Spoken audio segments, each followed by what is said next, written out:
Hello, and welcome to this, our 144th live stream. 12 squared. A stampede of sacred cows.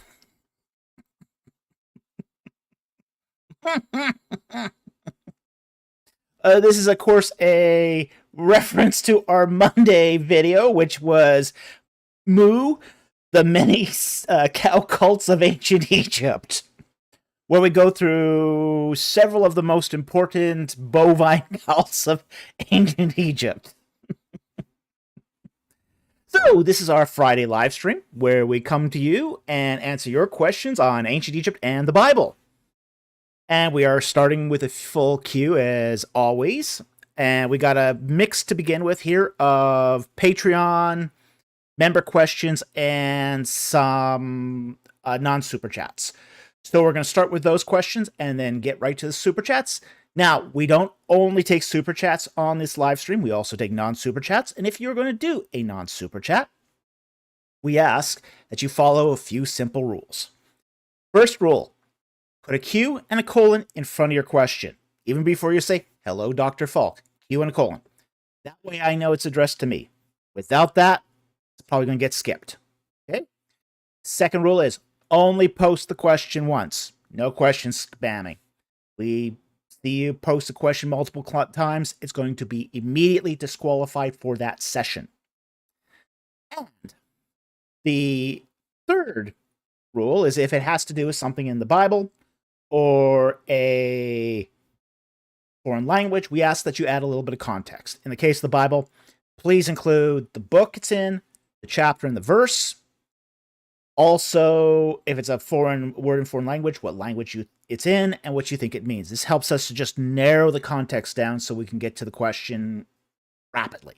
Because this is a live show. We don't get the questions ahead of time. There's no advanced preparation as far as selecting questions and basically pick what's already there. So, a good formulation of your question is essential for us to be able to answer it concisely. With that said, let's get into the question. And the first two questions we're going to take tonight come from a Patreon subscriber. So, very first one here is going to be from Pinar, and I hope I'm pronouncing that right, Creative Chaos, who asks, what made Cain's offering unacceptable in Genesis 4, 1-16? Let's bring up the passage. Let's take a look. This chapter 4.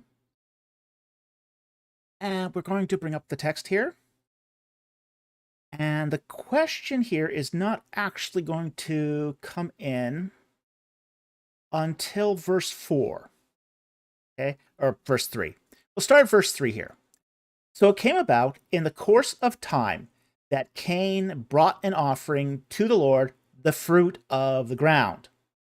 And Abel on his part also brought the firstlings of his flock and of their fat portions. And the Lord had regard for Abel and for his offering. But for Cain and for his offering he had no regard. So Cain became very angry, and his countenance fell. And then the Lord said to Cain, why are you angry? And why has your countenance fallen? If you do well, will not your countenance be lifted up? And if you do not do well, sin is crouching at your door, and its desire is for you. But you must master it. Okay? So, the question is, what made Cain's offering unacceptable? And the text doesn't exactly say, but it hints. Okay, it hints. Now, some have suggested that Abel's offering was acceptable because it was an animal sacrifice versus, say, Cain's vegetables. There's an issue with that, though, is that vegetable offerings were an acceptable sacrifice in the case, and still are. For example, in the temple offerings, wheat offerings and grain offerings are accepted as temple sacrifices, as well as wine offerings. Those are arguably fruit from the ground, as well as the tithing of herbs such as mint and thyme, etc. Okay? So, vegetable sacrifices are not verboten. In fact, they're accepted in the sacrificial system. Okay? Now, probably the part here where we would want to focus in on is actually verse 4, where Abel it says, and Abel on his part also brought the firstlings of his flock. So the firstborn and of their fat portions. So he brings the best. The first and the best.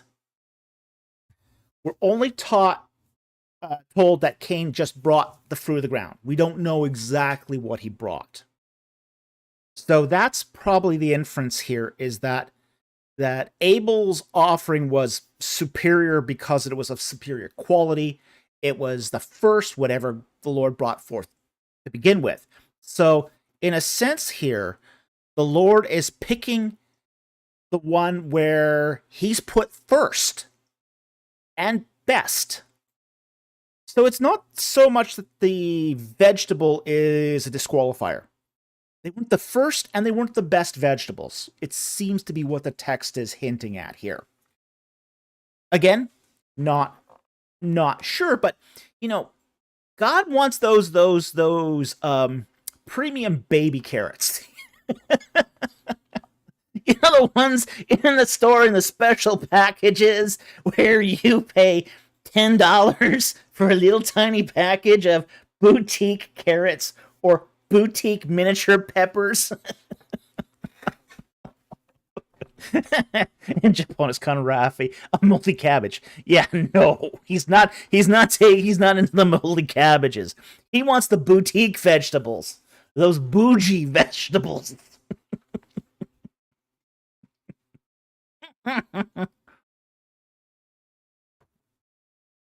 Yeah, so it's just so that seems to be what's being driven at here. Not that the vegetables themselves are a disqualifier, but it's the quality and the importance that Cain places upon his offering.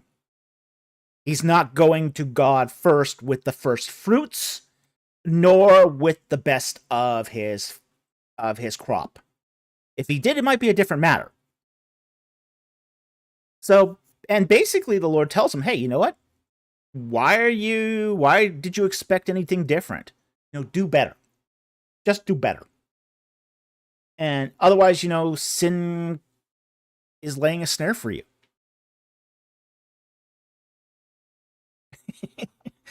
Yeah, John Fabeck says, the vegetables you show off at the state fair. Exactly. Yeah, that's exactly it. Let's see, put that up there. Yeah. The vegetables you show off at the state fair. Not moldy vegetables, not the sort of disreputable veggies that would be on Veggie Tales. Not those kind of veggies, okay? If your veggies start talking to you, you probably don't want to use them as a sacrifice to Yahweh. Just saying.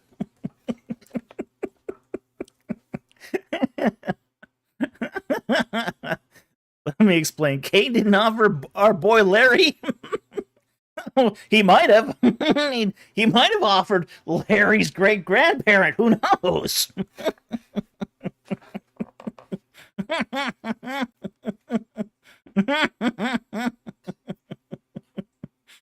Either way, I don't think Larry's kosher. Okay, not for sacrificial purposes.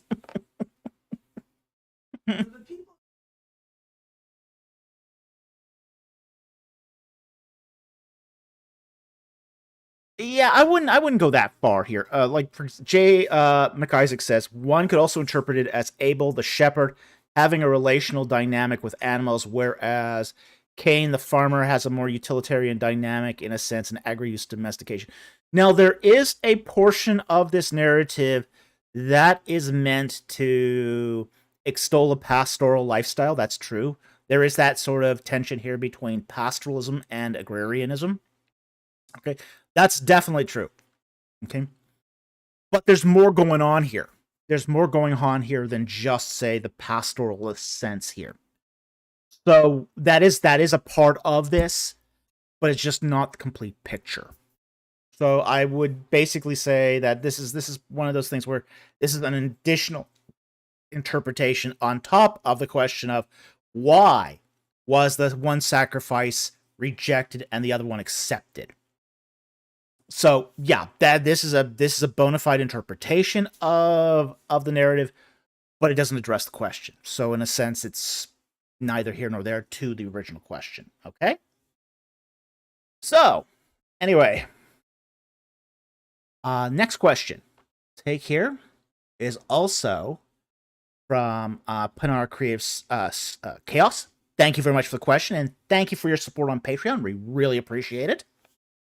And it is, was Cain's attitude or misunderstanding of how to make proper offering to the god perhaps a continued indication of Adam's poor spiritual stewardship? You can infer that. But we don't know for sure. Okay. God's still talking with Cain and Abel. God has not cut off ties directly with the descendants of Adam yet. That'll happen. That's going to come in time. Because the more mankind sins, the more distance God will get from mankind. But at the moment here, there is something that's going on between, say, Adam and his posterity that is causing a rift between that posterity and God. Okay? So, but with all that said too, I don't think Adam was probably a very good father. Just saying. If he had been a good father, he probably wouldn't have eaten from the tree to begin with. However, suffice it to say, though, that what we're talking here is a bit of speculation. No, that is true. My producer just said Adam had no precedent for being a good father. He never had a father. So, not having a father is, sort of the description of somebody who wouldn't make a good father necessarily. So, the fact that the Lord is involved in Cain and Abel's life sort of is, in a way, filling the gap for a lack of parental figure, or at least a lack of a good parental figure. I think this is why, too, that Cain...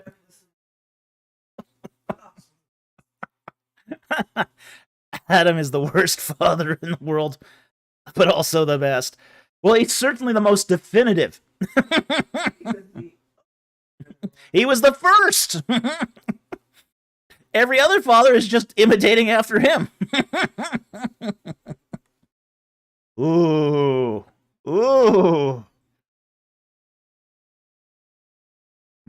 Yeah. Darkblade says during his time, he was technically the best father to have ever existed. Well, yeah. Okay, so,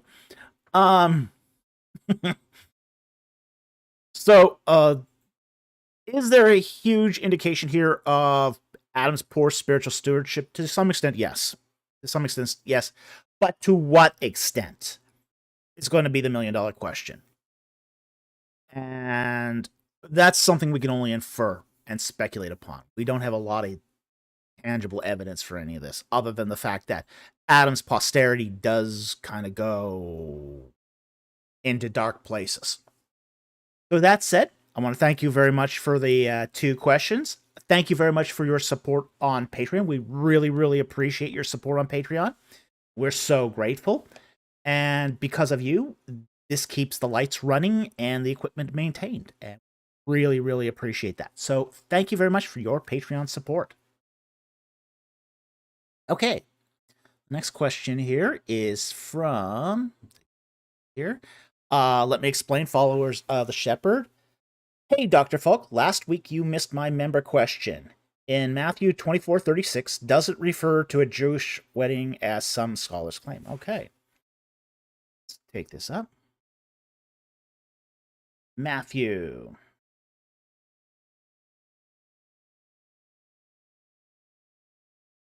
(24) says 36, and we'll probably read to 42 here. Okay. Hmm?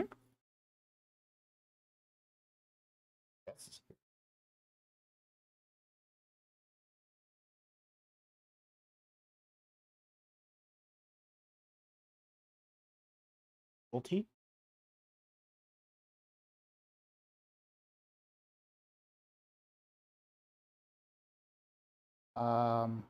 There should be. Yeah, I don't know what's causing that. You'll have to look at one of the or reload it. Technical difficulties with the moderator. Okay.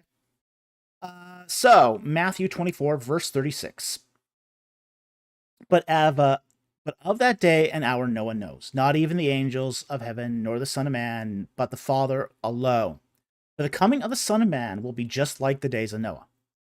But as for those days which were before the flood, they were eating and drinking, and they were marrying and giving in marriage, until the day that Noah entered the ark. And they did not understand until the flood came and took them away. So shall the coming of the Son of Man be. There shall be 2 men in the field. One will be taken, one will be left. 2 women will be grinding at the mill. One will be taken, one will be left. Therefore, be on alert, for you do not know which day your Lord is coming. Okay? Now, it is true that Matthew 24 has wedding language in it. And that's because it's talking about the great and terrible day of the Lord. The day of the Lord is also called the wedding feast of the Lamb. Okay?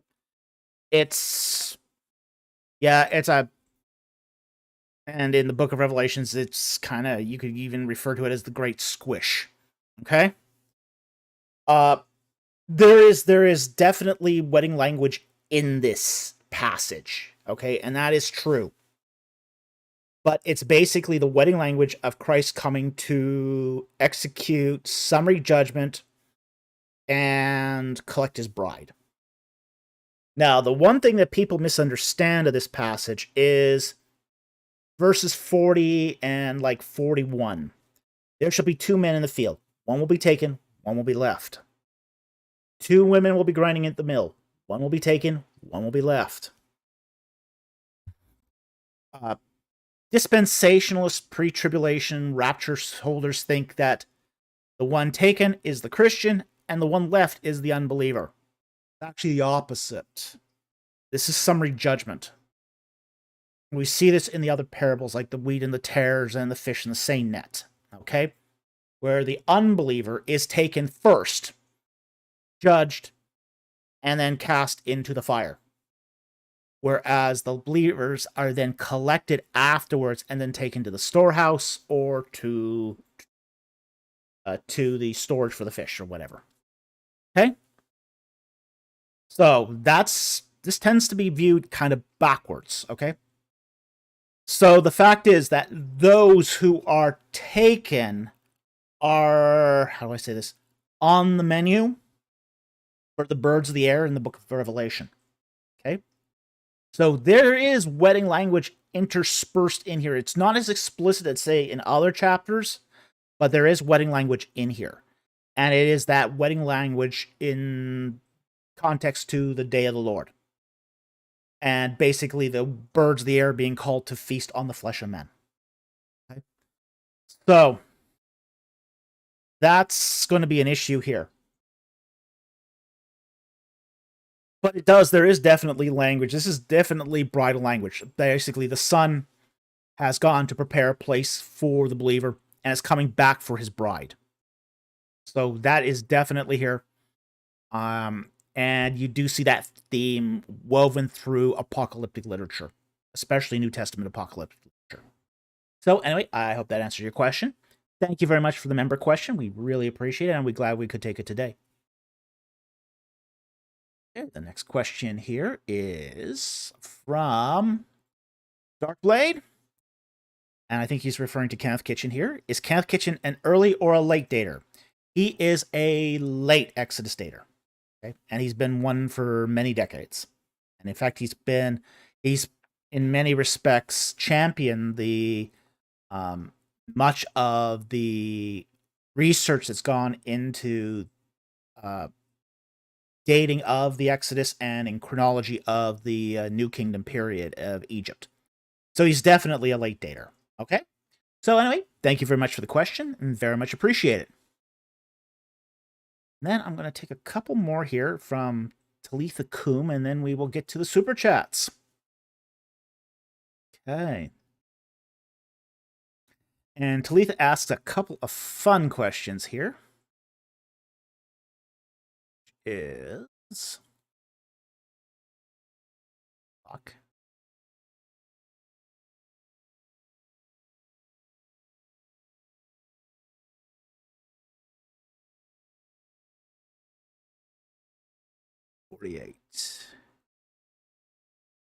All right. First one is Talitha Kum asks, if a place like Angel Studios was doing a movie on Joseph or Moses and asked you to be a consultant, would you do it? The answer is yes. I have been a consultant on movies and video games. I love doing that work. That's great work. It's a lot of fun. It even pays well. So absolutely, I would do it. There'd be no question I'd do it. But they would have to ask. They don't really want you knocking on the door of their studio and say, "Hey, I can be a consultant for you."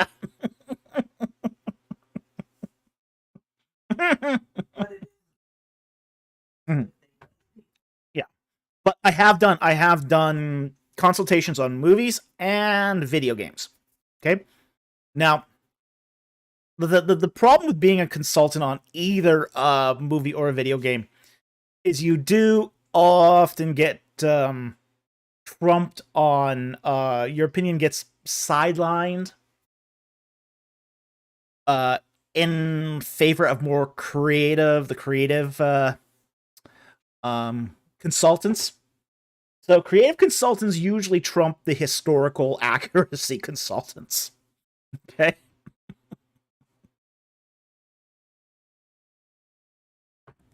But absolutely, I have done both, and I have no problems doing both. Okay, I love working with creative types. I love working with video game studios, and I actually like working with video game studios better than movies. Movies, consulting for movie studios can be a bit crap. To be very, very honest. Then that's because of the way the hierarchy works in Hollywood. Basically, the way hierarchy works is that producers are the top dogs. It's not the actors, it's not the writers, it's not the creative talent. It's the producers. Even above even the underwriters, surprisingly. Like, for example, you go to a movie studio, and I've been to several now. I've been to several studios. You'll find like special bathrooms for the producers, and then everyone else has to share the other bathrooms. And then there's special kitchens for the producers with special food for the producers. And then there's the dry cereal for everyone else.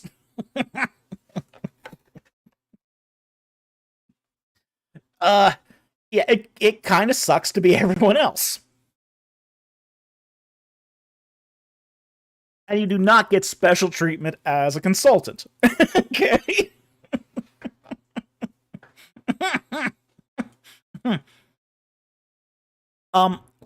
As I say, though, I do like consulting with video game companies a lot more. And I think there's a reason why I like doing video game companies a lot more. Um, First of all, money's tighter at video game studios, so they really, if they're gonna pay you, they're gonna take your advice. Okay, it's not gonna be a waste of anyone's time to consult at a video game studio. Okay, so we will get to that super chat when we get there, but yeah, is that the one asking me which ones? Yeah, they will be disappointed, unfortunately. So, so yeah, there's a. So yes, the quick answer to this question is yes, I would do it, and I would do it again. Love doing it. It's not hard work. It's It's well paid. And it's a lot of fun. To be honest, it's a lot of fun being a consultant on either on a movie studio or a video game. It's just a lot of fun to do it. So absolutely, I would do it. I'd do it in a heartbeat. I'd do it in a heartbeat. And frankly, the reach that you have doing it in this way, cultural reach, is good enough that I would do this. But that's part of the thing too.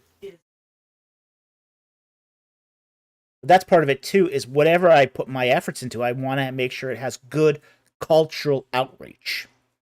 Why I don't do private questions and private consulting, generally. Because private consulting, you're just consulting one person. And it usually doesn't go beyond there. I've been disappointed by one-on-one sessions too many times. Like, I still remember when I did a one-on-one consultation to prime a guy for a Exodus debate. And the guy ignored absolutely everything I said. And then he got hammered. Then he got absolutely hammered on the debate, and it's like, oh, well, I told you so. But with movies, this is going to get watched by thousands of people.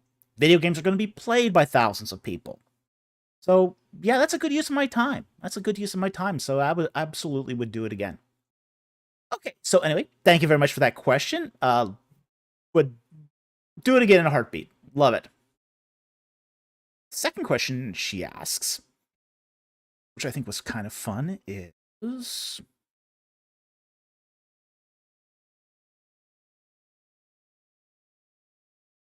Oh, yeah, here. She asks, was the word Egyptian word netter? It should be netcher, by the way. Okay? It's not the vowels, but the T is a chima, not a tate. So it's netcher. Applied only to the major gods or to all supernatural beings in their cosmology. The quick answer is that netcher applied to any god, goddess, foul spirit, shadow in the dark. Anything from your highest god, Amun-Re, all the way down to your mischievous imp in your brain closet, essentially. So it applied to anything. Demon, spirit, shade, great god, little god, insignificant god, puny god. Yeah, netcher could apply to all of them. So there wasn't just a single definition here. So any supernatural being would be called a netcher in Egyptian cosmology. Okay? So anyway, I hope that helped. Thank you very much for the question. Very much appreciated. Okay, now we're on to super chats. Our first super chat of the night here comes from the Penniless Theologian for 10 euros. Thank you very much for the super chat. He goes, I'd like to copy your homework. A lot of people would. I will teach on Exodus 1 to 15. Awesome. And have time to look at 2 to 3 ancient texts to illuminate the cultural, religious background, histories covered, any suggestions? Yes. I would highly recommend the late Egyptian miscellanies. Those are probably the texts that most impact the situation that the Israelites are living in. Okay? These were written from the time of essentially Ramses II all the way to roughly the end of the 20th dynasty. But it's going to talk about really, really important things that are going to be applicable to the Israelites. It's going to talk about the route of between, say, P. Ramses to the Red Sea and Pi Hahiroth. Okay? All the places mentioned in the book of Exodus are going to show up in the late Egyptian miscellanies, like Pithom, like Goshen, like Pihahirot, like Balsavan. All of those place names appear in the late Egyptian miscellanies. There's also going to be situations in the late Egyptian miscellanies that are going to appear as well. Like, they go and have slaves to build mud bricks, but they run out of straw. They don't have straw to build mud bricks, and they start complaining about the quality of the mud bricks.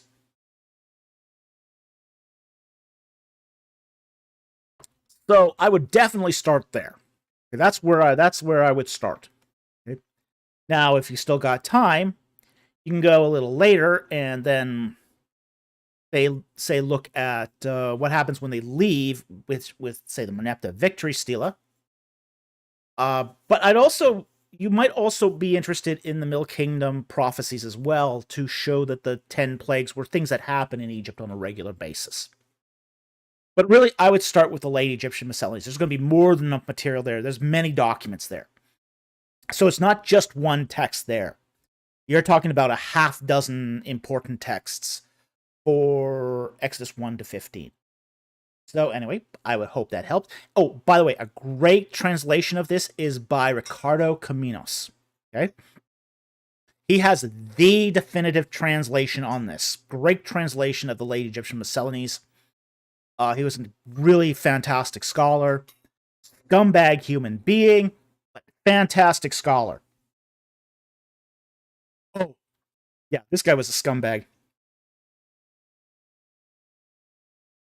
Different kind of scumbag than, say, Breasted was, that we talked about last week. But this was a guy... How do I say this? Ricardo Caminos, when he died, 6 people showed up to his funeral. They were there to spit on the casket. Oh boy. Yeah. His grad students hated him. His colleagues hated him. His wife and son hated him. Everybody in his life hated the bastard. Whoa. Yeah. Yeah, 4 of them were just pallbearers BC. Yeah, and they couldn't wait to shove the guy into the ground.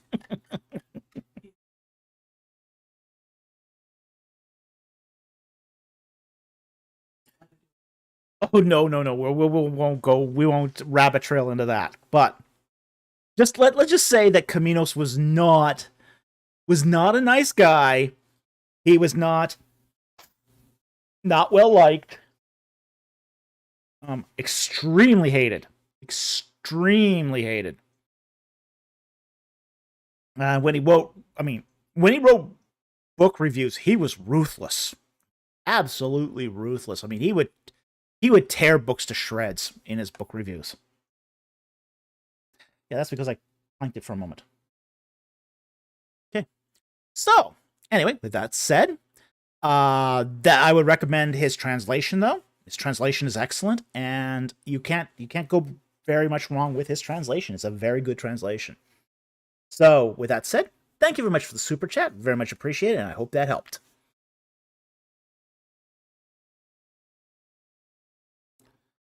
Okay, Dean Salazar puts in a $1 super chat. And he says, turning my second question into a super chat. I lost track of your second question, so you're going to have to repost it. Okay? If you repost it, we'll take it. Okay? And we'll watch. Flag it to Kiara's attention. And as soon as she gets that question, I will answer it. Okay? So anyway, thank you for the super chat. Again, I don't have lost track of that question, so I can't answer it right now. But repost it. All right? Thank you very much for the super chat. Very much appreciated. Pelia, non-Perspisa Tanak, said he became a new YouTube member. Thank you very much for becoming a YouTube member. And he adds, Dr. David Falk, I did what I promised, bought your book, and became a member. Awesome. Well, thank you very much for supporting the channel. We really appreciate it. And by the way, you did have, I do remember that you were going to ask a question. If you do ask that question, we will take it. So, and this is the place to post it. So thank you very much for your support.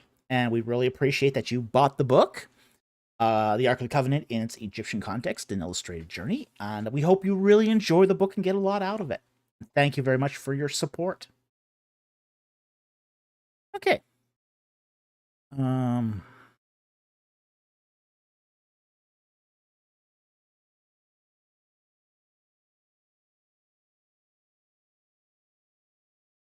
Yeah, Dean, just do the question.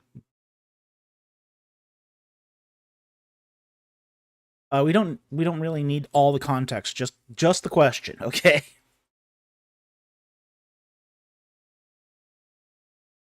I see he's got, yeah, he's added a lot of context. He's added part 1, which is context. We don't need context. We just need question. This is a mistake that many people make when they ask questions, is they put in so much context because they think you need it, and most of the time, a well-phrased question, you don't need the context. All right, so we'll take 501 Mobius's question. Okay. All right, we'll take Dean's. Okay, he's finally got to the question here. Okay, we'll put up the context anyway.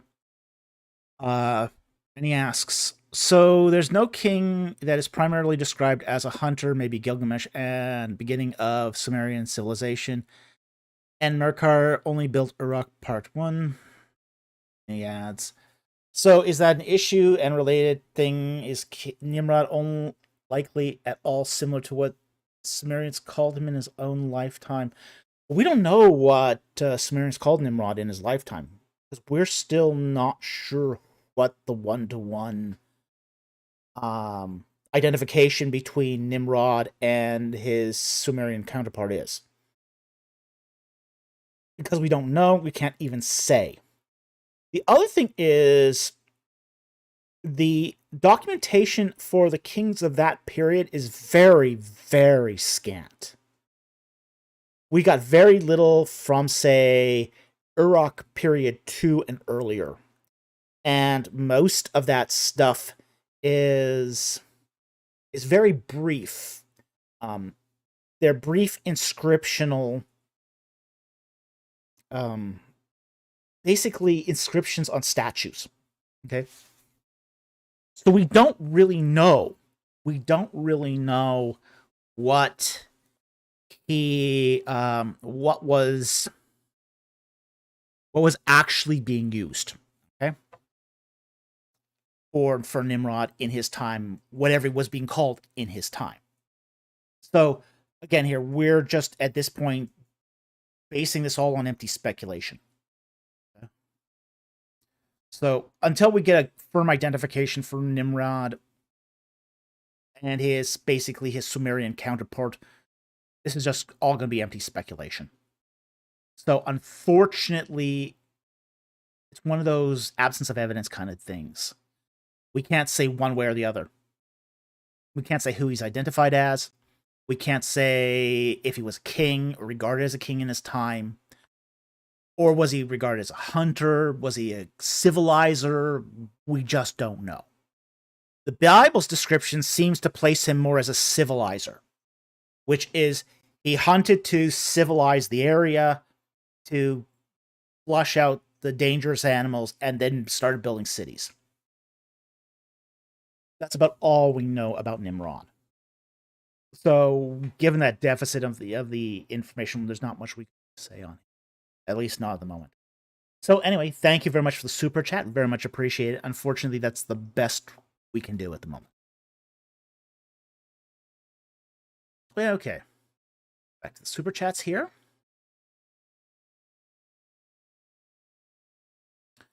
And the next super chat here is from 501 Mobius, who asks, I found some ransom prices for captured men in the Amarna letters, Elamarna 292 and Elamarna 109, that are 30 and 50 shekels. Yeah, okay, that makes sense. Could this be compared to Joseph's 20 slave shekel price to find an inflation rate in Egypt? Now, Kenneth Kitchen has actually done a lot of work on the price of slaves. Okay.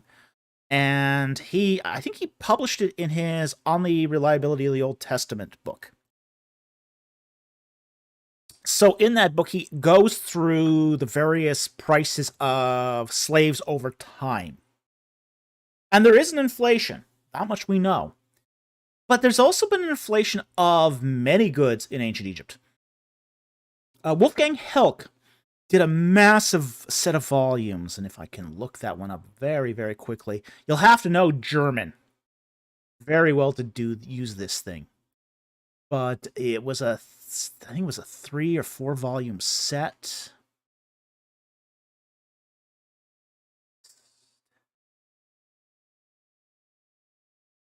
Helck.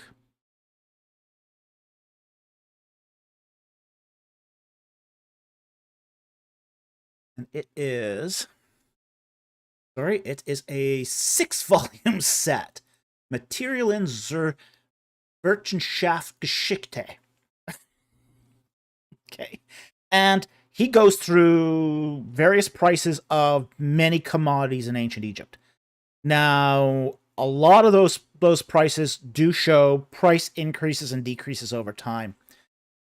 Probably a more accessible book is Jan Janssen's Commodity Prices in the Ramesside Period. Okay, that's probably a more approachable book than Helck's. Helck just gives you raw data and expects you to sort of figure it out yourself. But there is an inflation. We know there's an inflation.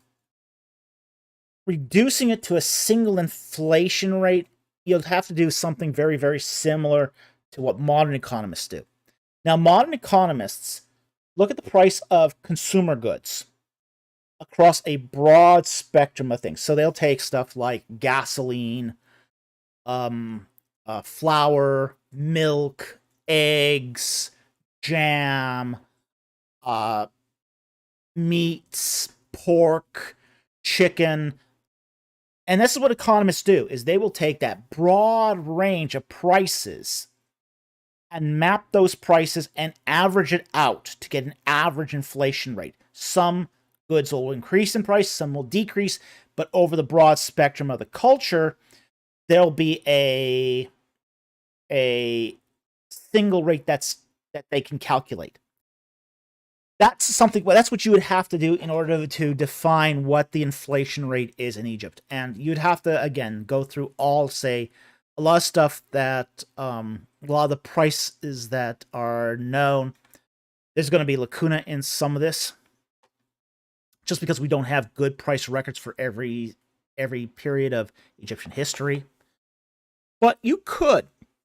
It is possible to put together an inflation rate. And as I said, Janssen has done a lot of work towards this. I don't know how close he got to getting to charting it over time. But as I said too, Helck has done a lot of work collecting it all together. But it will take people a lot of time to do the economics of this, and there are people working on this. So it's not a question that people aren't asking. There's a huge study right now in the economics of ancient Egypt. So, theoretically, it's possible. You can do this. But you couldn't do it just on the inflation rate of slaves. You'd have to take a broader base of goods and services. Okay? So anyway, thank you very much for the super chat, and I hope that helps. Angel WVM for $5. Thank you very much, super chat. What would you respond to someone pointing to Genesis 1:16 and saying, the moon doesn't function as a light? Oh, boy. All right, let's pull up Genesis 1:16. And God made two great lights, the greater light to govern the day, and the lesser light to govern the night. He also made the stars also. All right. This is stupidity.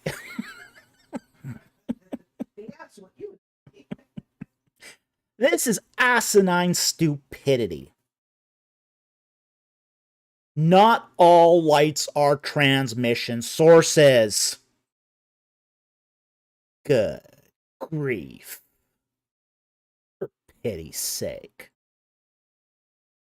The moon is a reflectance source, not a transmission source.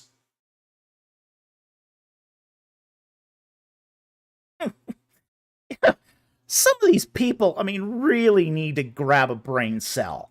I mean, come on.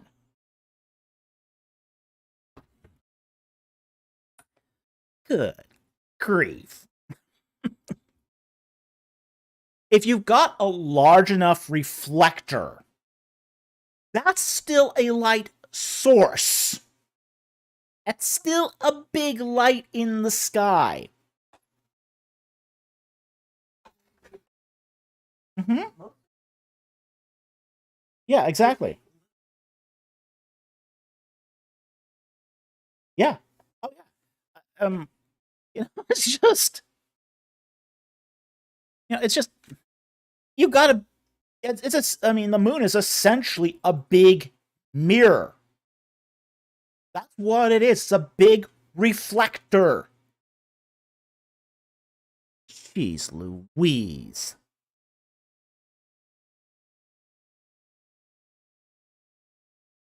Yeah. Yeah. It's just this is just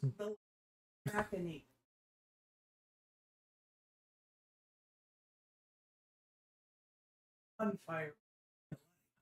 Yes. Take that those comments. Mechanic says the lighthouse at Alexandria wasn't a light, it used mirrors. The bonfire in it was really the light. Yeah, exactly. The light from the moon is really from the sun. It's really from the sun. The moon is just reflecting it. But it's still a light. It's not a transmission light, it's a reflectance light. When you have a full moon, it's lighter outside at night. Amazing. Look, I mean, you might be able to make that argument, perhaps, if the moon contributed less light than went through its absence, but you can't. It is reflecting light. It's just crazy. It's just this sort of argument just drives me nuts. It's because it's daffy. But people do make this argument. Like crazy. So that's how I would respond, by saying it's stupidity.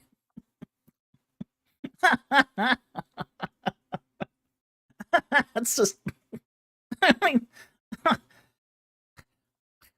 there's no other way to say it. I mean, to say that the only lights out there are ones that transmit light is just, it ignores secondary sources, secondary light sources. And secondary light sources, those are your reflectance sources. This is why, my producer pointed out earlier, you have an itty-bitty studio light and a huge reflector. If you've got a grow light in your house, it's an itty-bitty metal halide and a big reflector. It just,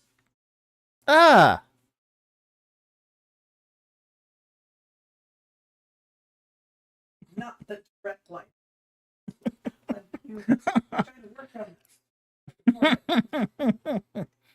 Just crazy. No, I mean it's taking something in a hyper literal way that misses the point of the passage.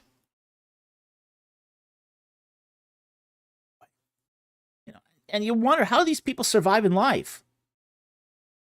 It's like, oh, I don't see a stoplight there because it's reflecting back and that's not a real light, so I'm just going to buzz right through that red light. Wonder how long that's going to last in court.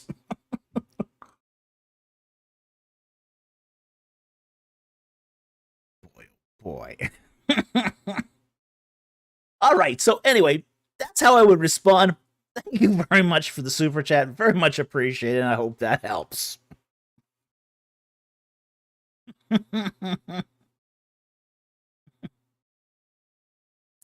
I'll take that here.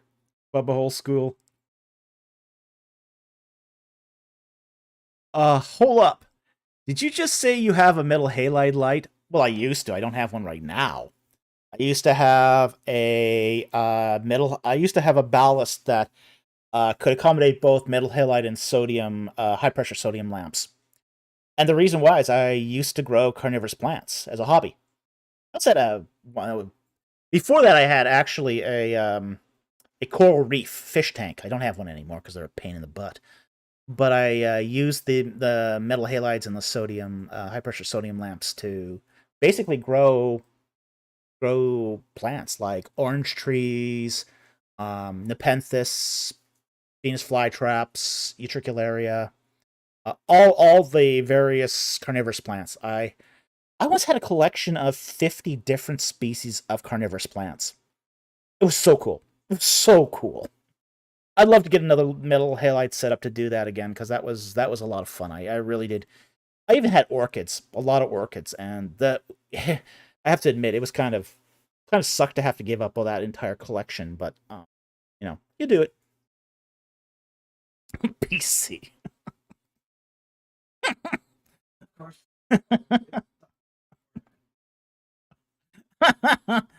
BC. Of course, Dr. Falk is also a horticulturalist. Of course. He does everything. I mean, I have one of the carnivorous plants still behind me. I have a Nepenthes behind me. A Sanguinea. Oh, Patui. Sundews. I love sundews. I've got actually two sundews still in my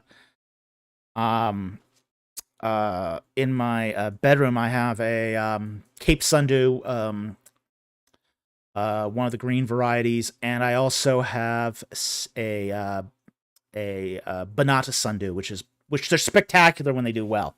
They're very, very nice sundews. But I used to love Utricularia. I loved Utricularia. Utricularia were just incredibly interesting plants because you don't see anything on the surface.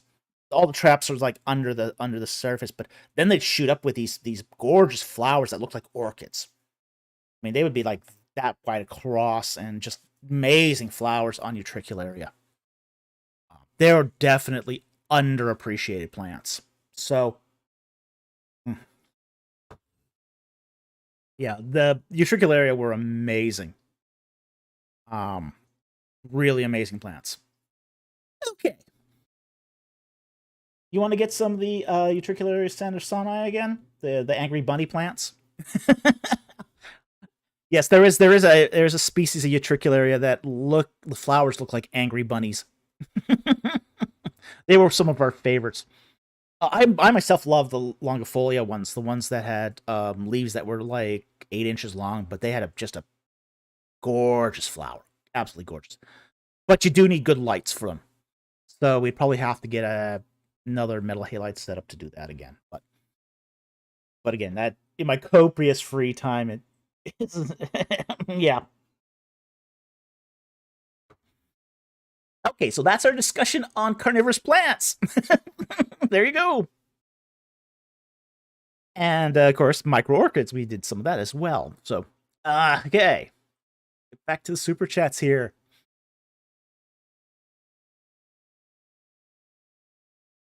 BC, he does everything except auto electronics. I do everything except auto mechanics. I have done electronics, just not mechanics. All right. So the next super chat here. is from Angel WVM for $5. Thank you for the super chat. Do you know how ancient Israel would have understood Job 26:7? All I find are modern interpretations, not that they're incorrect. Just curious. Okay, let's take a look. Pull up our Bible here. Go to Job. Job. Chapter 26. Verse 7. Okay. I'll start at verse 6. Naked is Sheol before him, and Abaddon has no covering. He stretches out the north over empty space and hangs the earth on nothing. He wraps the waters in his clouds, and the clouds do not burst under them. He observes the face of the full moon and spreads his cloud over it. Okay. How would have an ancient Israelite understood this? And this is really interesting. There is probably one of the most... I'll pull up a different verse here because this verse is probably the most important verse on creation you will find in the Bible, and it's not in Genesis. Okay, so just give me a moment to find it here.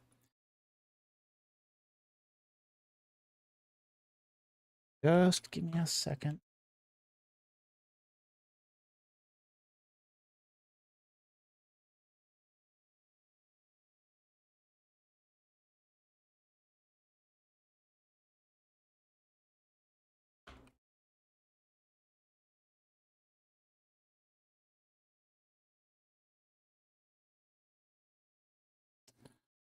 Oh boy.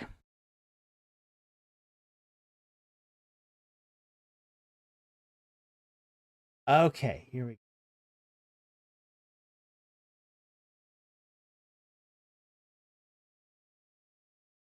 All right, we'll start here. Isaiah 40:22, verse 6. And we'll start verse 21 here. Because here's the thing. That verse in Job is playing on other texts like this one. And this is... yeah, Jack Ray, the answer is not in Genesis exactly. But this is one of the most important creation passages in all the Bible. It's repeated several times, like 7 variations of it occur in the Bible 7 to 9 times, depending on how you're counting this. Okay? So it's so important, it's repeated many, many times, and it never appears in Genesis. Okay? Verse 21. Do you not know? Have you not heard? Has it not been declared to you from the beginning? Have you not understood from the foundations of the earth? It is he who sits above the vault of the earth, and its inhabitants are like grasshoppers. This is the important bit here. Who stretches out the heavens like a curtain and spreads them out like a tent to dwell in. Okay? This whole idea of the heavens being stretched out like a curtain or stretched out like a tent. This is sort of the conception of how, say, the heavens were laid out. You know, and even in the New Testament, we find the reverse of this, where the heavens get rolled up like a garment and thrown away.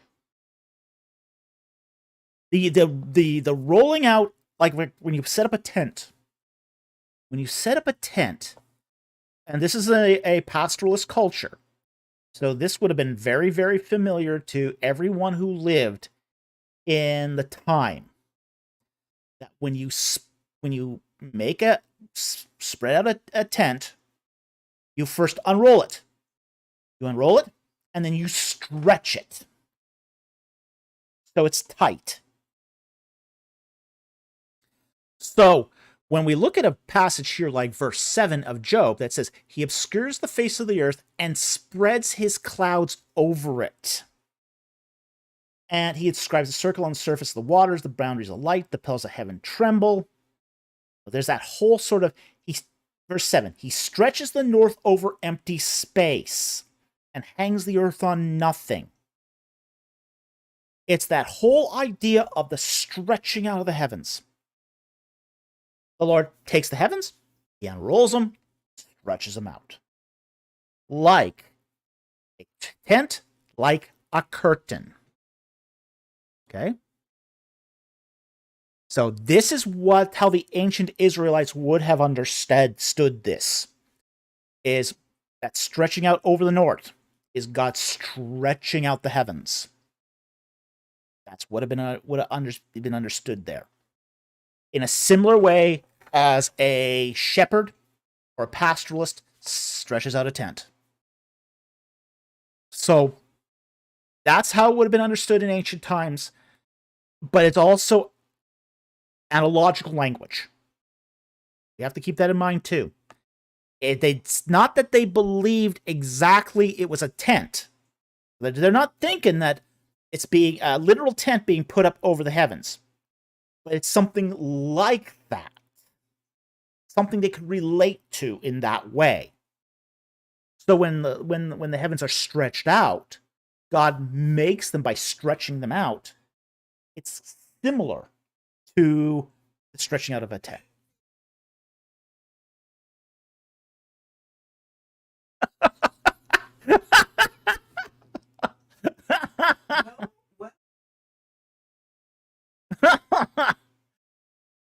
Oh boy, where did you say that?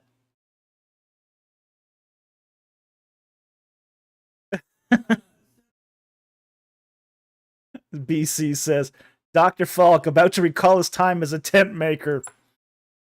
Well, I haven't made tents. I've erected tents. We used to do, okay, this is going to be, we used to do Renaissance fairs, okay? We were vendors at a Renaissance fair, and we would have to put up tents, okay?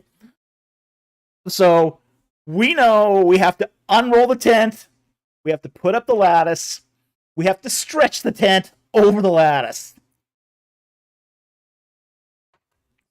So, we have some experience putting up tents too, okay?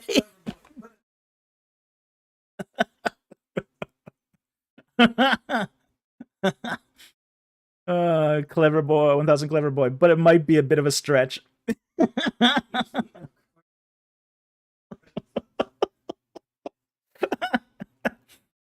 VC, of course you were vendors at a Renaissance fair. Yep. Even made the costumes. Nobles. We were dressed as barons.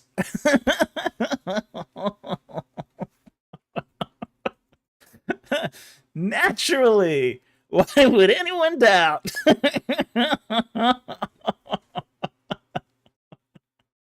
This is all past tense. All right, back to Egypt and the Bible. So, anyway, that's how they would have understood it back then. It's understood it very, very similar in an analogical way to, say, the unfurling and the stretching out of a tent. So that's the ancient sort of analogy. They wouldn't exactly know how it happened, but that's what's being communicated here in Job 26, verse 7. So anyway, thank you very much for the super chat. Very much appreciated, and I hope it helps. 18 Ministries for $1.99 says, going to be on a 2-hour flight, so here are my super chats.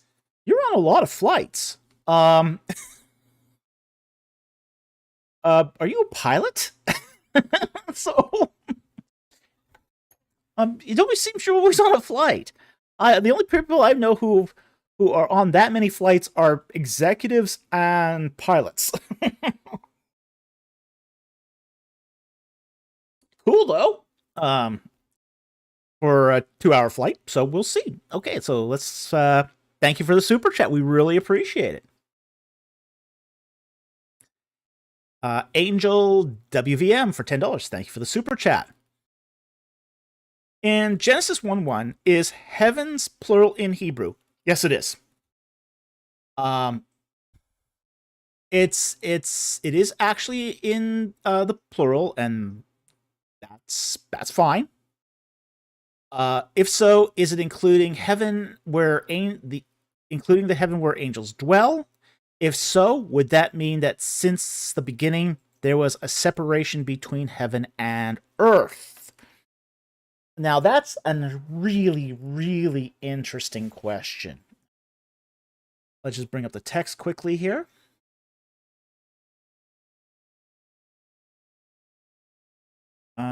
Genesis 1. Okay. In the beginning, God created the heavens and the earth was formless and void, and darkness was over the surface of the deep, and the Spirit of God was moving over the surface of the waters, and then God said, let there be light, and there was light. Okay. There is a dual ending here on Shemayim, but it's generally regarded to be in the plural. Okay.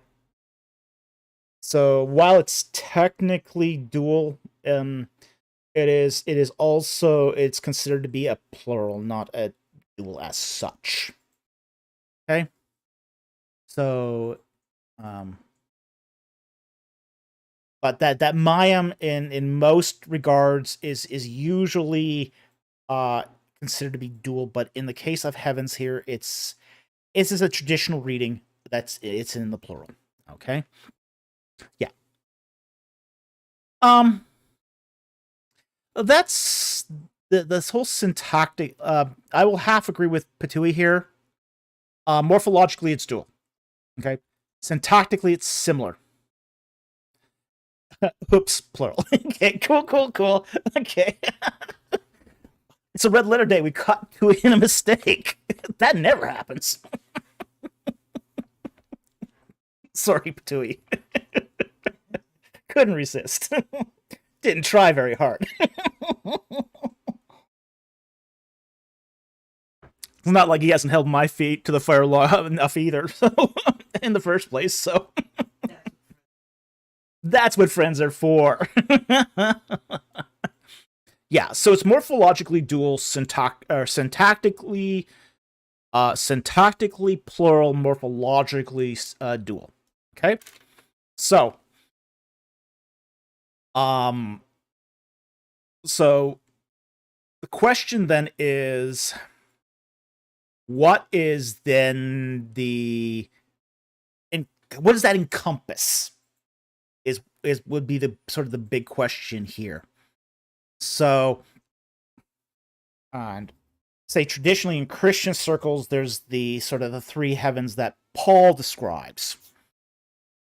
Now, that is essentially it's the sky, the stars, and then the spiritual heaven itself. Okay. And that's one interpretation of this, but it's by no means the only interpretation. There's also an interpretation that says that it means many spiritual places that include, say, where the angels dwell, but say also other places too, like, say, the lake of fire. Angels don't dwell there specifically, but, that's part of the heavens. The fiery stones, the great throne room of God. There's these other places in the heavenly realms too. The abyss, the dark places where, say, the forces of darkness will hide. So there's also those other abodes of the spirit realm that might be included in heavens.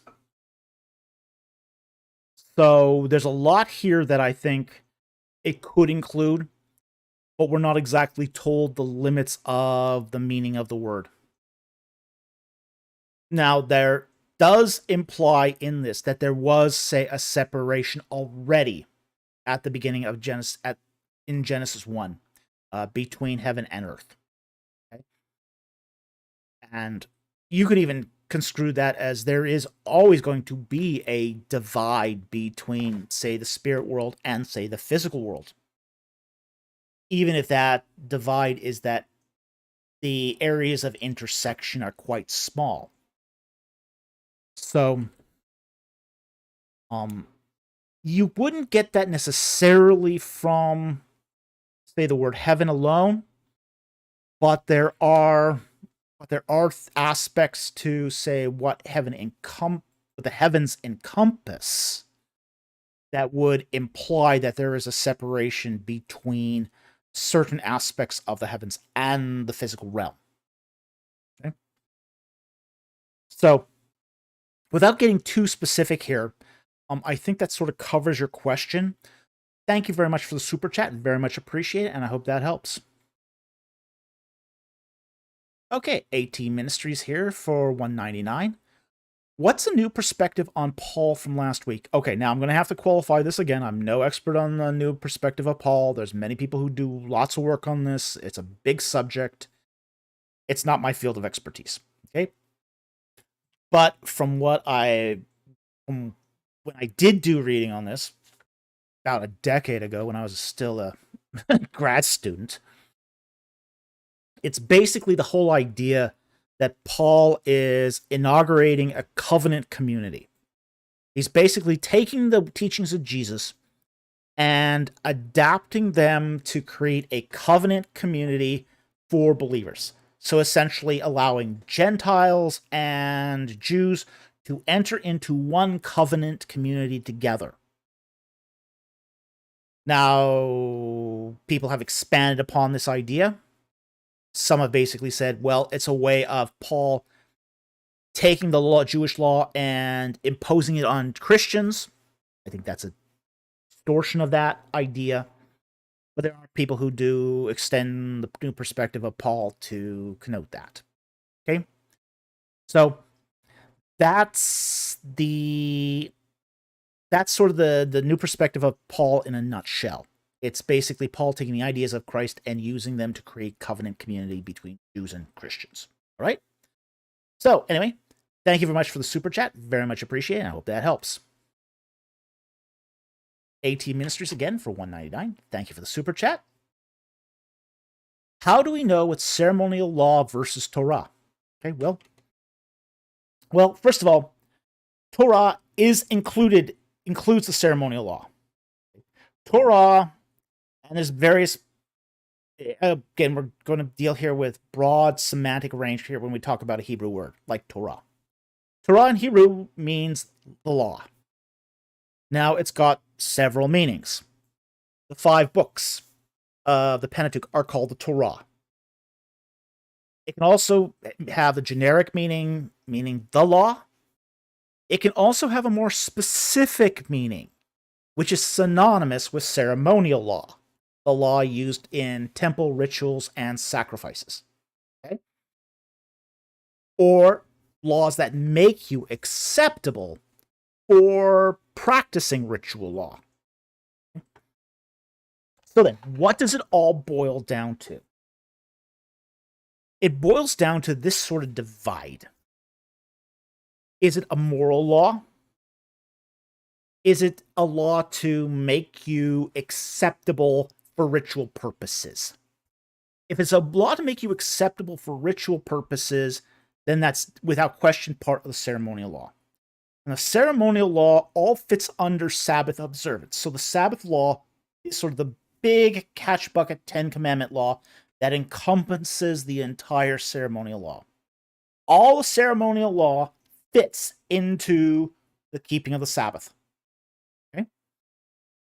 So that when we look at, say, ceremonial law, it becomes sort of part and parcel to Sabbath law and its essential treatment.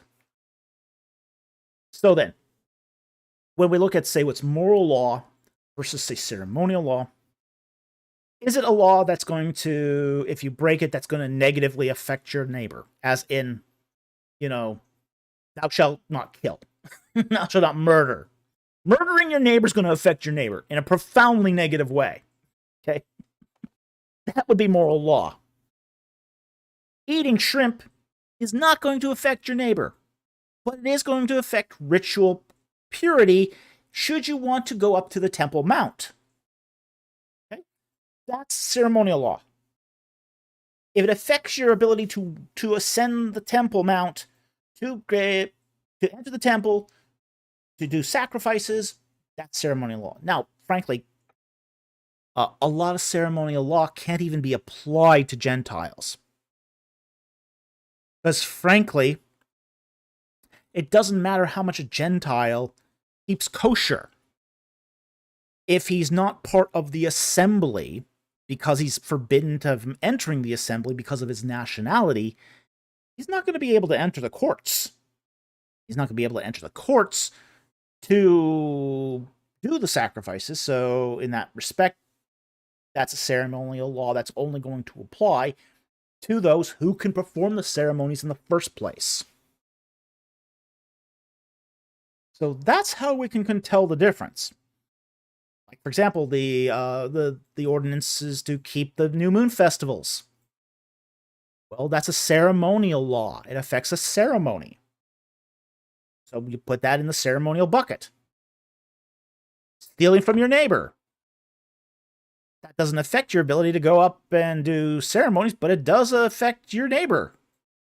That's the moral law. So basically, you can pretty much easily see which ones, and it's not difficult to tell which ones are ceremonial law and which ones are Torah law. Basically, moral law. Because the catch buckets are pretty clear-cut most of the time. Now, there's some things that you could still probably learn from ceremonial law. It's not that they still don't have lessons for us to learn. But those lessons are going to be in the form of orthopraxis and worship. Not so much basically loving your neighbor as yourself. That's the other standard you could use here. Okay?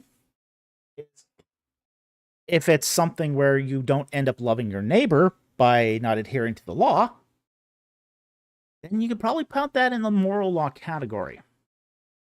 You know, committing adultery is something that's going to affect your neighbor. Put that in moral law. Not so much going to affect the ceremonial law. At least not immediately. So anyway, I hope that helps. Thank you very much for the super chat. I hope we very much appreciate your support. Okay.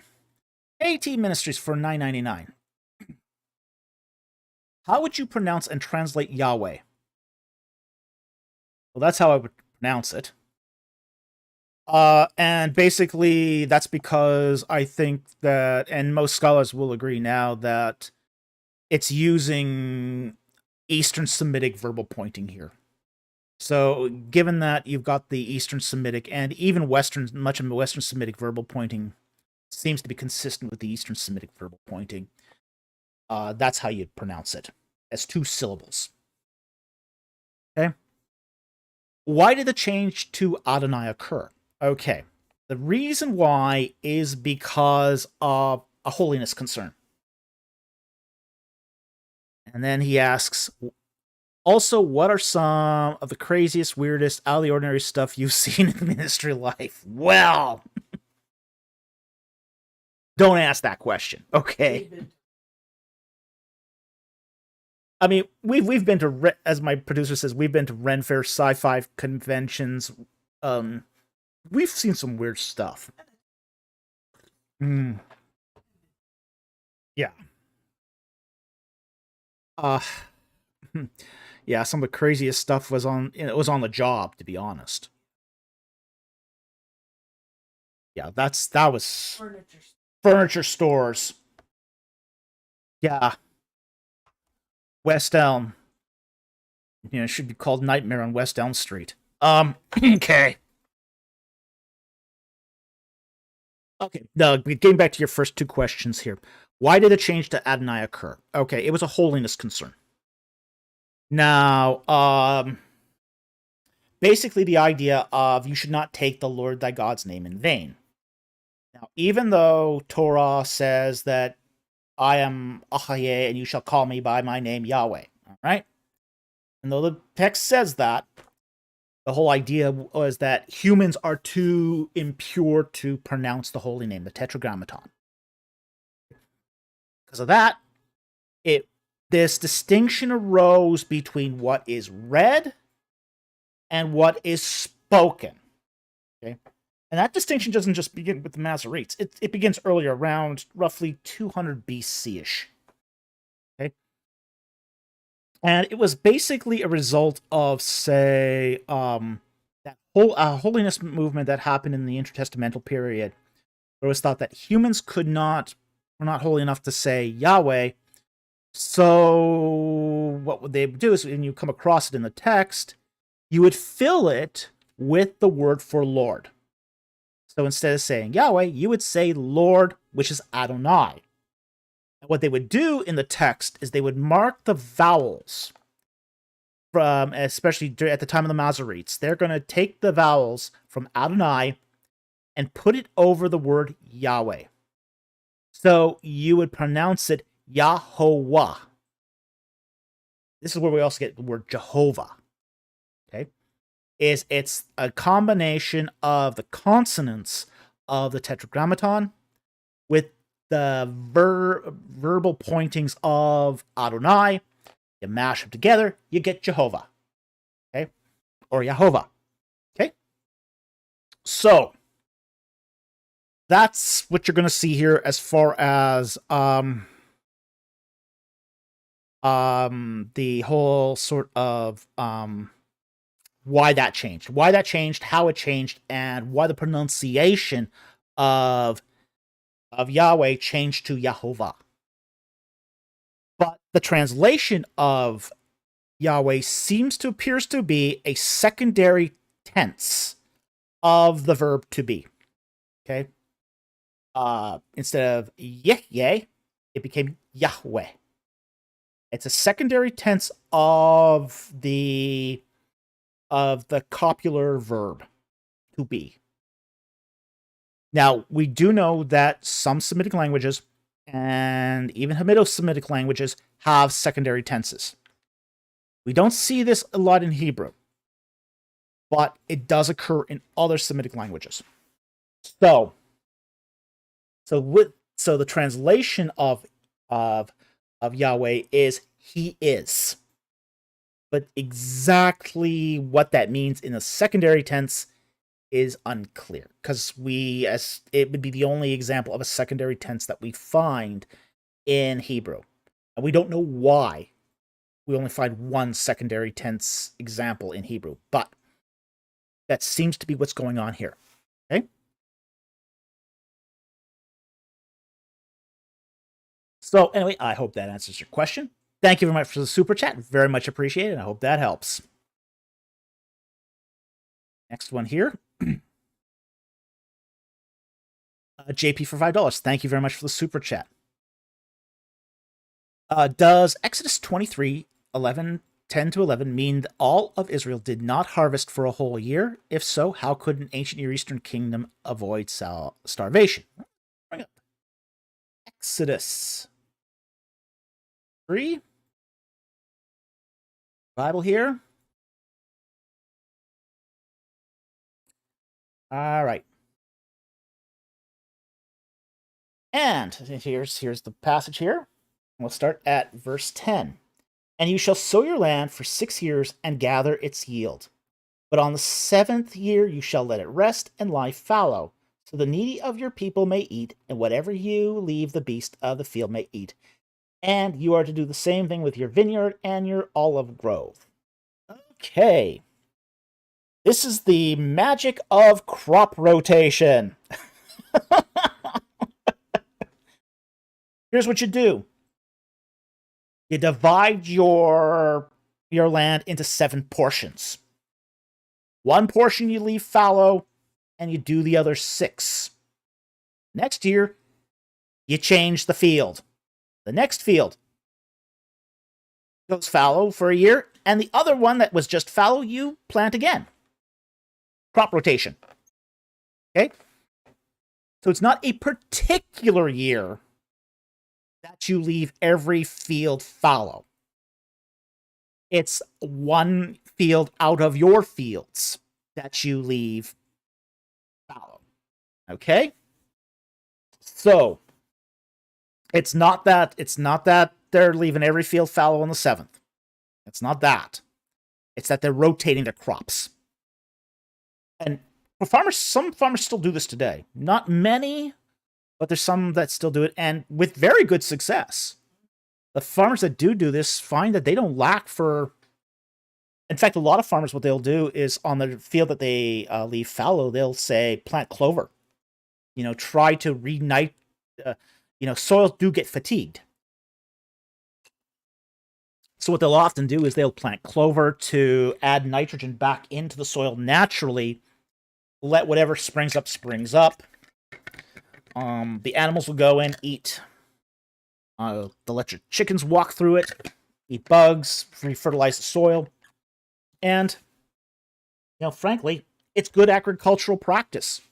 Good agricultural practice. It makes sense. It's just a really good thing to do to your fields. Yeah. I'll take Haystack's comment here. He goes, we know success in many types of plants of weeds will bring back nutrients. Yes, very much so. We did a very interesting experiment by accident when we were in England. This was not intentional. We had our first year in England, we were short on cash. And the lawnmower we had broke. So we couldn't buy another lawnmower. So we had to leave the lawn uncut for 8 months. And it was the most interesting thing I have ever done. Our British neighbors hated us. Absolutely hated us. But there was horseweed that grew 5 feet tall back there. I mean, when we got the place, it was like the perfect manicured British lawn. By the time we were done with it, 5 foot. There was 5 foot horseweed. There was a wild frogs living in the back. There was a hedgehog. A hedgehog moved in. Looked to freak our rabbit out, but we had a hedgehog living in the backyard. There were wild orchids growing. There were various herbs like plantain and pennyroyal growing there. It was amazing what was popping up. We couldn't actually believe it. You had, of course, the weeds, the dandelions, but we also had wild bees, come in and pollinate. I mean, species of hoverflies, just stuff that you just wouldn't even imagine still existed in England, came back to this little backyard, away from anything wild. So, and this is just by letting a backyard go wild for 8 months.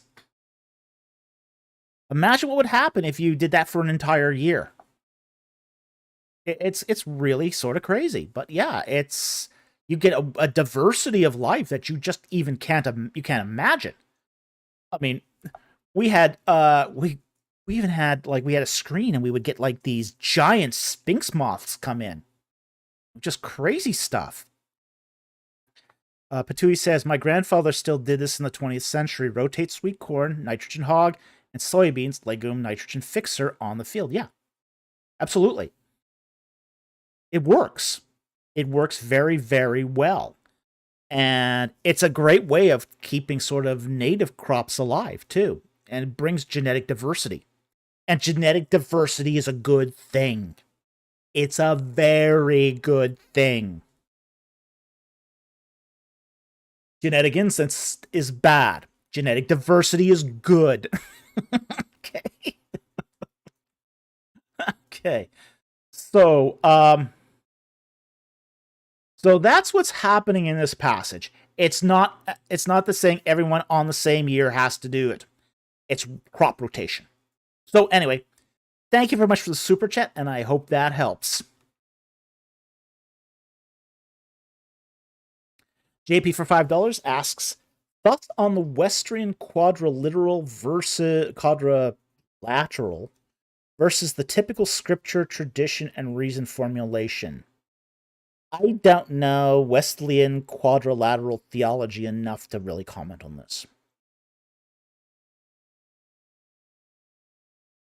Oh, all right. We'll take that question. I'll just finish up with JP here, and then we'll go. Yeah, I don't know enough about this to comment. I mean, this is an area of Protestant theology I just have not gotten into, so I really can't comment on this to any meaningful way. So I'm sorry about that, but that's sort of the limit of my knowledge here. All right, but thank you for the super chat anyway. We appreciate the support. BC goes. Ask the question. How could they know about the benefits of crop rotation? Trial and error. I mean, it's trial and error. You know, people do find out when they do things over time. It's just one of those things. You know, they were living in Egypt, but in Egypt they had a different thing going on there. You know, they didn't have to leave a field fallow in Egypt. In Egypt, the river restored all the agricultural land. Every year, the river would flood, and a black, nutritious soil would basically fertilize the whole Nile Valley. Okay? So you didn't need to do things like fertilization and that sort of thing, or crop rotation in Egypt. It's going to be different in Canaan. In Canaan, the soil is slow to break down. Because what you have in, say, Canaan is this iron-rich rock that has to degrade over time to create the soil and the nutrients for plants to grow. It needs time to be restored. Okay? So, that is how they would discover it, is more or less by, you know, by trial and error. So, but you didn't, you know, they might have also had clues on how that some of those practices worked from those who were already living in the land as well.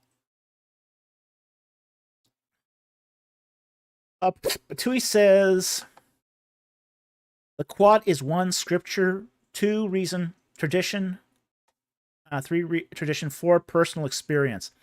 Every Reformation tradition cashes it out radically differently. The quadrilateral is mostly just an easy memory hook. Okay. Makes sense to me. But I can't say one way or the other because I've never studied it, so it sounds plausible to me. Sounds plausible. Yeah, it sounds beneficial and plausible. Given that it's just a memory hook, it doesn't seem to be. Yeah. Yeah, it does sound pretty basic, doesn't it? Yeah, but again, unless you're really into this sort of thing, you might not know the specifics. So that's pretty much why I was hesitant to answer that too. It's just like, okay, hadn't looked at it per se. But thank you, Patui, for the answer. Yeah. All right, the next super chat here is from BC for $5 Australian. Thank you for the super chat. Do you agree that Wadi al-Rumah in Saudi Arabia is a good candidate for the Pishon River in Genesis? I'd have to look at where it flows. Okay. It could be, but I don't know exactly the path of the Wadi al-Rumah. I've heard some things about this, but I haven't looked at it. So it's possible it could be the Pishon, but again, I'd have to look at what the path is. If the path, you know, comes off of, say, the Euphrates or the Tigris, then yeah, sure. But if it doesn't, then I would have to, you know, question whether or not it is actually the Pishon. Yeah, I know John Kramer made a video on the subject. I see 501 Mobius's comment on it. But I don't take Kramer's word for much of anything. So, BC. He was ammo at BC. You watched Joe Kramer from Bible Expedition? Well, that was kind of my thought.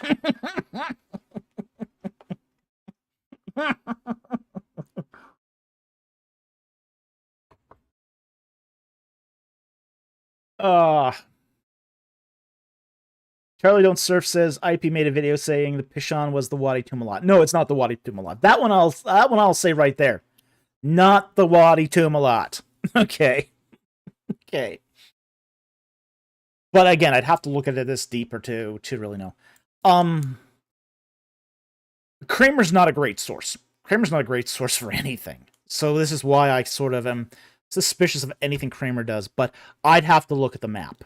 Essentially, that's what I'd have to do, and I'd have to see if it checks out. If it checks out, then I'm okay saying it is. If it doesn't, then I'm also okay trashing it. But Linguist Ammo, he's watched it. He says, I watched the same video, and some of the claims he made were sweeping. Yeah, that's what I'm concerned about. He does have a penchant for overgeneralization. Basically, overreading claims. So if the claims are overread, then I'd have to doubt it. So anyway, I'm gonna basically reserve comment at this time, but I don't find him to be a terribly accurate source. Again, he doesn't have a terminal degree, which is not necessarily a problem. It's not necessarily a problem, but it can lead some individuals to overread the data. And overreading the data can be a problem.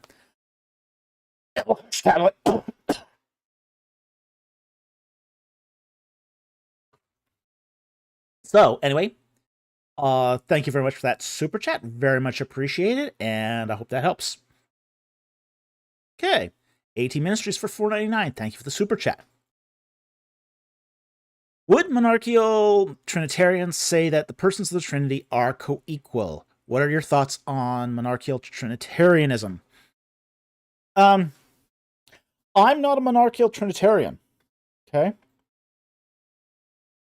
So, I'm also not a social Trinitarian. I'm an Athanasian Trinitarian. I would say the persons of the Trinity are co-equal.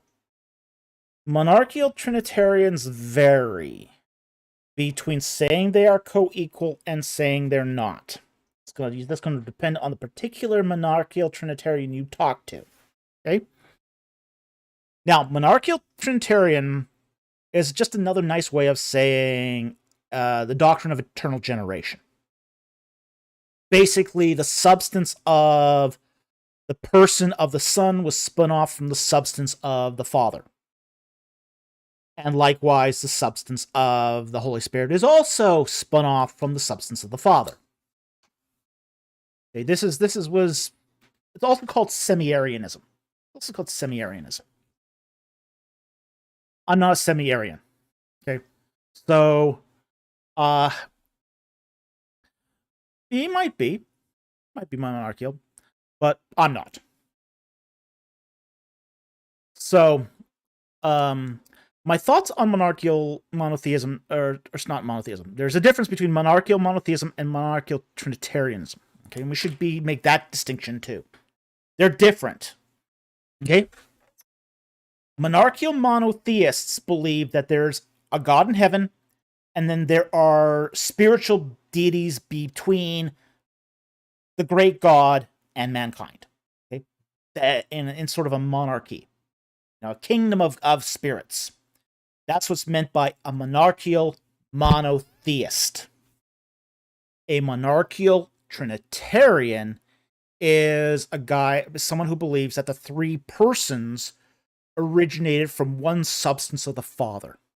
Okay? So we should keep those two in mind too. Like, for example, I'm a monarchian monotheist, but I'm not a monarchian Trinitarian. So I think we should keep those definitions separate as well. And I don't know what somebody brought up, Mechanique brought up IP here, saying that he's monarchical, but what is he a monarchical of? Is he a monarchical Trinitarian, or is he a monarchical monotheist? That's going to matter, because they're different. Those in the Eastern Orthodox tradition tend to be monarchical Trinitarians. Okay? And that's okay, and some of them are going to say that the persons of the Trinity are co-equal, some of them are not. Now, some of them are going to be subordinationists. Okay, that carries its own weight and problems that comes with that. Okay, but it's really going to depend. And I think here's one other thing that monarchical Trinitarianism is really trying to solve the one versus many problem. The idea that in the Old Testament is the claim that that God is one. Hear, O Israel, the Lord thy God, the Lord is one. Versus the three persons espoused in the New Testament. And monarchical Trinitarianism is a way to provide a mechanism for how the one can then later become three. The problem in all this is going to be the term later. There's an inherent misunderstanding in how one becomes three. And monarchical Trinitarians tend to want to say, okay, there was a state in which God was one hypostasis. And then, before the beginning of time, becomes three hypostasis. Well, okay, if you got that happening before the beginning of time, you're already in the Old Testament period. So then the whole it's a self-defeating proposition in that respect, in that the Old Testament represents that period before time, in which case God was always three, even in the Old Testament. So there's no then problem to fix when you come to the New Testament. So it becomes, in many respects, a self-defeating proposition, which is why I'm an Athanasian Trinitarian. I believe there always was three.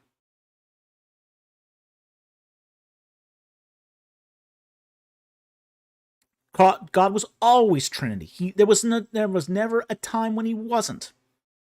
And even in this respect, too, the monarchical Trinitarians have to play a little game here to get around this by saying that there was a point when the Father was one and then became three that happened before time, but then you've got an event, and if you've got an event, you've got time.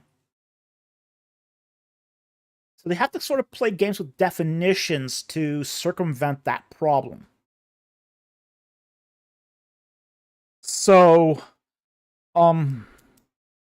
that's my thoughts on monarchical Trinitarianism. I don't buy it myself.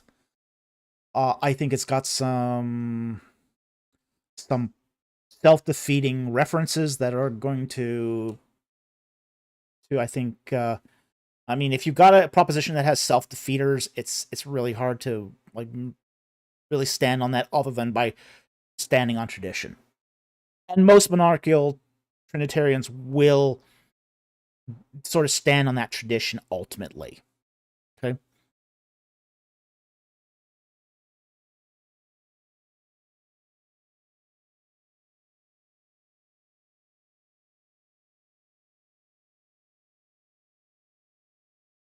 Okay, let's take that.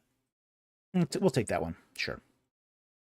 Tim Miara asks, is Adonai Eloheinu, Adonai Ahad, best translated as the Lord our God, the Lord is one, or the Lord is our God, the Lord alone? Okay. Well, it's going to depend on what side of the bed you get up on, ultimately. It's one of those weird sort of things where it does literally mean the Lord is one. But then you're going to get thought translations. Okay? And this is where things get a little dicey. It literally does say the Lord is one. I mean, Yahweh Eloheinu, Yahweh Ahad. Yahweh is one.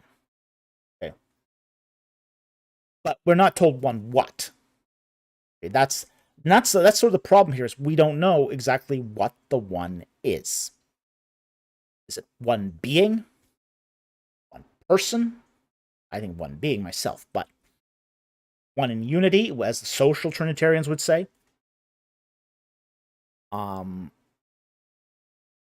even so, you wouldn't expect this sort of construction in, say, if you were to say the Lord is alone.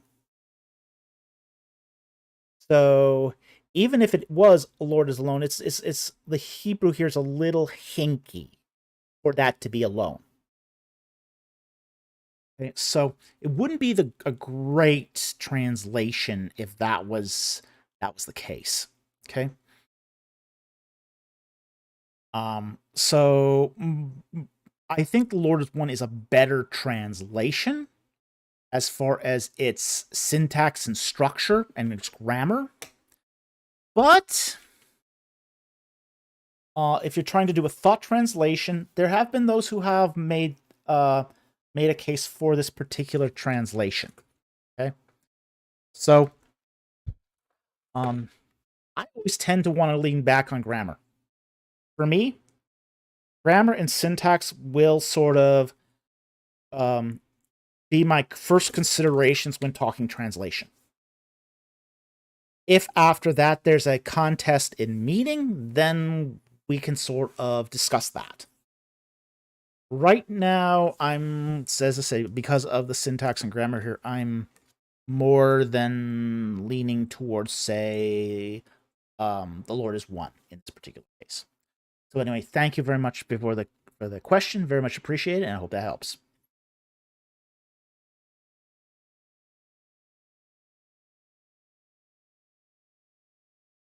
Okay, the next super chat here is from BC for $5 Australian, and he asks, are there any non-biblical texts that mention the Pishon? I don't believe so. It is remarkable for a Hebrew text to mention a foreign river that dried up around 2000 BC. Yes, it is. But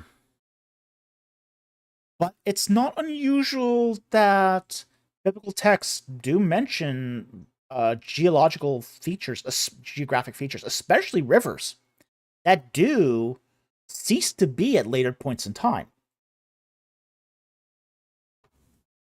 Because rivers do change. I mean, rivers are one of those geographic features. They're not like mountains. I mean, mountains sort of stick around, but rivers do change. For example, in Egypt, you have the Pelusiac branch that dried up completely. And this is the river that the city of Avaris and Paramses was on. Also, the fortress of Charu and that whole Pelusiac estuary. River dries up completely. By the Hellenistic period, it's gone. So you get the translators of the Septuagint, having to translate the Red Sea as Red Sea because there's no body of water there anymore that looks anything like a sea. And they know that. So it's remarkable, but it's not unprecedented either. So that for example, the very river that Moses is thrown into, put in the, amongst the papyrus reads of, that river doesn't exist 500 years later. That river is dried up 500 years later and moves. And so, it's one of those things that, yeah, it is remarkable that it will mention a foreign river that dried up, but not unprecedented either. So anyway, thank you very much for the super chat. Very much appreciate it, and I hope that helped. BC again for $10 Australian. Thank you very much for the super chat.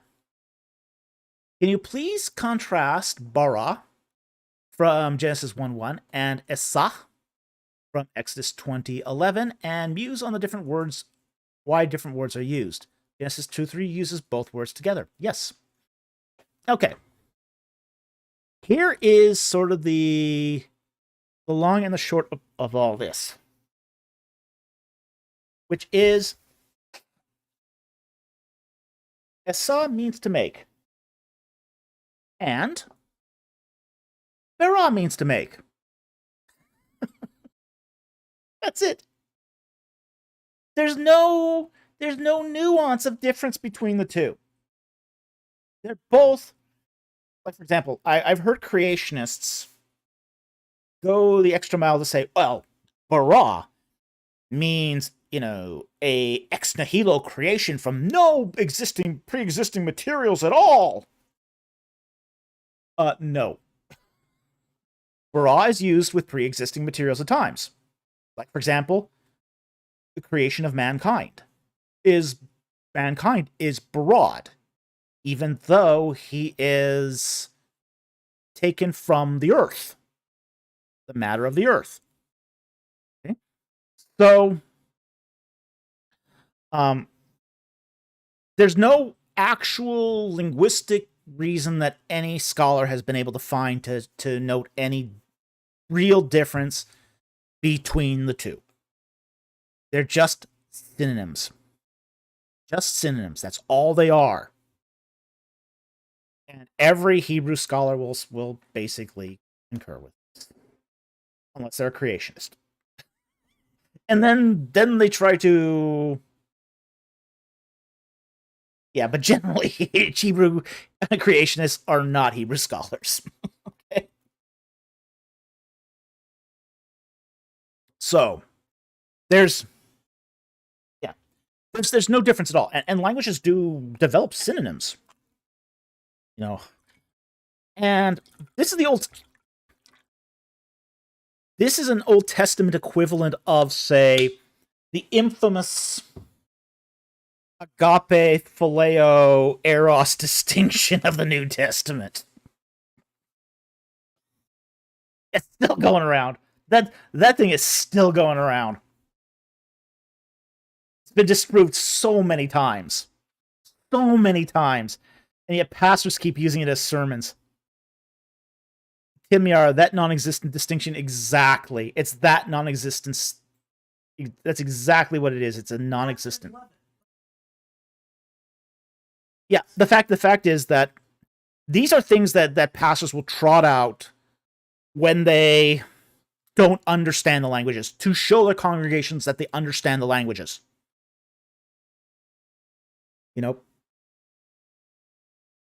I think this is just crazy. Patui says, Ellen Vanderwold, back in 2009, tried to argue Barah's meaning to separate, but it was not terribly convincing to the masses of scholars. No, it wasn't. It's still not convincing.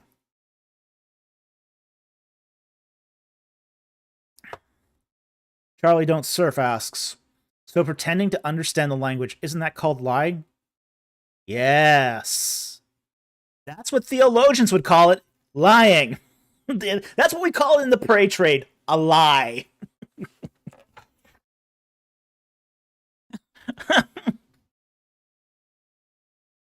Yeah, and, when you catch enough pastors, lying about knowing the languages, you start getting real jaded about this stuff. Because it is perfect. Yeah. I read. Yeah. I mean, this sermon said that. I mean, my producer said here, it's perfectly fine to quote your sources as a pastor. If such and such said something that backs your point, okay, that's fine. You've quoted your source here. But the problem is, you get these sermons that happen, and they're not uncommon. They're not uncommon. To try to show a congregation that, hey, you're illiterate in the languages. The dynamite sermon. The Didymus sermon, yeah. Love that one. Oh yeah, I mean every a lot of sermons that's still preached. Some people still preach that.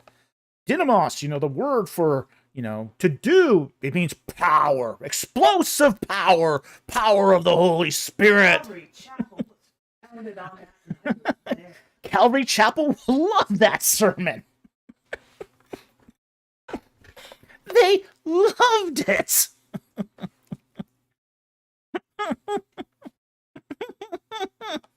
The dynamite sermon. Yep. Dynamos. That's where we get the word dynamite. Therefore, in the original Koine Greek, dynamos means with explosive Holy Spirit power.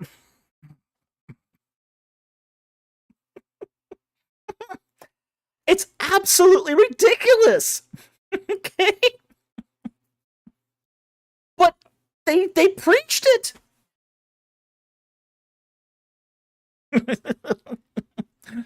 BC says, did you illiterate or illiterate?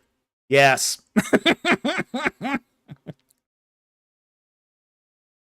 Linguist Ammo says, I attended Calvary Chapel for years, so I relate. Well, we attended it at Calvary Chapels for years too. But you get those sermons that keep getting recycled. The whole eros, phileo, agape sermon. No, there's no real difference between them. And there's no difference between Esa and bara. They both mean to create. Just crazy. It's crazy how...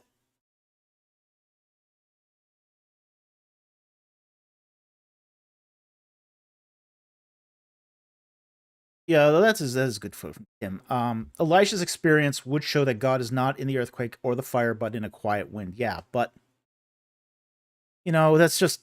But we do find these sermons that keep getting recycled from time to time in the Christian church, all over and over and over.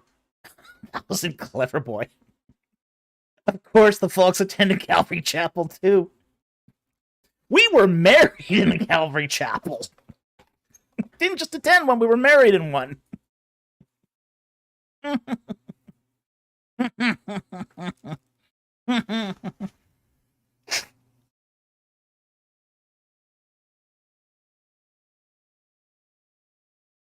But I do wish that pastors would sort of put two bullets in the head of some of these sermons and just lay them to rest. The agape phileo is one. The dynamite one's another. The bara versus Esa one is another one that deserves two bullets in the head and put down like Old Yeller. Okay? And you just need the second bullet just to be sure, honestly.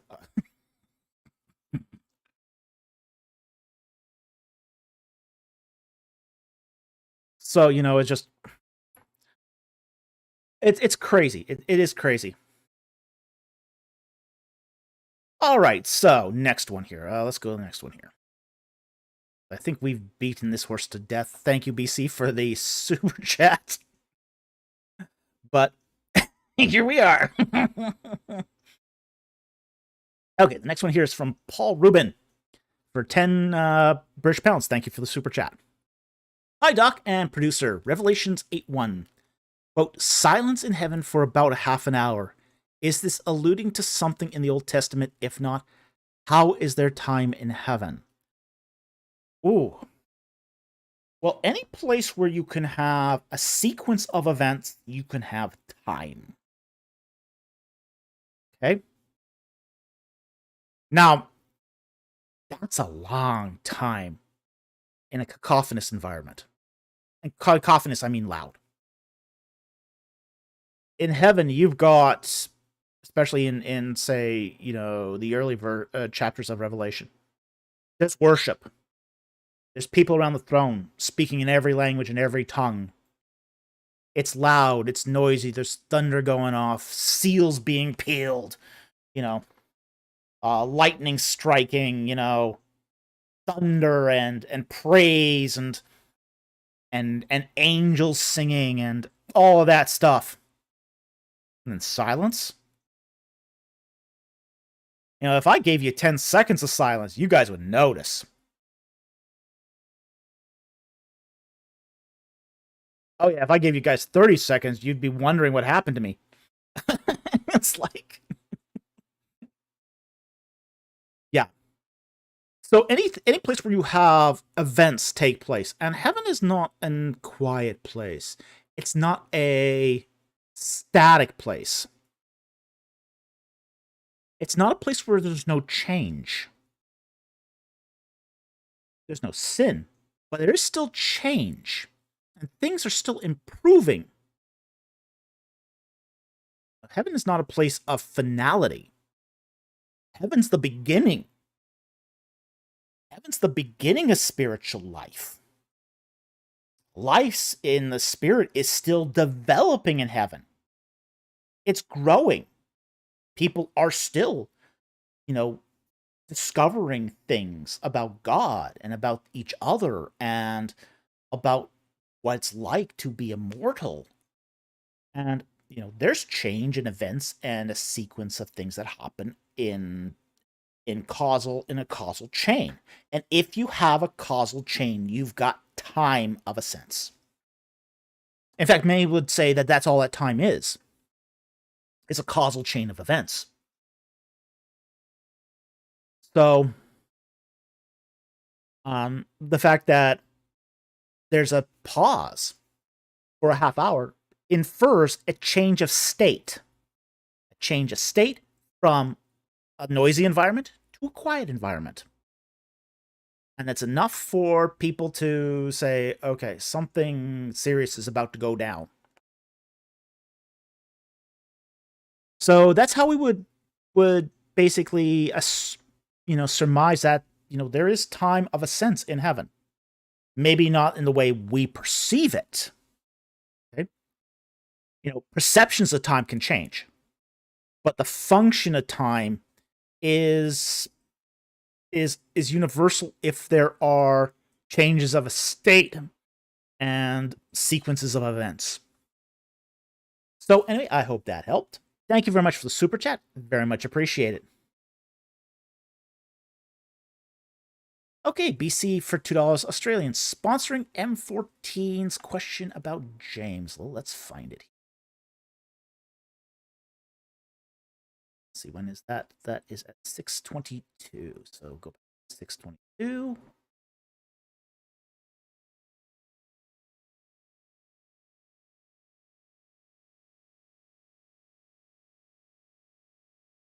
$6:22 is where we're off.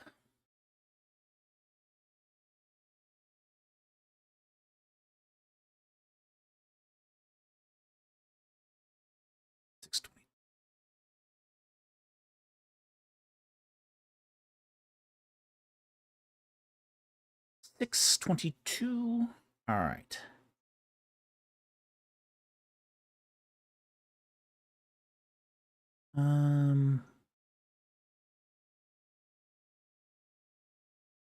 Let's see here.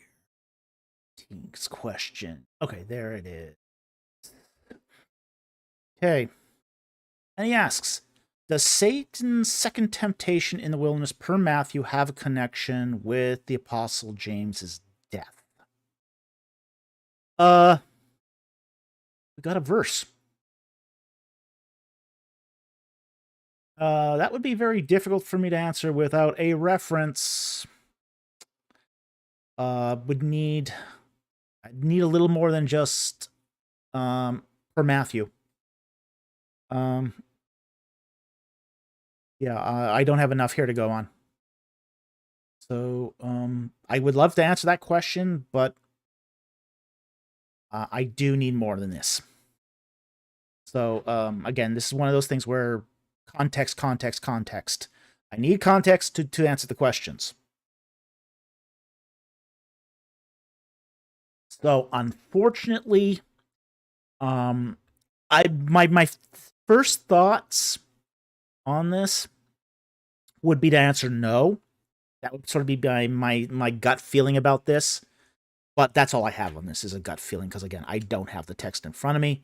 Because I don't have the text in front of me and it wasn't supplied, I can't answer the question. So, not in any meaningful time here. Oh, context just above. Matthew 4:5.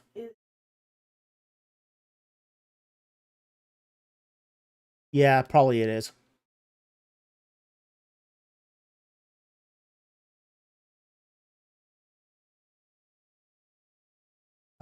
Matthew. Okay, yeah, probably that. Yes, okay. I don't think it has just one. Yeah, that'd be fine interpretation as far as that goes. Here's the text. The text says, regarding the temptation of Jesus in Matthew 4, verse 5. The devil took him into the holy city, this is talking about Jesus, and he had him stand on the pinnacle of the temple. And he said to him, "You are the Son of God, throw yourself down, for it is written, he will give his angels charge concerning you. On their hands they will bear you up, lest you strike your foot against the stone." Jesus said to him, "On the other hand, it is written, you shall not put the Lord your God to the test." Now, what's the pinnacle of the temple? Okay, that's a good question right there. The temple was on a mount, Mount Moriah, and the mount was extended in Herodian times. Okay, so the original, basically in Herodian times, the mount was filled in to extend the court. The original temple had 3 courts. What Herod did was he added fill to the side of the mountain to stretch the mountain so Herod could put in a 4th court, a court to the Gentiles. Okay? And then a wall is built around the entire thing. Okay? Now, that wall had a stairway that you could go up to it, and that's the pinnacle of the temple. Okay? It's not in the building of the temple itself. Okay? It's on the wall. This is the outer wall of the temple. So basically, Satan is taking him up to the basically the top of the retaining wall, and it's a long drop down. Okay, it's a long drop down because it's not just the height of the wall; it's also the height of that hill below it that's been filled in and basically retained. Now we still see pieces of that retaining wall where the temple court was expanded out by Herod. Those still exist. Okay? But that's what's meant here, and it's a long drop. Yeah, it'll finish you off if you get shoved off that. Okay? And that's where James was taken. He was basically taken to the court of the Gentiles, up the stairs to the top of the wall, and thrown off the side. So it's likely this is what's meant by the pinnacle of the temple. Essentially, the place where the gate, the Herodian gate, is to the court of the Gentiles. Okay? No, it's probably not. A mechanic asks, "Is the Wailing Wall?" No, it's probably on the other side. There was actually some stairwells that went around the side of the temple all the way up. So it's probably not on the eastern side of the temple, but on the western side. Got that backwards. Not on the western side, but the eastern side of the temple.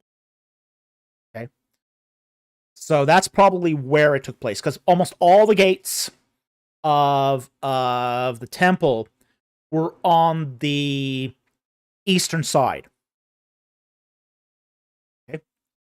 So they're basically taking him up to the highest spot on that sort of crooked corner between on the Herodian enfillment and dumping James off of that. Okay, so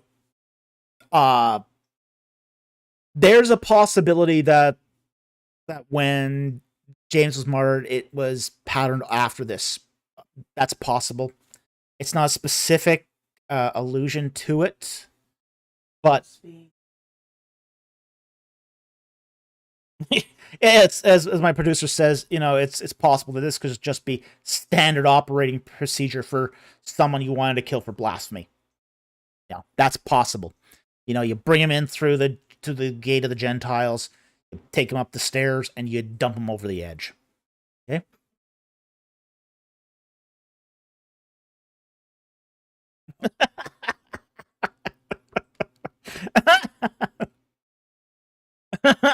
Mechanique says, so looking into the sunrise, did people ever look into the glare and trip all the way down? Could be. I'm sure they didn't follow OSHA regulations.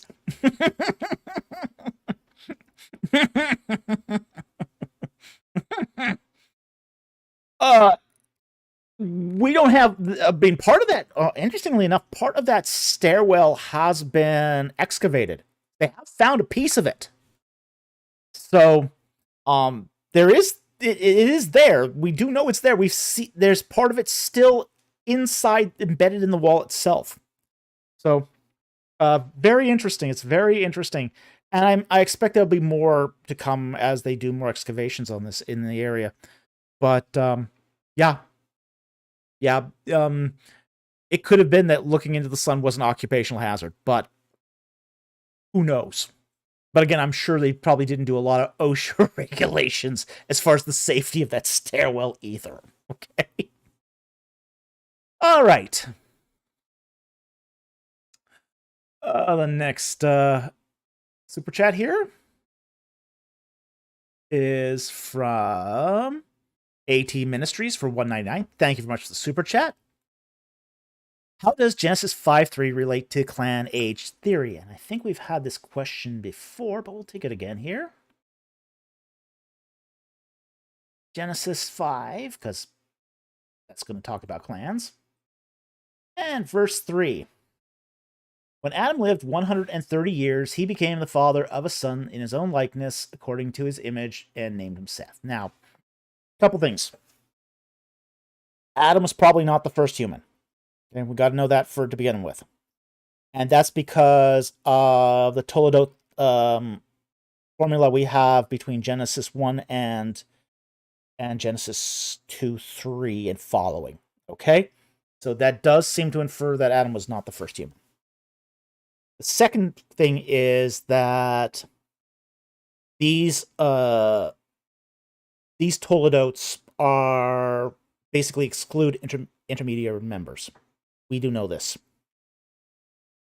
The third thing is that in most cases, the son is not necessarily the firstborn. In fact, it would be an incredible coincidence if all of these members were firstborns. And we know they're not. Because the very last member of Genesis 5 and Genesis 11 is not a firstborn. So we know that these are honorary transposed. So that the most important son takes the place of the firstborn in order and takes the credit for it as well. So, for example, Terah becomes a father at age 75, but is 130 at the birth of Abraham, even though Abraham is listed as the firstborn in ordinal position. But he's not the firstborn. So, in all likelihood, what we got here is Adam becoming a grandfather as such for Seth at 130 years, roughly. So that's how we would interpret this as according to the clan model, is that Adam may not have actually been the firstborn, or Seth may not have actually been Adam's firstborn son, but a son among many. And this was the particular son that's important for the narrative and for the line. Okay? So anyway, I hope that helps. Thank you very much for the super chat. Very, very much appreciated. 18 Ministries for $1.99. What have you been consulted of? Well, okay, first of all, we have to keep something in mind.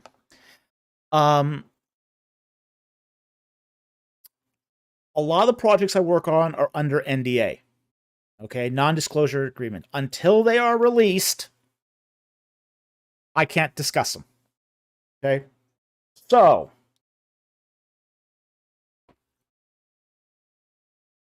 that's a disappointing answer right there. So, unfortunately, all the video game projects I've worked on have not been released, so I'm still under NDA for those. So I can't discuss those. Now, fortunately, some of the movies I've worked on have come out. And the one that sort of came to mind that I did do a little bit of consulting on is King Arthur. Okay? And they ignored everything I said. Okay. So this is why we don't make a huge deal of it either, because you can't point to your contribution if they ignore everything you said. And it's an embarrassing production to begin with. Woo. Ugh. Terrible movie. Terrible movie.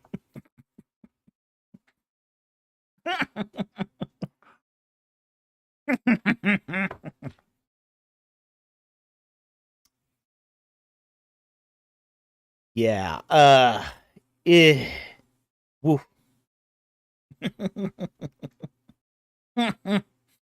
You just paid $1.99 for disappointment. Well, sometimes that happens. You got honest answers. You're not gonna get puffery. Okay. Sorry. I mean, what can I say? No, they did not call me. I was not called on Exodus, Gods, and Kings. Not the Prince of Egypt either, nor the Mummy in 1932. Hey, I'm old. I'm not that old yet.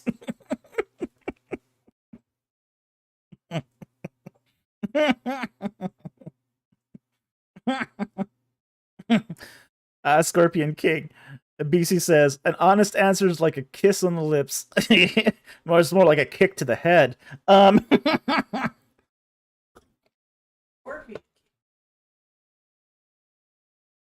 Oh yeah, doing a real Scorpion King would be a hoot.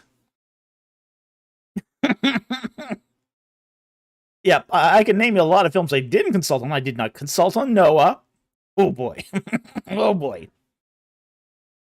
Yeah, Lingo's Ammo. Oh good. Noah, Exodus, Gods, and Kings. That film was awful. It was atrocious. Oh my gosh, that was awful. No, with the guy from Gladiator, yeah. That guy did not do that. But that's a disappointing thing when you work on films. Is 9 times out of 10, you're going to consult on a film and they're going to ignore everything you said. Chow Yi, King Arthur, as in Guy Ritchie? It might be. I don't remember. Just look that one up quickly. I have worked in movie studios, so there's other films I've worked on as well, but not in a consulting role, but more in an IT role. Let's see here. Sure.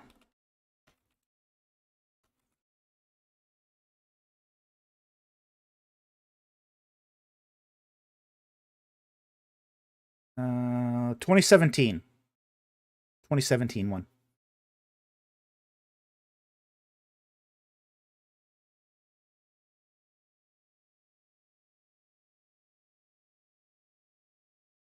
The one that stars, yeah, Guy Ritchie, Joby Harold, Lionel Wiggum, Jude Law. Yeah, that's the one. Yeah, they ignored everything I said.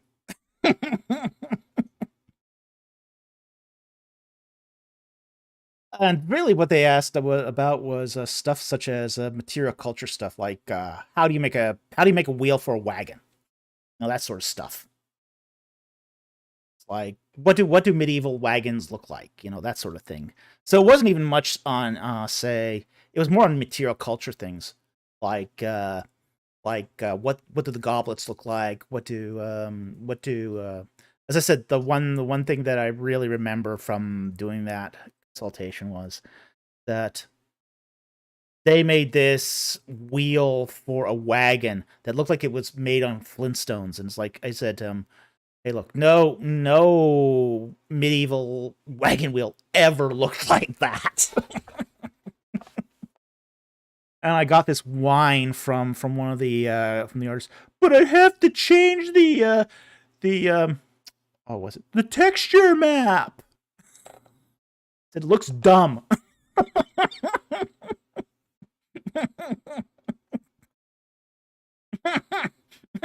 It looks dumb, and no historical period piece wagon ever looked like this.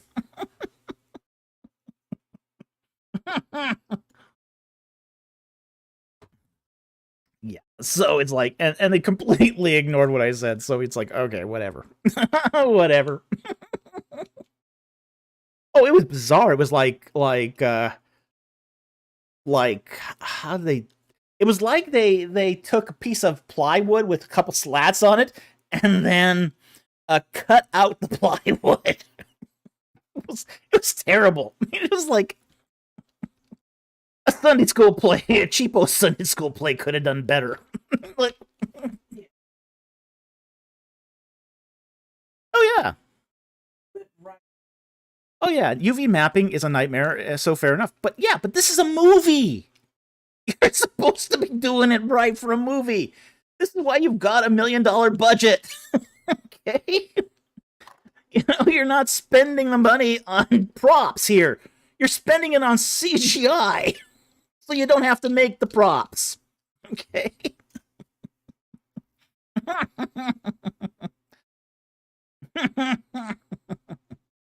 Whoa, boy. It's not like they couldn't fix this.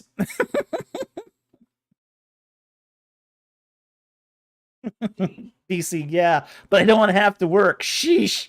Yeah. Yeah, you do get that streak of laziness in some of these graphic artists. I mean, it's true. I mean, these but okay, that's fine. You're paying for the consultation. If you're going to pay for the consultation, you might as well benefit from it. Otherwise it's just money wasted. This is why they don't hire consultants to begin with. They're just gonna. Because they know they're just gonna. Yeah, smart productions just don't hire consultants to begin with.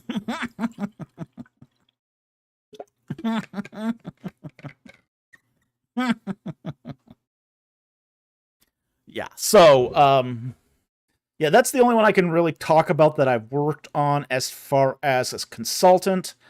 I've also worked, but I've worked on other movies too. All uncredited.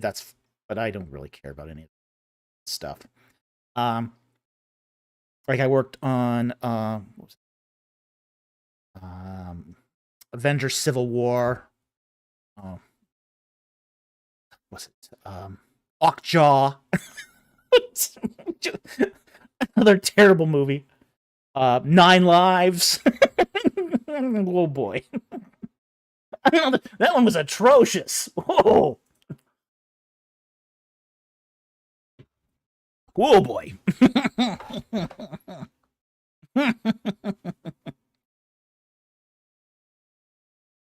Oh, I hate Avengers films so much.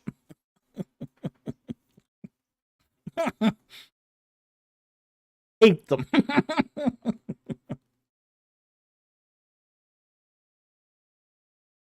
Okay, so anyway, those are some of the I think I even worked on San Andreas for a little bit, just like okay. But and there was one of these live streams I did show the swag I got while I was in the industry, but it's just like that's an industry I'm kind of glad I'm out of. It was horrible industry. But I'd still do consulting on them with them, wouldn't mind.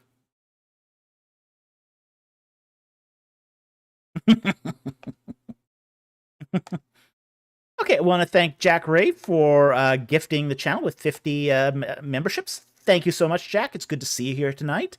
We really, really appreciate it. Oh, by the way, Jack, I'm still playing Starfield. Love it. Love it. Thank you so much. Really appreciate you giving me that game. It's been really a godsend for my sanity in recent times. So, again, I want to thank you again for giving me that gift. It was really appreciated. And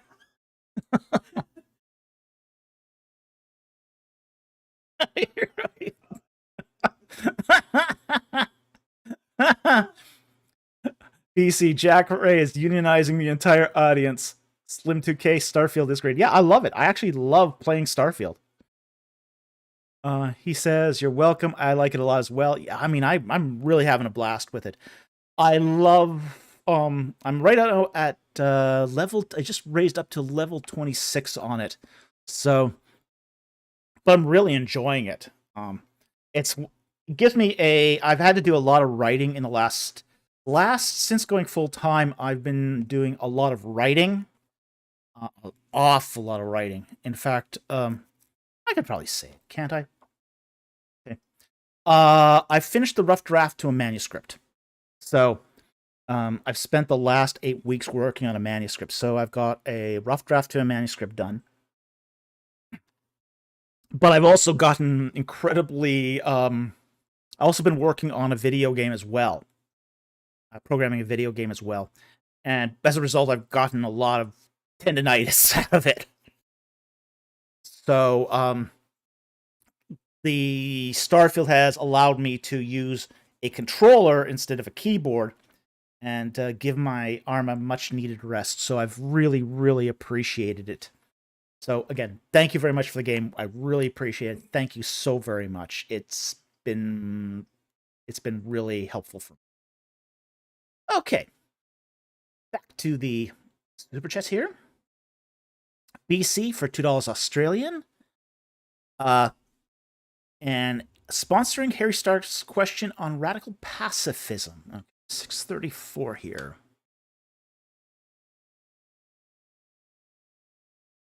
I need to go back and find it. It's 34. I've got the timestamp. No, it's somewhere around 634.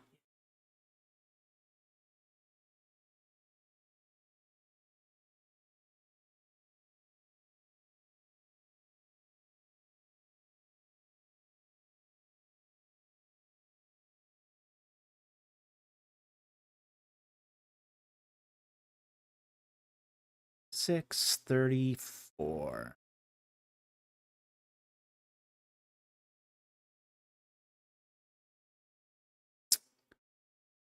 Okay, I found it here. Okay, Herrick Stark. Does the New Testament argue for radical pacifism? Can Christians work in the police force and the military? Okay.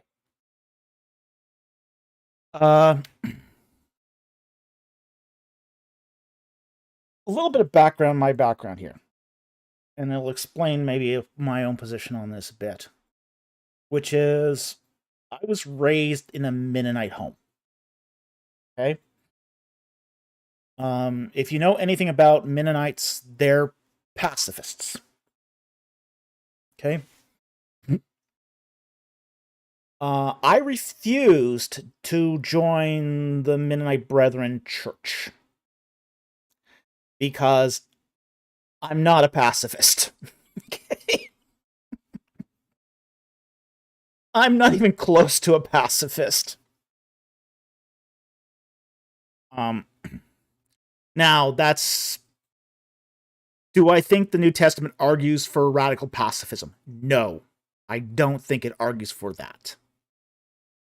Okay?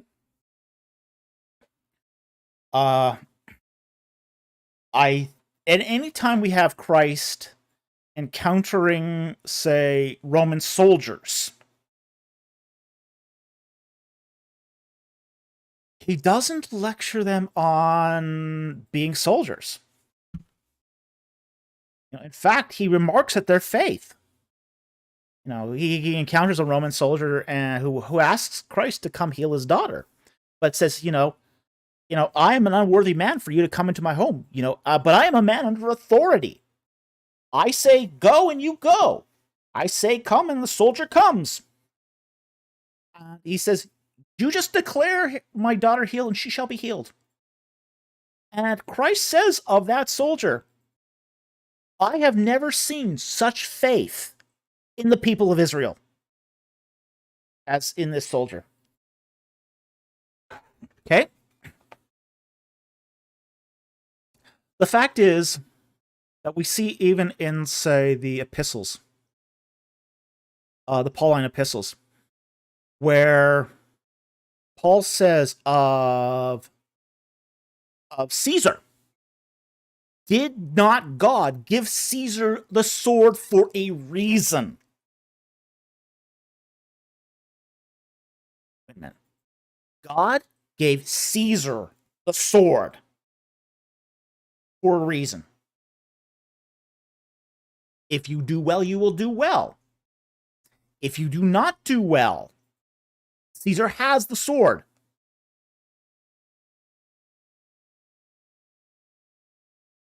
There's a place for law and order. God gave authority to government. He gave authority to government to administer justice.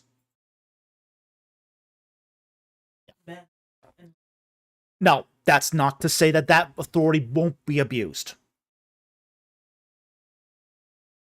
But it is an honorable profession in the eyes of the New Testament to work in the police force and the military. Okay? That's acceptable within the frame of the New Testament. In fact, not just acceptable, honorable.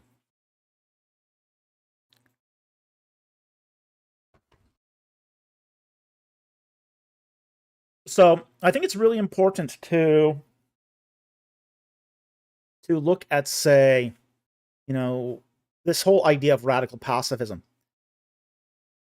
It's oftentimes a misinterpretation of certain passages. Like, for example, when, if a man comes up and slaps you on the cheek, and they ask Christ, what should we do? Basically, Christ says, turn the other cheek and let him slap the other side. We have to understand what a slap is in that context. It's an insult. This is not somebody who's taken an open fist and punching you so you're spitting out 10 teeth. It's not that. It's an open hand slap to sting you, to insult you. It's an insult. Christ basically saying, if someone insults you, let him insult you again.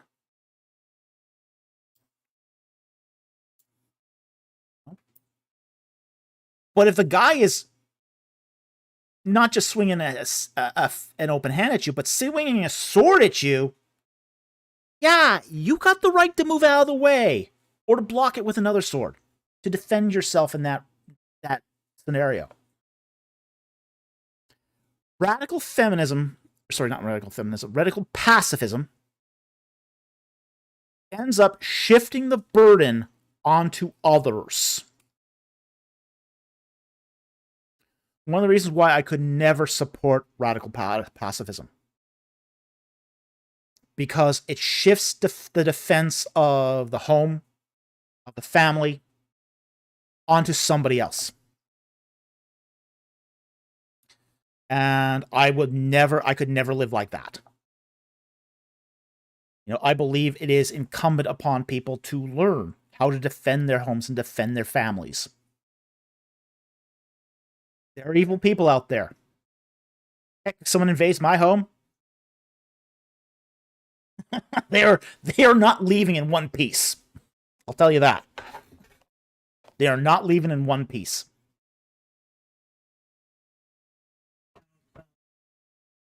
Mm-hmm.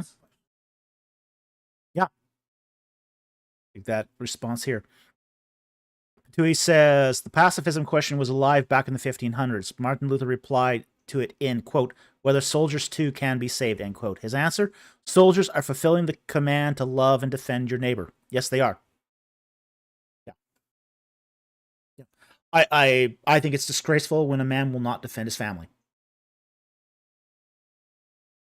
Anyone who enters my home to do violence against me or my family is not going to end up in one piece.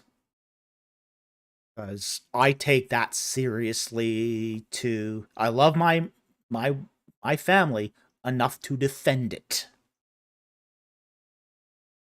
Okay? So that's sort of where I stand on that. I do not see a biblically sustainable position for radical pacifism. I don't see and the fact is that the Bible, even tells the disciples, sell a cloak and buy a sword. Wait a minute. No. It wouldn't make any sense to sell your cloak and buy a sword if it wasn't for defense.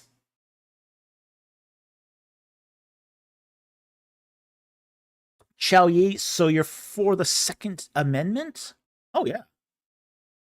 We don't have the Second Amendment here in Canada, right? There is no right to own a firearm in Canada. You have to be specially licensed and get dispensations, and it's really difficult to get a firearm in Canada. But I am for the Second Amendment. I think it's a good amendment. I think you don't have a First Amendment without a second. I've seen this happen in Canada, too, where the government can arbitrarily just take away your right to free speech. So, yeah, I'm definitely pro Second Amendment. I think it's, and I think where you got excessive gun laws, you also have a lot of gun violence.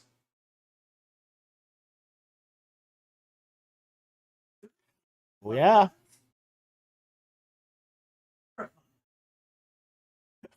Well, I'll even go one further on that one. We lived in England for 3 years. They've got no guns. I mean, they've outlawed guns. But people are afraid. I've never seen such fear in a community. They're not just afraid of knives. They're afraid of sporks. I couldn't believe that. This guy hold this girl hostage with a plastic spork. For you who don't know, a spork is what you get at like KFC. It's a spoon with a little serration on the edge to be a spoon and a fork at the same time.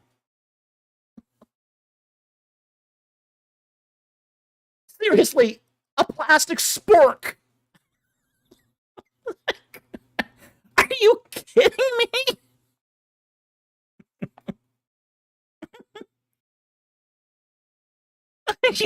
Really? But that's what happens when you ban all the weapons. Is the fear doesn't go away. It just migrates to sillier and sillier things. People are no longer afraid of guns, but now they're afraid of knives and sporks.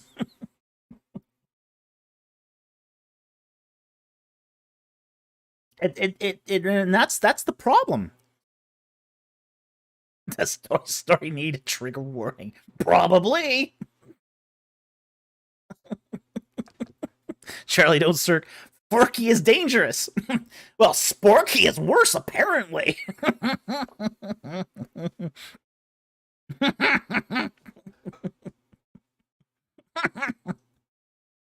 The opposite. Mechanique says the opposite of that is. Of all that's good, sporks should be encouraged, but foons not tolerated.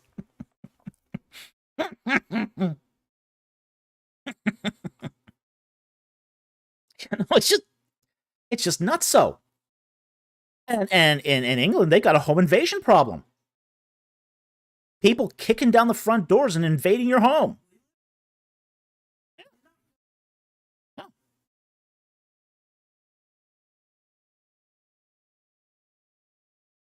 Well,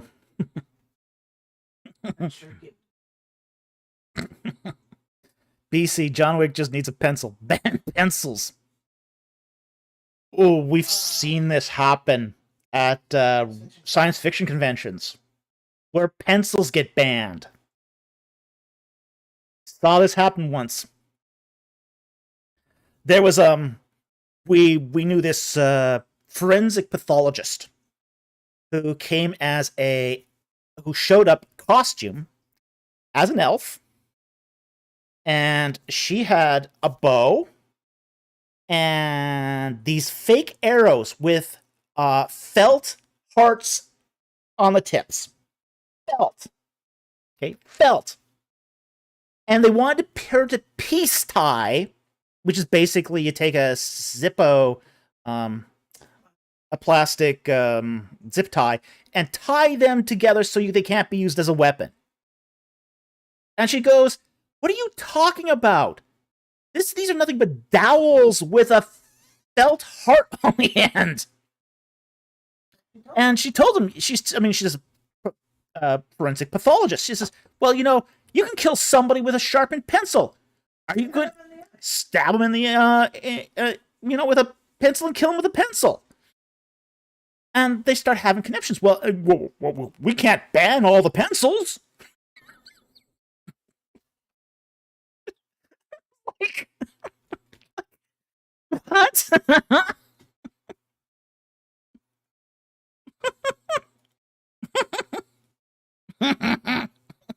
Someone felt threatened by felt. Maybe. Yeah. Could be.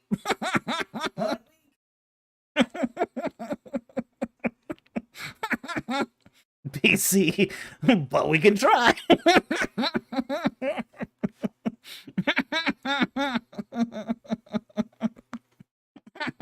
Ancient History Gamer, I have arrived. Oh boy, you picked the right time, didn't you? PC felt threatened.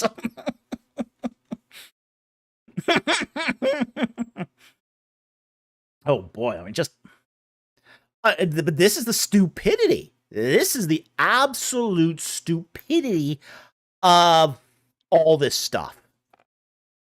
And that's where you get with radical pacifism. Is radical pacifism doesn't end up in a safer society.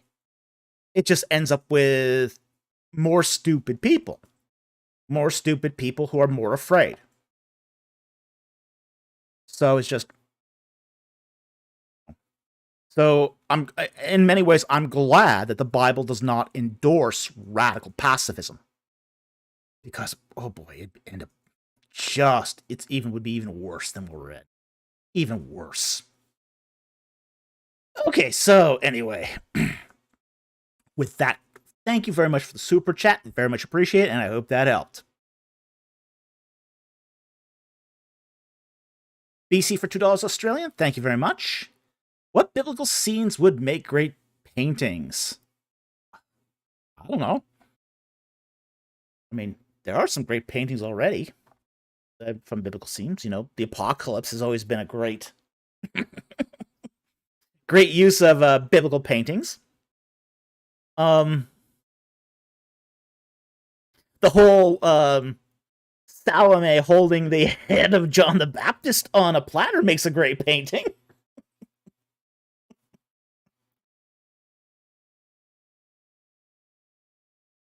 Oh yes, that's a good one too. Salome was a good painting too. But what I know, the one bad story. Yeah, the one with the tent peg, that would make a great one as well.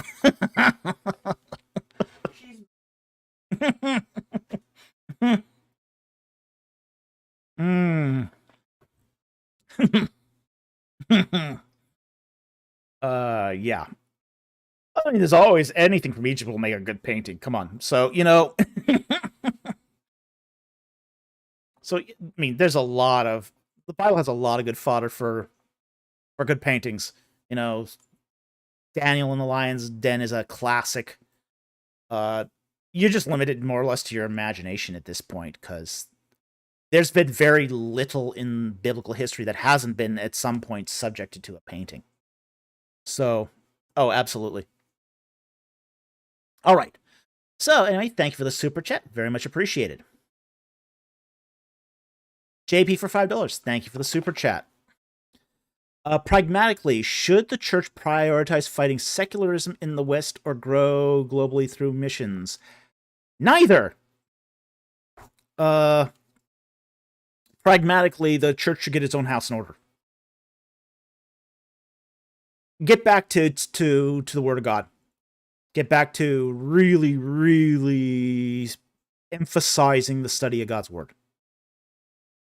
I think it needs to get its foundation correct once again. I think the problem overall in the church is a foundational problem.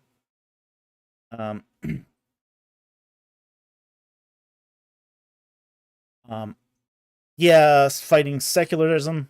That's, I mean, if they've got their own house in order, if the church gets its house in order, fighting secularism just doesn't become much of a problem.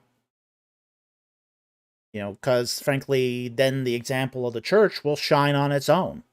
Won't need to fight secularism. As far as growing missions, again, if the church got its house in order, that's also a self-correcting problem. Because the church will grow. It'll grow domestically. And if it grows domestically, it'll start sending out missionaries and it'll grow internationally.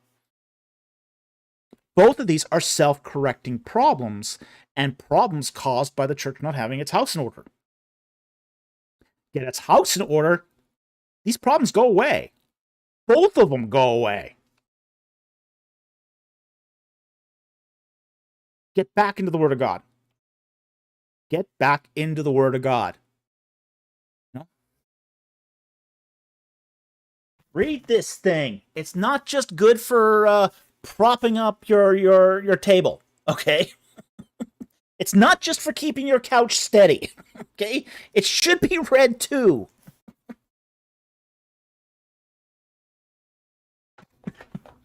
All right. So anyway, that's my opinion on this. I think pragmatically, once church gets its house in order, by doing what it's supposed to do, which is, to teach the Word of God, to preach the gospel, to create disciples. Okay? If you're not making disciples, if you're not bringing believers to maturity in faith, the church is failing its job. That's the foundation. Creating disciples that can handle the Word of God with competence and truth. The church can do that. Everything else takes care of itself.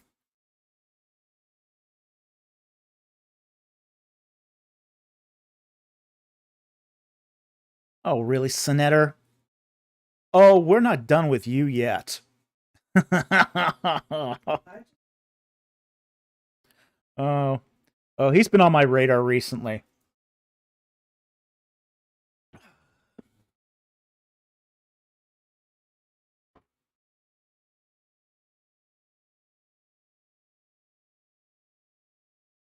Okay, the next one here. Let's go to the next super chat here from Mechanique for $5. Thank you very much for the super chat. Good evening, Dr. Falk. Thoughts on 1 Peter 2:2? What can you say when folks use it and say, don't read scripture text critically or wrestle for answers? Okay, well, let's bring up 1 Peter 2.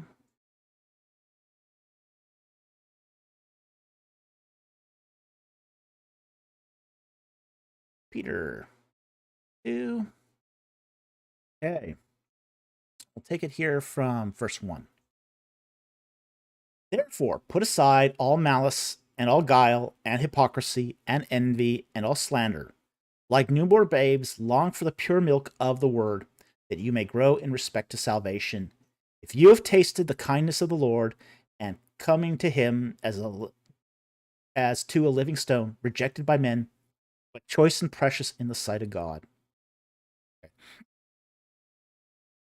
The whole fact is that we grow through the word. That's the source of our growth. It's like verse 2 says, like newborn babes, long for the pure milk of the word. That by it you may grow in respect to salvation. in respect to salvation. Our growth is by mooring our existence in God's Word.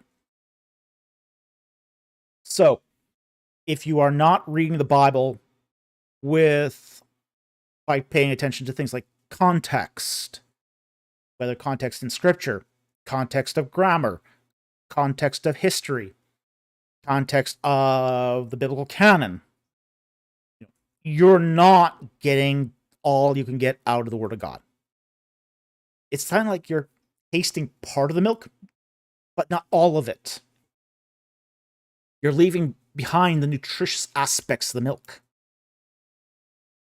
It's kind of like, well, having a milkshake instead of milk. Okay? Yeah, you're gonna get a good flavor, but you're gonna get a lot of junk too. So the Bible gives its answers reluctantly. It's something we're supposed to wrestle with. It's a complicated book. We are supposed to be involved in it, get inside of it, understand it for all it's worth. It's an active reading exercise. It's not a passive reading exercise. It's an active reading exercise. Okay? So we do need to be very cognizant of that fact.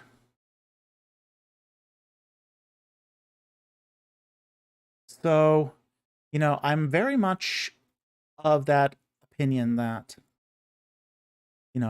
anyone who says that we don't or shouldn't read the Bible critically or wrestle for answers isn't getting him. And if they're not getting them, they're not going to be able to answer your questions either. So, it's like the blind leading the blind. If they're blind, well, okay, that begs the question, why should you remain blind? Just,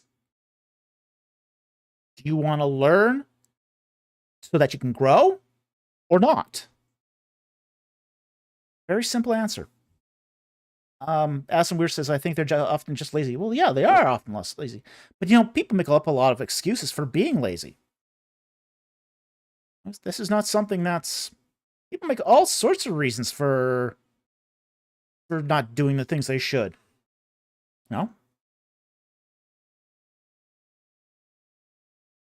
Yeah. Yeah. My producer says a lot of pastors would rather do counseling rather than study to do their weekly sermon. Why? Because it's easier. It takes less effort. You don't have to do that horrible thing called reading with your eyes. You don't have to know Hebrew and Greek.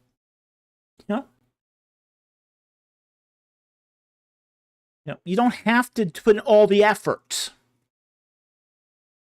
Just sort of reap the rewards. Yeah. So anyway, I think it's one of those things where if we are doing our job right in the church, we are going to want to grow. We are going to want to grow. That's why we have to keep going into the Bible. That's the source of our growth. So anyway, thank you very much for the super chat. Very much appreciate it, and I hope that helps. Mechanique again for $5. Thank you very much, super chat. On exegesis, like before, sometimes folks go right for doomsday and miss a bit. Well, yeah. What, in your opinion, is Christ's most important teaching in Revelation? God wins. Basically. That's his most important teaching in Revelation. God wins. And everything else is just an unfolding of what's in the Old Testament. If you understand that it's about God winning, then everything else just sort of, you can just figure it out from the Old Testament, more or less. So I think that's Christ's single most important revelation in the book of Revelation itself is he wins. It's no more complicated than that. It's one of the reasons why when people tell me, for example, say Revelation is a complicated book, not that complicated. Its structure is pretty easy. It does have that sort of parallel cyclical structure of, sort of taking history and going over it several times from various perspectives. You get that in Revelation. But it's not that challenging of a book as far as the content goes. Content is not that hard. But it's thematically, there's no contest. In some ways, it's like Genesis, where, say Genesis is talking about, on occasions, a polemic against the various gods of creation. Well, in the same way, Revelation is a polemic against the gods of this world. And again, God wins. Every single time, God wins. So I think Doomsday is beside the point. And if anything, God says enough. Enough. Enough of the destruction, enough of the doomsday, and he ultimately intervenes to save humanity, even from itself. I mean, we are an inherently destructive species. We will destroy ourselves given our druthers. But there's going to come a point in Revelation where God says enough. And if he had not come and shortened the days, there would be no mankind left. So that's what I think is sort of the big takeaways from the book of Revelation, is that Christ says enough. There's a time that when God says enough, God wins and God saves the day. Right? So anyway, thank you very much for the super chat. Very much appreciated. I hope that helps. Jack Ray, another 10 memberships. Thank you very much, Jack. We really appreciate your support of the channel. Okay, Slim2K for $5 goes, hello, Dr. Falk. What are your thoughts on the idea of Nimrod trying to hunt God? I don't think there's much to that. He's a hunter. He's hunting wild beasts. And he's doing it because at the time when he's settling the Mesopotamian plain, it's a free-for-all for wild animals. We've seen this in other places in the ancient Near East too. Like, for example, in Canaan, it was once described as having been the abode of beasts. So there's no sense here of Nimrod hunting God as much as it's a sense of Nimrod hunting lions and bears and tigers. Oh my. Just so people don't get eaten by lions, tigers, and bears. Oh my. Okay? But that's the importance here, is they're civilizing the Mesopotamian plain. They're getting rid of the hippos. They're getting rid of the crocodiles and the nasty things that inhabit these swamps. And so that they can build cities that are fit for human habitation. It's BC. So Nimrod was subduing the earth. Exactly. That's exactly what he was doing. That's exactly what Nimrod was doing. He was subduing the earth. Maybe, but I think he was doing exactly what he was told in that one respect. Okay? We were told to subdue the earth. So, yeah. Whether or not that's the right course of action here, I'm not going to say, but that does seem to be what Nimrod is trying to do. And I think beyond that, I don't think there's much more we can say about Nimrod. So, anyway, thank you very much for the super chat. Very much appreciated. But it doesn't seem that he's hunting God as much as he's hunting beasts.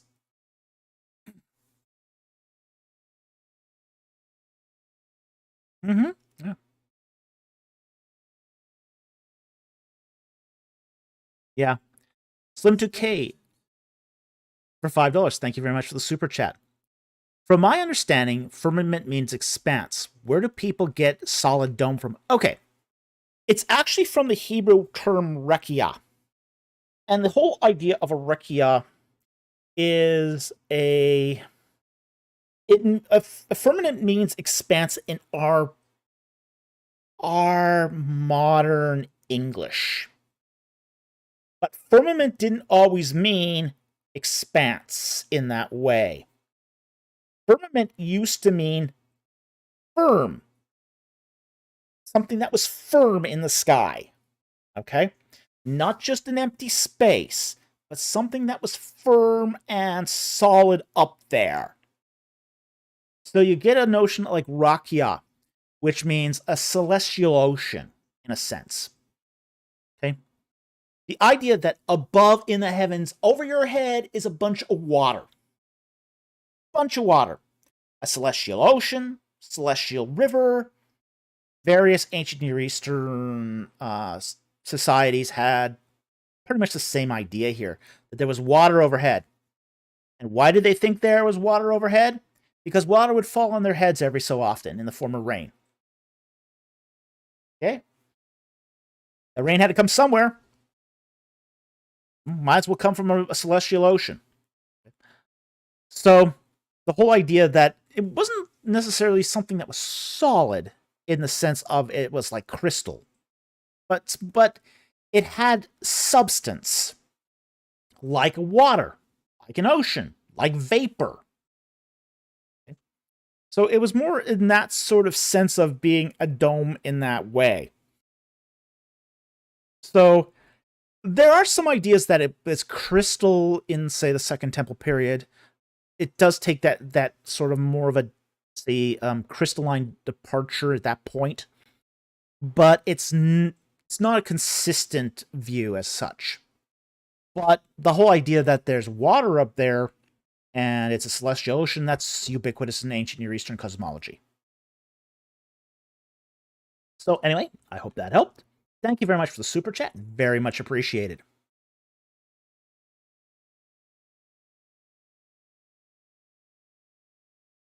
BC for $2 Australian. Thank you very much for the super chat.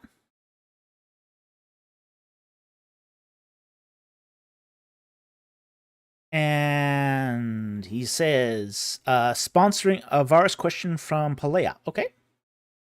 Here, 758.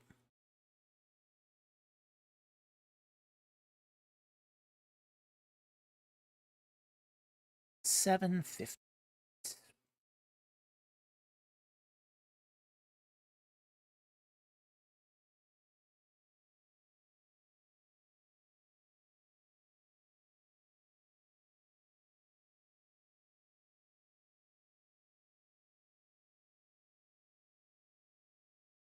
Here.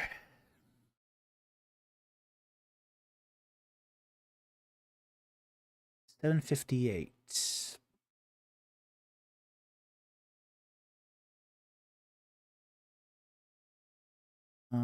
Play.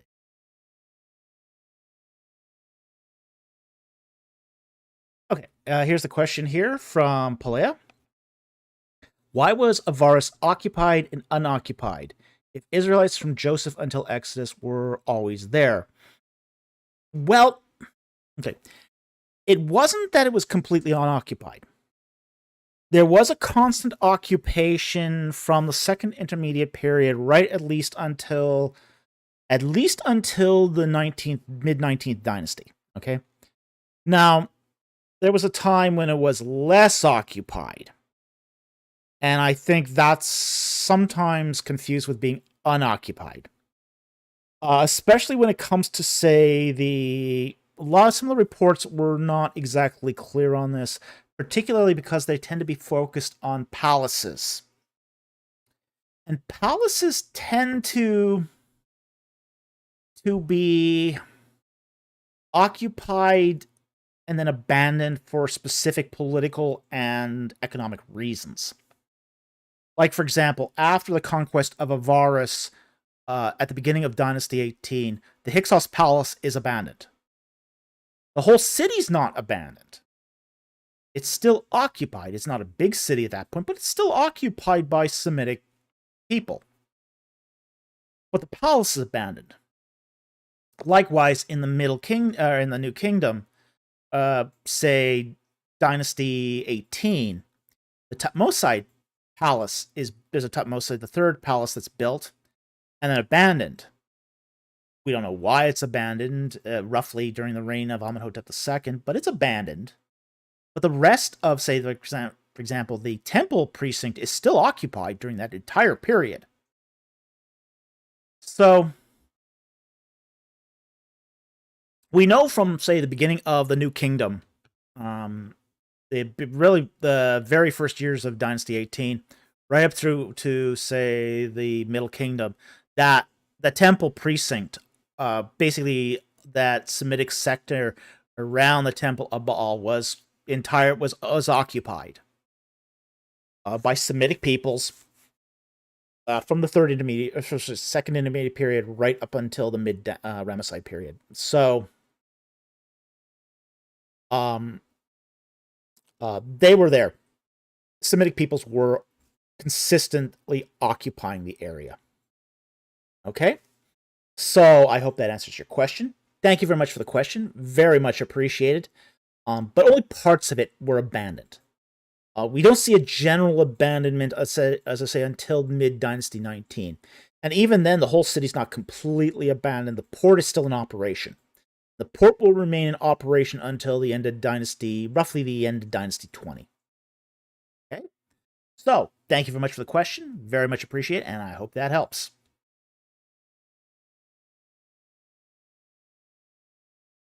And next one here. From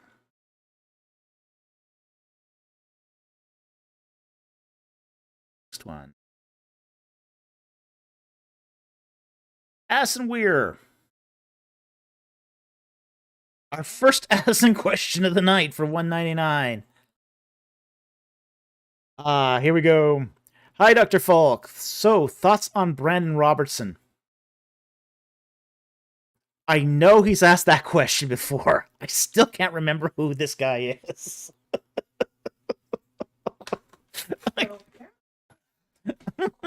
So apparently I have no thoughts on Brandon Robertson. Yep, I know you've asked this question before. Still don't remember who this guy is.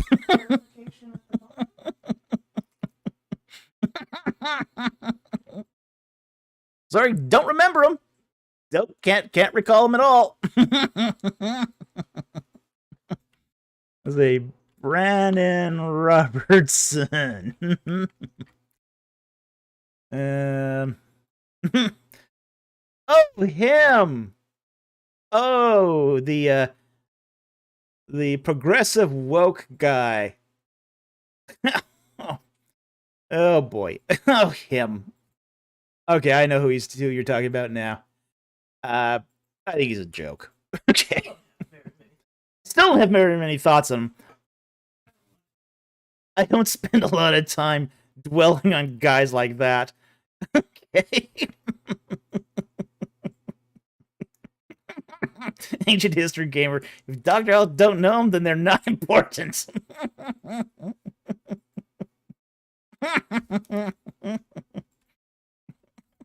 Well,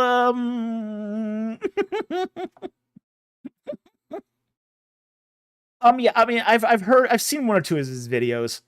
I'm not impressed by him. I mean, he's your typical progressive Christian that doesn't believe in anything Christian. I mean, what's there more to say? He's a progressive Christian that denies the faith. Okay. Yeah, so what am I supposed to make of that?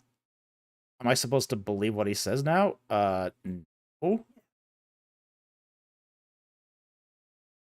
So it's just like, yeah, I mean, the guy's just following the zeitgeist. Okay. I mean, any idiot can follow the zeitgeist. You know, the spirit of the age? Well, I'll tell you what. The spirit of the age leaves a lot of widows. He who follows the spirit of the age is soon widowed. And Brandon Robinson is just doing that. So his type have come and his type will go. So I don't have anything more to say because I don't find him interesting. Okay, so the next one. that was fun. Next Addison Weir question for $4.99. Now, a more serious question. More serious than Brandon Robinson. Why do you hate Avenger movies? Those were awesome, especially the last two. I just hate Avenger movies. I think they're stupid. Okay. I just don't like them. I can't get into them. It probably didn't help that I worked on them. The fact that I worked in the special effects studio that worked on the Avengers movies probably didn't help. But I just cannot enjoy an Avengers film. I don't think they're well written. I don't think they're well acted. Special effects are okay, but that's all there is to them. So,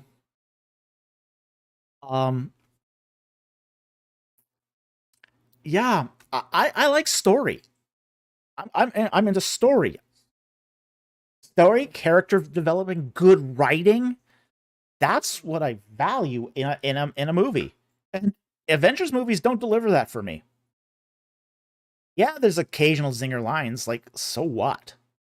If the rest of the writing is really poor, like, why? You know? Oh yeah, Tim Harris says, "Oh yes, I've heard VFX artists are exploited." Oh, it's a sweatshop. Oh yeah, VFX artists. If you've ever been into a studio, yeah, well, it cured my producer of wanting to be a VFX artist, because I've worked in VFX studios, and I got her in. I got her in and showed her a tour of a real VFX studio. And looks like a sweatshop. And she asks, "Why are all the lights off?" And she goes, I said, "They're never turned on. You're always in the dark in a VFX studio." Of course, 1000 clever boy. Of course, Dr. Falk worked in VFX. Laugh out loud. Well, yeah, guilty as charged. So, yeah, it's you're always in the dark. You've got little cubicles. It's not a great place to work. It's not a great place to work. So,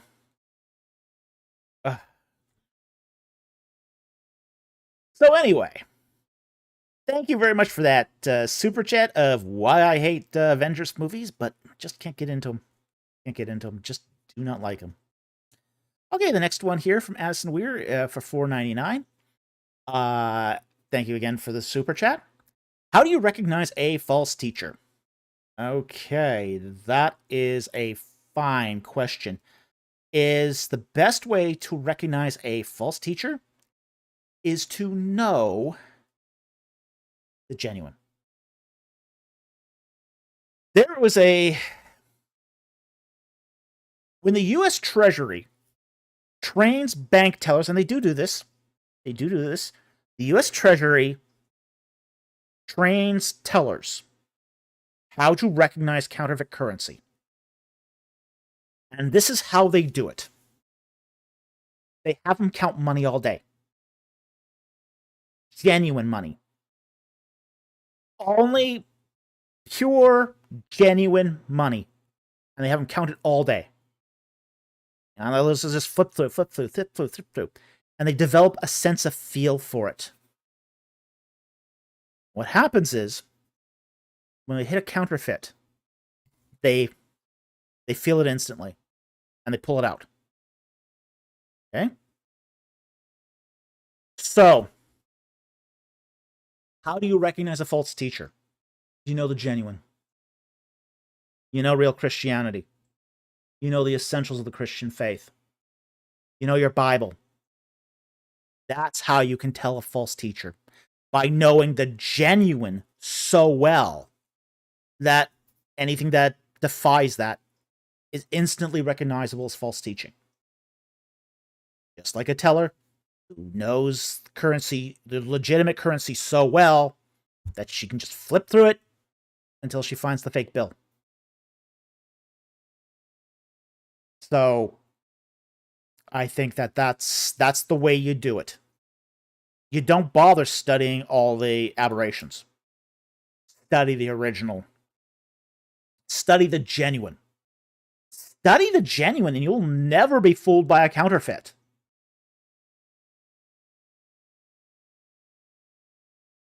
If you know the genuine gospel, the genuine historic Christian faith so well that you can recite it off in your sleep, you'll never be fooled by a counterfeit.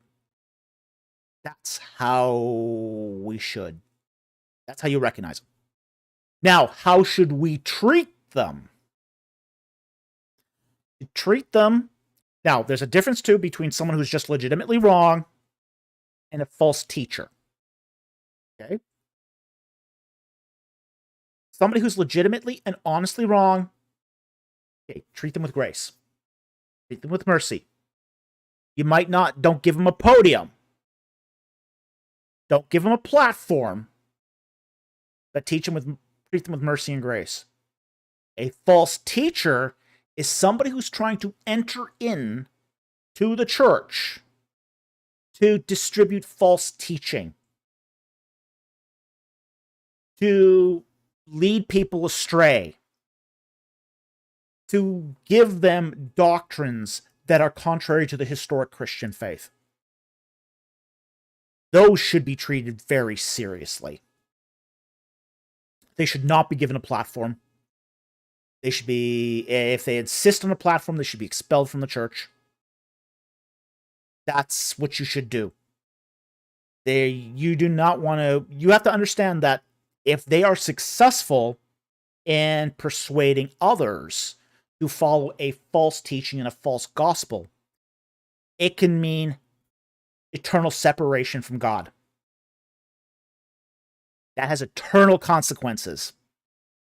And it's very, very serious. Churches should never tolerate false teachers. They should never be invited to teach in a teaching situation.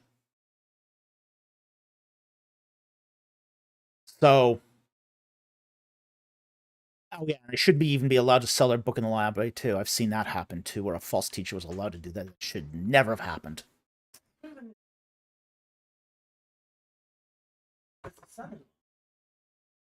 And we won't go there. All right. But anyway. But yeah, that's how false teachers should be treated within the confines of the church. Is that they're spreading poison.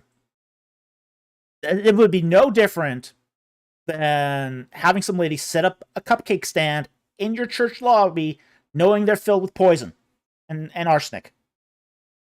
You wouldn't tolerate some lady coming into your church lobby selling cupcakes filled with arsenic.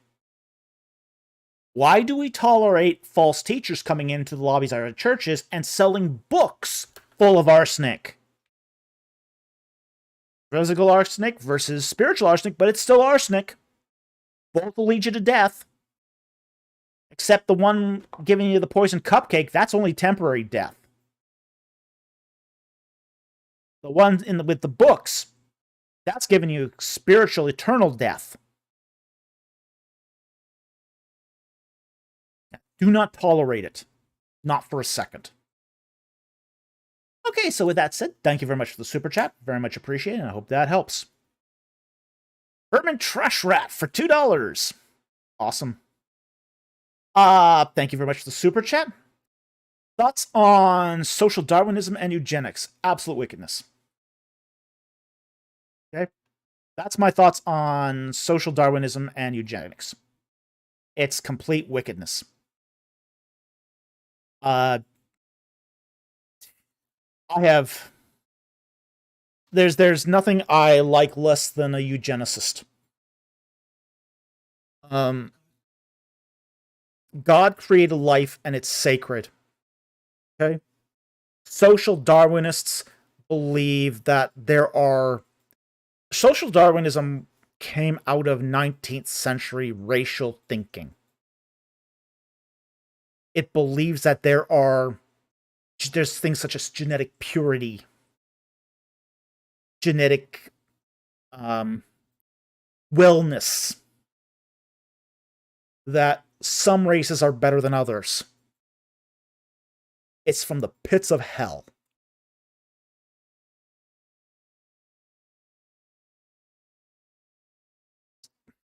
I'd like to drop kick him is what I'd like to do. Now I heard there was a eugenicist, and well, there's a difference between genetic engineering and eugenics. There is a difference, okay?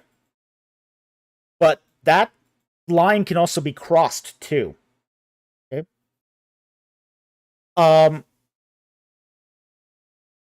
There's, like, for example, there was this one lady in Toronto who was a eugenicist. Okay. She was a feminist. She was a single mother or became a single mother.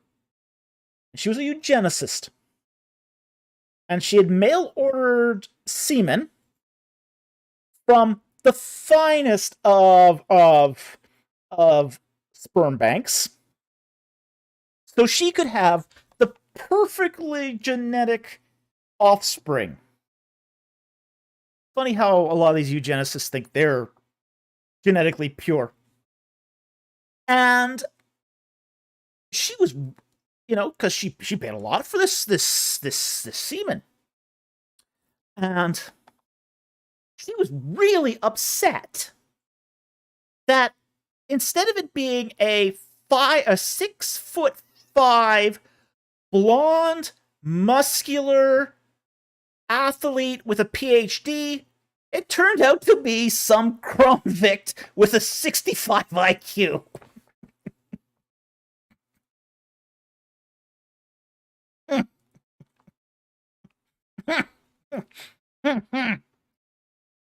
Some would say this is poetic justice.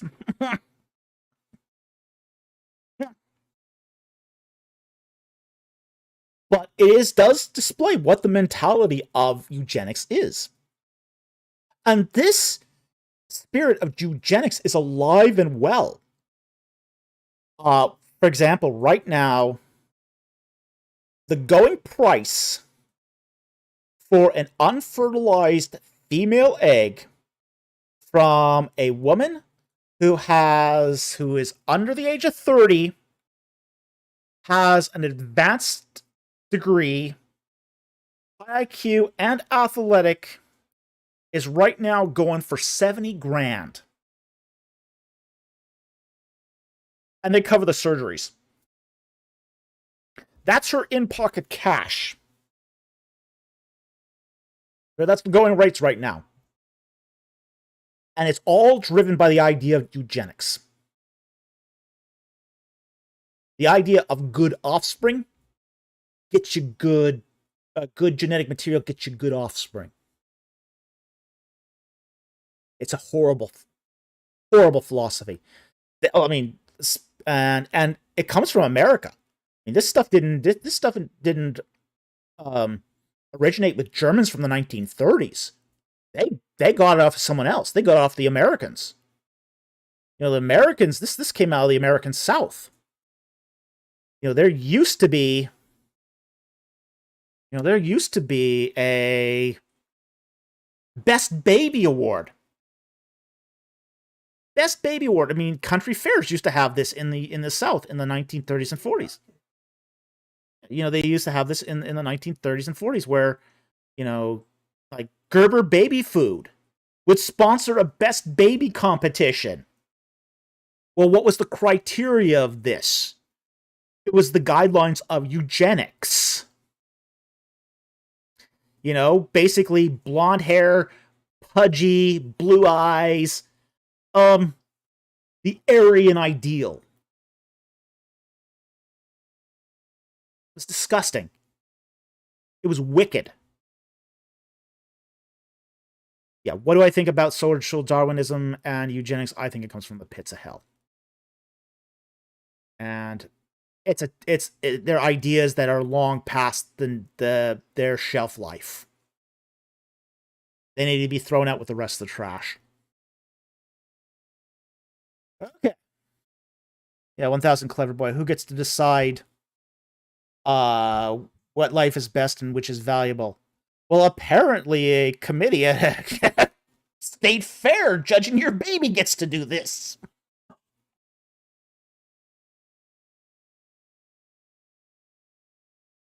No, definitely that's a bad place. You should not go there.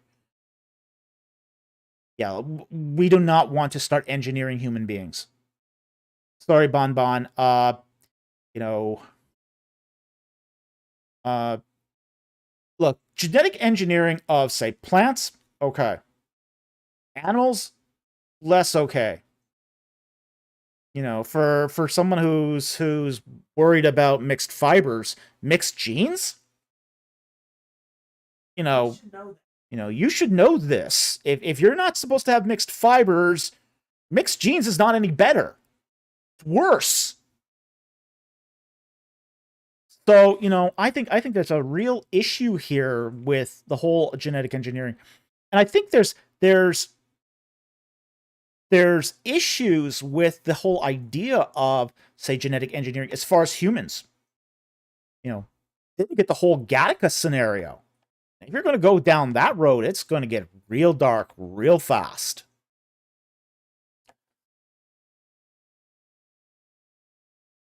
You do not mess with human genetics. It's been tried. Those guys, the guy with the funny mustache, he tried it. Don't do it. It ain't gonna end well. Okay, that's all I'm gonna say on that. Yeah. You'll have millions of people dead on the deck if you do that. And chances are they'll be Jews. So,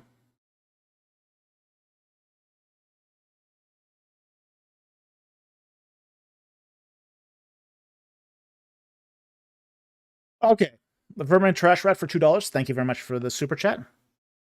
Thoughts on Nietzsche's polemic against the faith?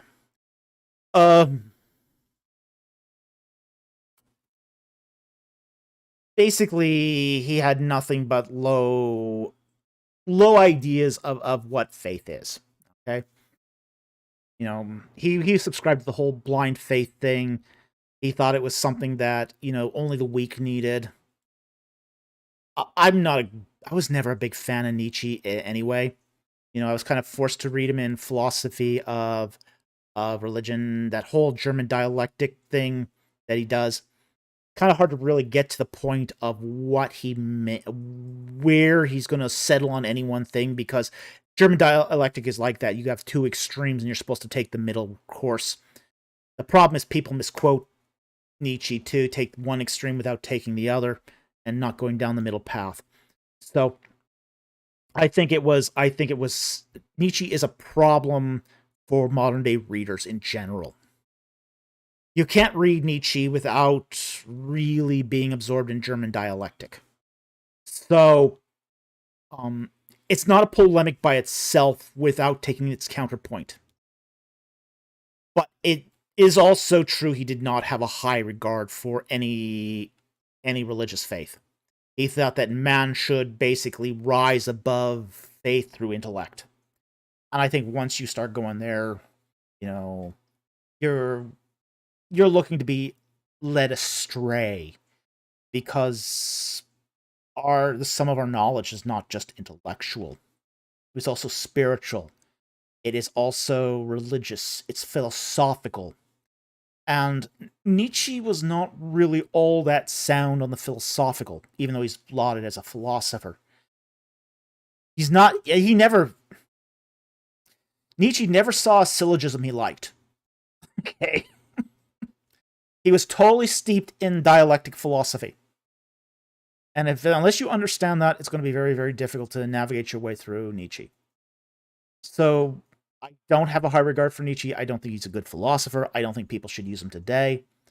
And again, I think that German dialectic should be retired, except in exceptional circumstances. So anyway, thank you very much for the super chat. Very much appreciate it, and I hope that helped. Okay, Slim2K for $5. Thank you for the super chat. With that understanding of the firmament, is that a good argument for flat earthers? No, it isn't. It's a terrible argument for flat earthers.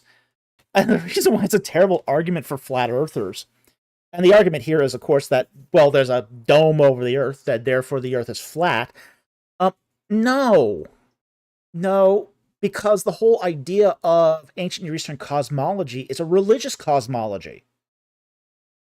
It's not a physical cosmology.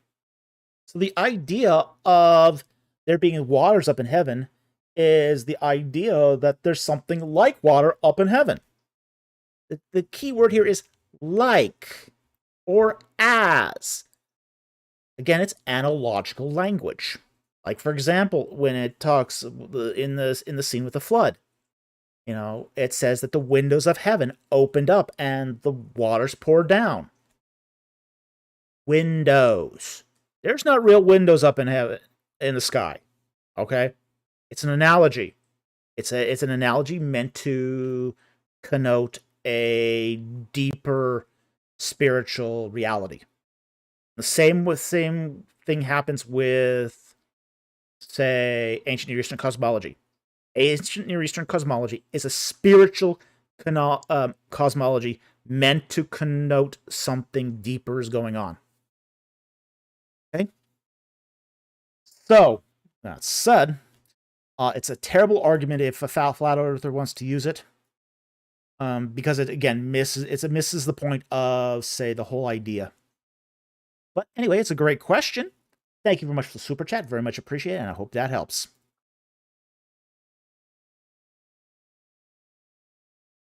We're getting close to the end of the super chats here, which is fine.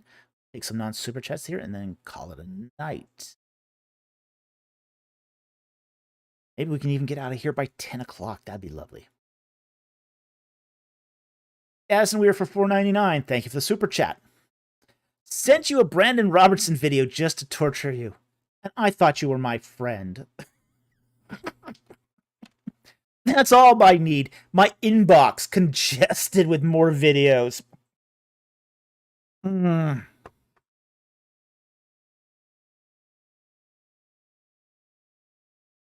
Yeah, I'm not gonna say I'm gonna watch it. Not good. As I said, I have seen some of his stuff before. I'm not impressed. But thanks. Ish. But well, thank you for the super chat. We really appreciate your support.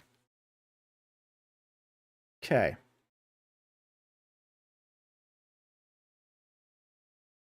Almost at the end here. All right. So this is the last super chat here. Bourbon Trash Rat for $5. Thank you for the super chat. And he asks, what advice would you give to suffering Christians who state that since heaven is so wonderful, why should we not commit self-annihilation? Okay. That is a really, really serious subject. Okay. In Canada here, we do have a legal means to do that called MAIDs. Medical assistance in dying, which is euthanasia. Okay. The fact is that life is an inherent good. It's an inherent good. It's sacred to God. Okay? It's not, first of all, it's not in our purview to decide when we live and when we die. No, that's not in our purview. Second, it's one of those things where you don't have to necessarily prolong life, but to shorten it is a form of murder. It is a form of murder. It was very interesting. We attended a conference once on medical assistance in dying. And it was very interesting. You had on two sides, and this is a multi-faith gathering. Okay, so you had Muslims, you had Sikhs, you had Christians, you had Hindus, you had Buddhists, you name it, they were there. It was very interesting because the discussion was split. They had two tables set up. One table had, say, theologians from all these faiths. Okay, on one side. On the right-hand side was all these theologians. On the left-hand side were not called now. What are they called? Those that go to hospitals. No. The preachers that go to hospitals. Chaplains. Sorry, chaplains. Okay, so you had chaplains on the left from all different faiths. Theologians on the right from all different faiths. Fascinating. This is an absolutely fascinating setup. Okay?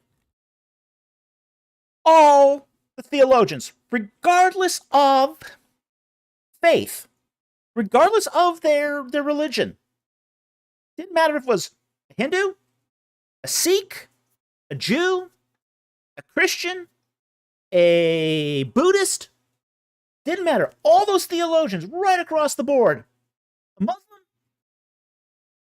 those medically assisted suicide's wrong. All the chaplains said, yeah, we think it's okay. That was exceptionally interesting.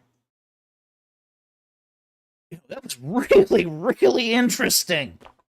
And yet all the chaplains say, yeah, suicide's okay. Perfectly fine.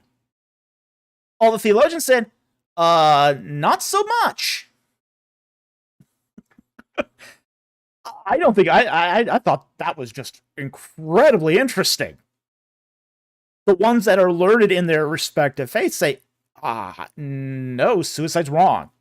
The ones who aren't, who are just sort of, there holding hands, say, oh yeah, perfectly fine. Pull the plug. Grandma's gotta go. So, I mean, it was really night and day. It was really night and day.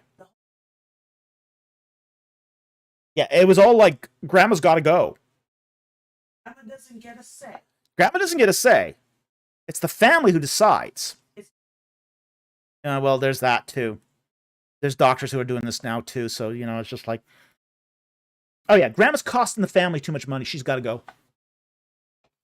And the chaplains are okay with this. I was like, what? I mean, I learned that day I'm never going to trust a chaplain. I mean, really. Yeah, I will not. I'll be dead 10 days before I trust a chaplain. Okay. That was scary. Oh yeah, you gotta consult the family, because the family knows better than the person suffering. Yeah. Now once the family decides to pull the plug, you should support the family's decision.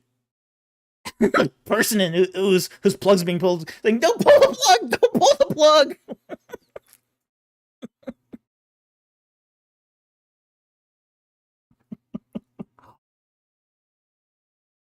Like, are you kidding me?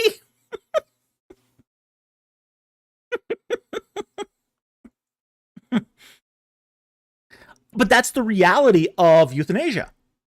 That is the reality. They did a study of Euthanasia in Holland, where it's been illegal for a long time. The study's now like 10 years old, but they discovered that in 20% of euthanasia cases, there was no patient consent. No patient consent. Yeah. What happened? Yeah. So, it's like, okay. They'll and euthanasia advocates will say, well, you got consent for 80% of the patients. Wait a minute. That sounds real good until you find out that 1 out of 5, there's no consent. Someone just pulled the plug. Oh, yeah. Oh, absolutely. It is used for that. Ancient history gamer. This could be abused by the family to get their inheritance faster as well. Oh, yeah, absolutely. It is absolutely used in that way. It's used in that way. It's also used to prevent the drain out of the inheritance because medical bills come out of the inheritance. You get more inheritance by pulling the plug faster. You don't want mom. Yeah. Now. Assisted living costs money. That hospice treatment isn't free. Harry Stark, wow, no patient consent? No. None at all. Oh, and in Canada here, where they were doing maids, they were euthanizing the indigenous people who were in prison without consent. They're of death. Yeah. I mean, it's crazy what's going on in this thing. Jack Ray says that's called execution. Yes, but it's legally permissible execution. Those doctors are not being prosecuted or even questioned. Yeah. The abuses, it didn't even take the ink to dry for the abuses to happen. The ink wasn't even dry on this, and they're starting to kill Native Americans in Canadian prisons.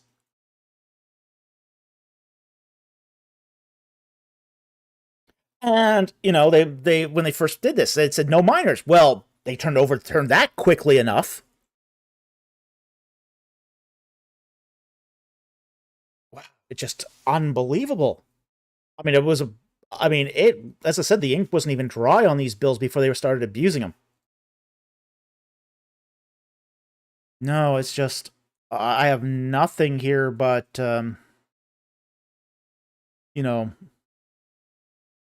the argument is to say that heaven is so wonderful, therefore we should commit euthanasia, is a wrong argument. It's so wrong.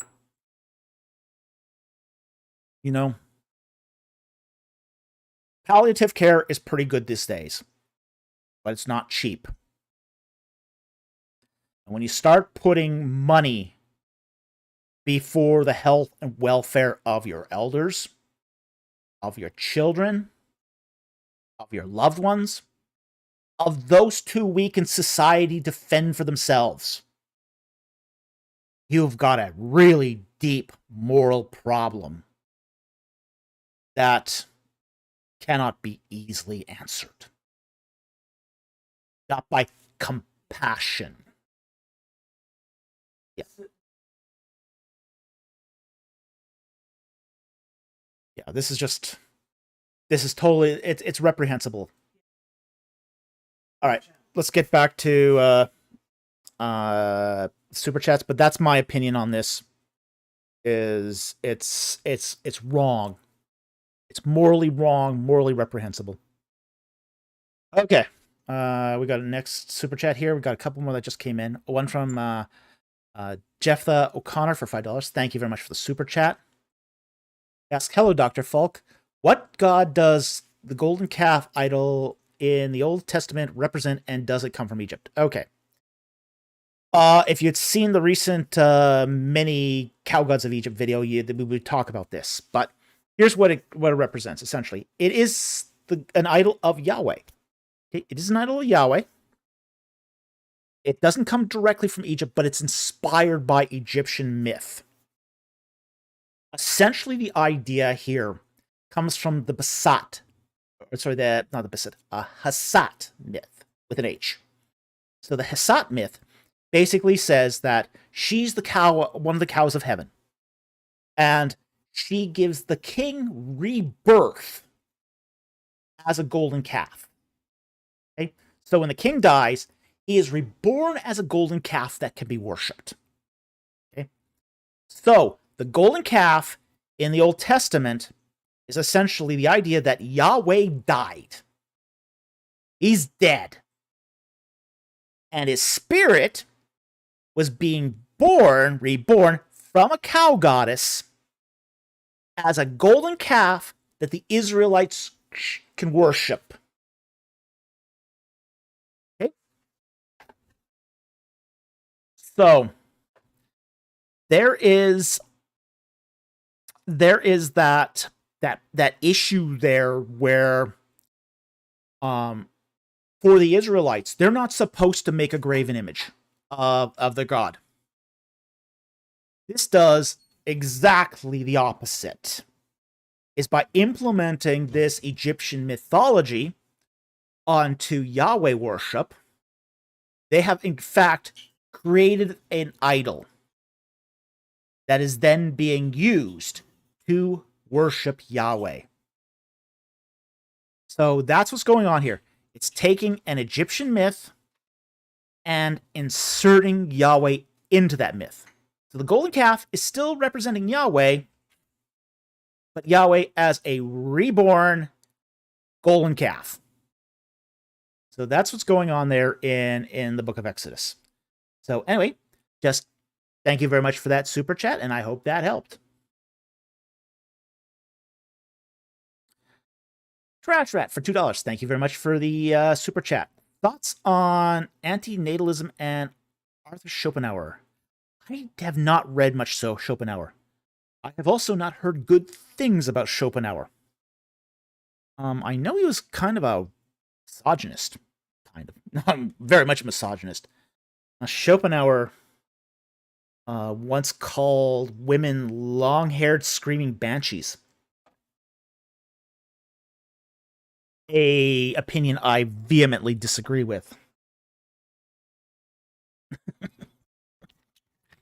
So I think I do have disagreements, at least with his views on women. But I don't know his view on antinatalism, because I don't know what the view is. So I can't comment more on that, but I have not so far been impressed with anything that I've read from Schopenhauer. So anyway, with that said, thank you very much for the super chat. Very much appreciated. Fortunately, I can't say more on it. And then a final one here from 18 Ministries for $4.99. Thank you very much for the super chat. Just landed PTL. Now time for a 1.5 hour drive. Thanks to keeping us company, y'all. By the way, did you see the weekly reminder super chat? Laugh out loud. Yes, we did see you. We do recognize you are saving up for a run through of Assassin's Creed Origins. Definitely aware of that. And if you do save it up and you do send that to us through PayPal, we will go good for it. But at the same time, too, you know, we think that it might be a little while for you to save up on that. But we never know. We don't know what your financial standing is.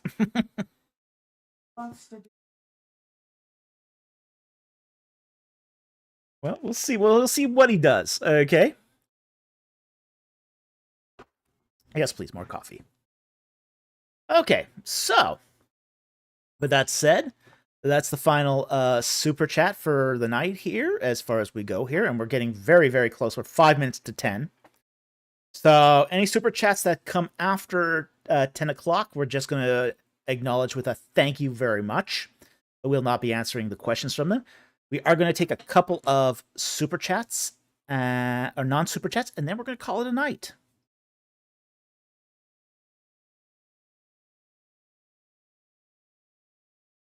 I'll take this one from Bonbon here. Yeah, there's a lot of really good non-super chats tonight, so it's actually kind of a shame. Thank you, Jack Ray, for that.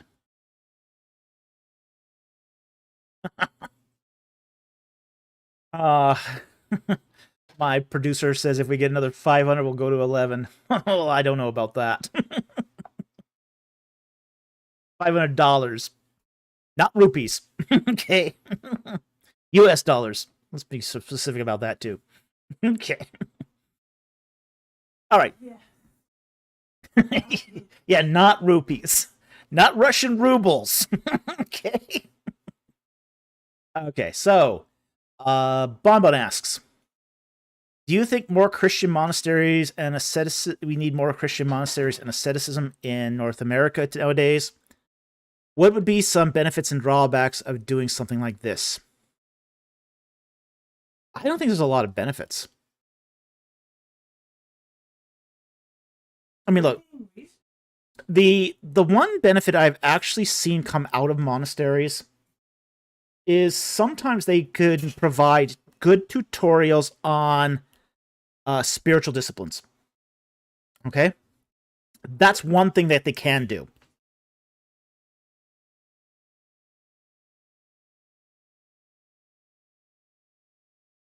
Yeah. Yeah, they do annual retreats very well. There's one locally here that does do tutorials on spiritual disciplines. No, the Orthodox. There's an Orthodox monastery nearby here that does that. I've never been to it myself, but I know they do it. Probably full weekend. Arguing with them. I'd spend the whole weekend probably falling asleep. Probably be the best 36 hours of my life because I wouldn't wake up the entire time.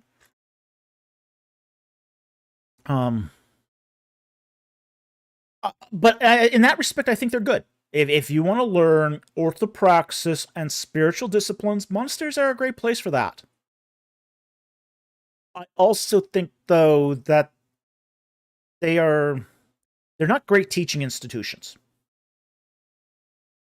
They do give some people the solace and the solitude they need to write. They are helpful in that. Yeah, we'd all love, every writer would love to have that. You know, solitude? Well, yeah. Even I wouldn't mind that. So I think they can serve a purpose. But I think that sometimes their purpose is over-exaggerated and their usefulness is over-exaggerated.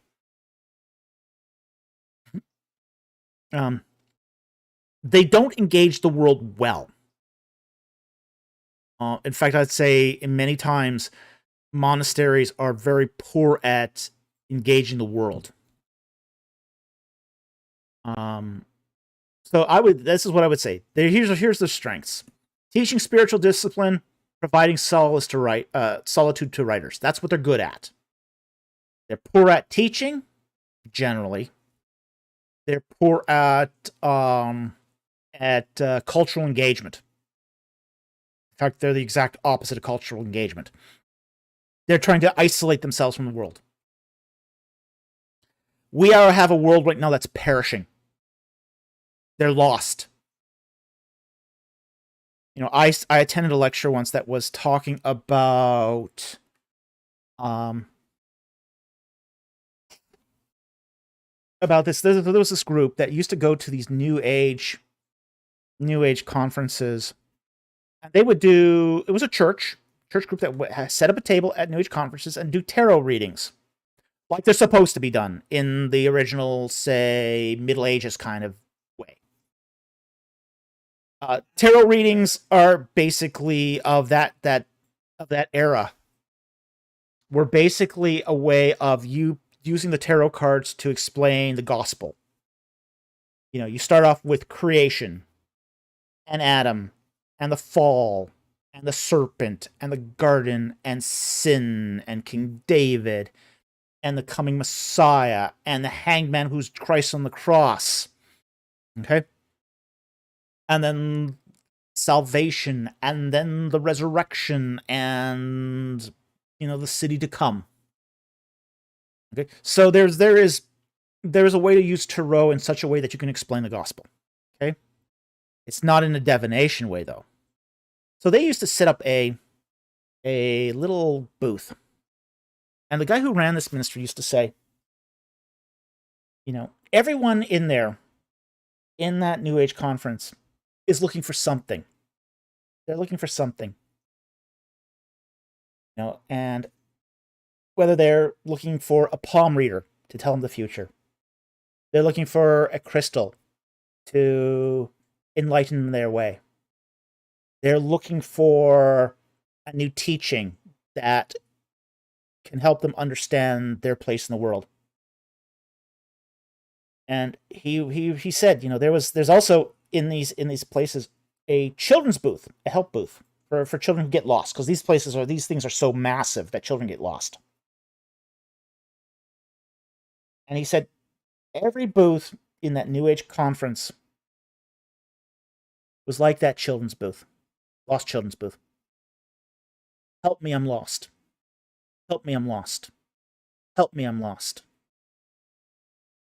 Everyone in there is saying, help me, I'm lost. They may not all be children at the time, but they're all saying, help me, I'm lost.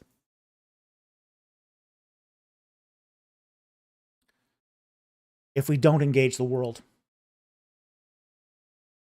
and take people by the hand, people who are crying out, help me, I'm lost, we're not fulfilling the gospel's mission.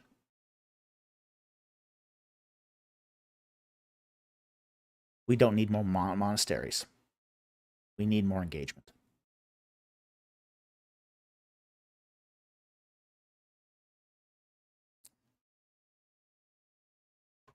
We need people to go out into the world and help the lost. So I don't think that having more monasteries would be a huge asset here.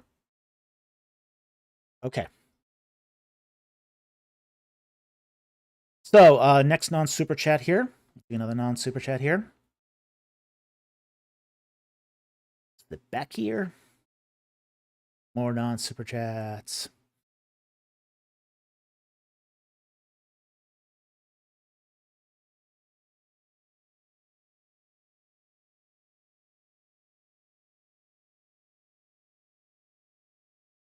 I know we have more because I saw more. More Qs. Give me that Q colon. I'm taking non-super chats now.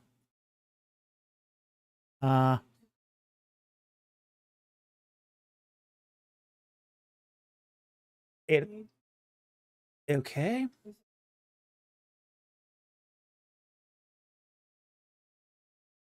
Oh. Okay, my producer wants me to take that question at 8 o'clock, you said? 8:06. Okay. 80.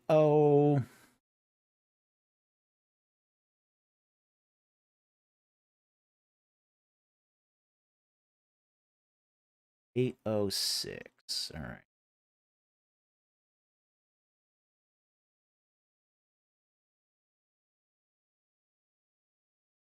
$8.06.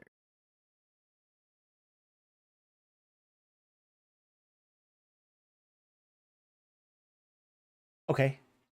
8:06. Gabe Rao. Is there anything in particular we could be praying for you about Dr. Falk? Yeah, absolutely. I need prayer. And thank you for asking. We really appreciate that. We always need your prayers. I could use prayers for my health. I can use prayers about my work-life balance. The fact is that now that I do this full time, I'm finding I'm working really much harder than I ever thought I would. So I do need a little more work-life balance in my life. And my health. That would be about. And also, the fact is, pray for our provision as well. These are also the months where things get lean. February and March are our two leanest months of the year. So generally, if we survive February and March, we do okay. But we appreciate the prayers, and we value the prayers more than anything. So thank you very much for praying for us. We really appreciate it. And thank you for your support. Okay, I saw another one here that I'm going to take. Passing by. I see it.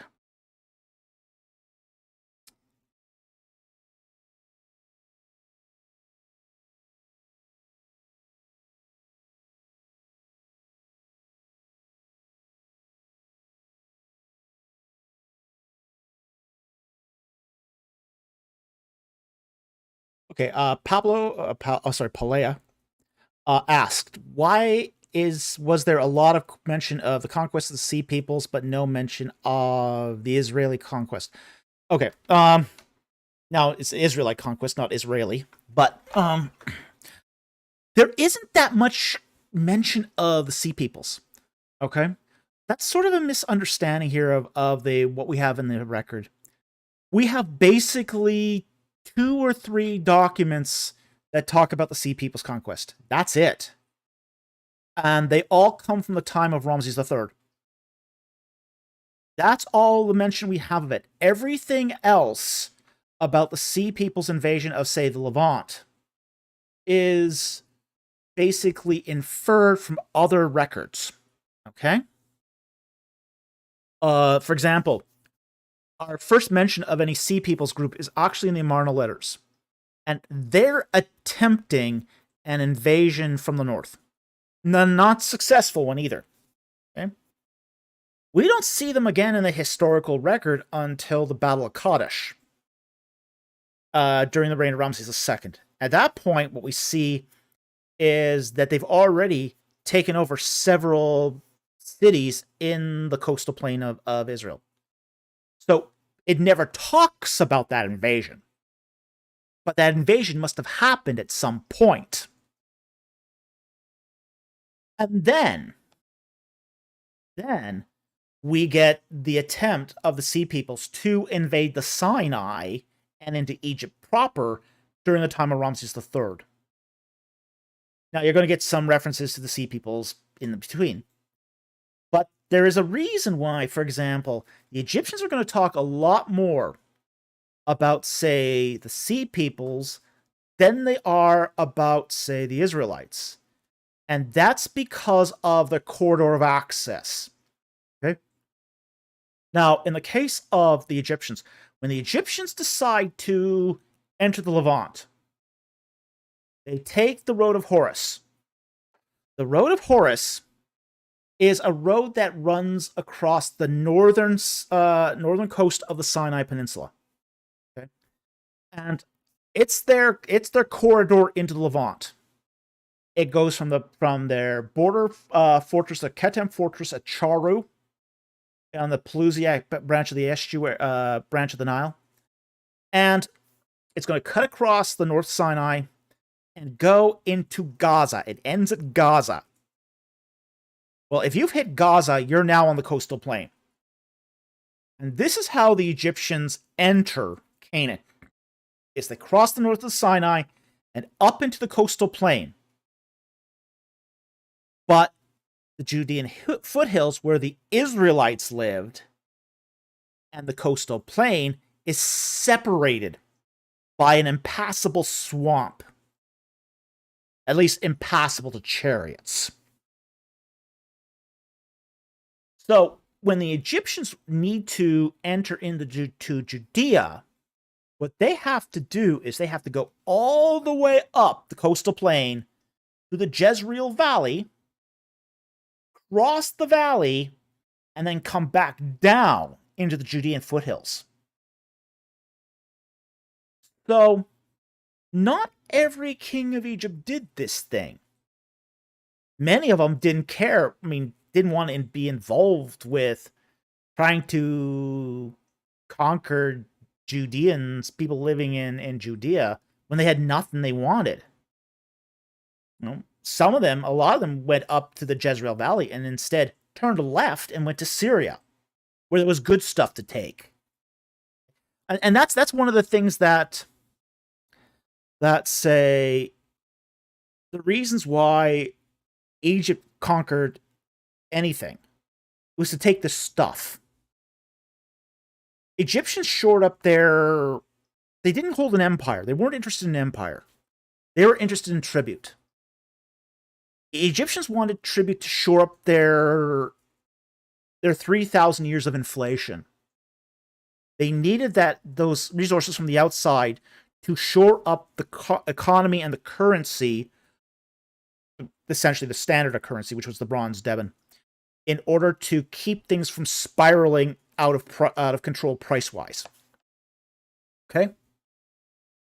So there's so they're not going to mention the Israelites very much because they're not going into those regions. You know, later on in, say, the Third Intermediate period, yeah, sure, you know, you're going to get more Israelite towns mentioned at that point. Like, for example, on the Bubastite portal, you know, Shoshank I is going to mention a lot of Israelites like towns, as Shoshank does his conquest of Judea.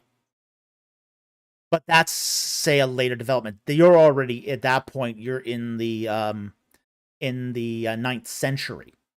So with that 9th, 10th centuries. So with that said, you know, you're going to at that point see more Israelite towns proper.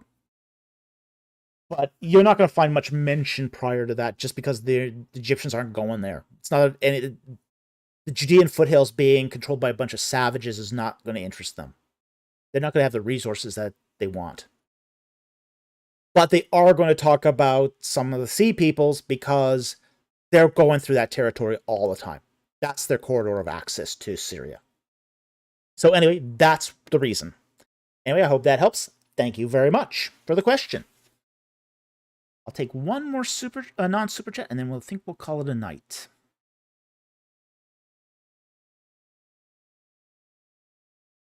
Scroll up here.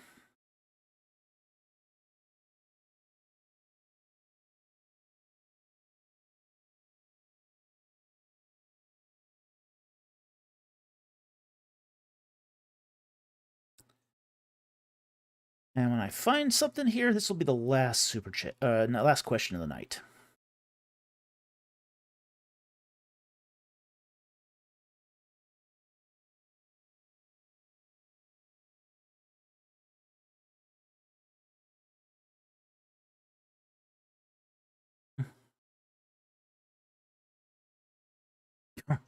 Thank you, Jack Ray, for being really last there.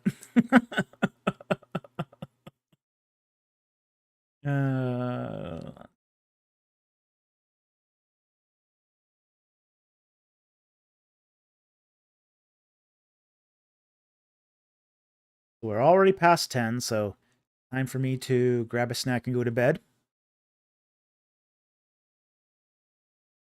Bomb, we're satis and weird when you need it.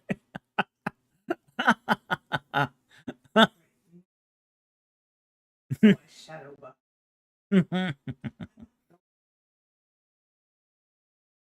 Yep. Futures will get a thank you. We've already said the line in the sand is drawn here, so I'm just looking for a final non-super chat. Final, that's it. All right, we'll take this. From Darkblade. And it's another Nimrod question. Which one?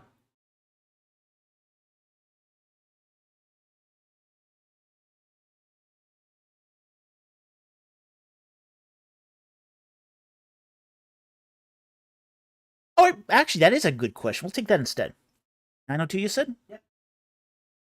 Okay. We'll close out with that one, yeah. 902.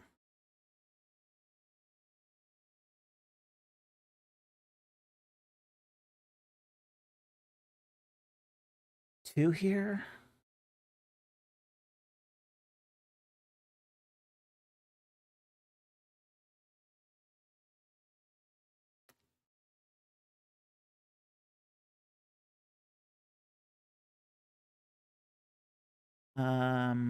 Vermin the Trash Rat. All right. The Vermin Trash Rat says, what does the Bible mean by worldliness? By asking the light of pastors advocating for this sort of arbitrary abhorrence to anything created by culture, ranging from movies, music, movies, fashion, etc. Okay. There is, again, how do you say this? A middle premise that's missing. Okay? There's a missing middle premise, or a piece of explanation here that's missing when pastors often use this. Okay?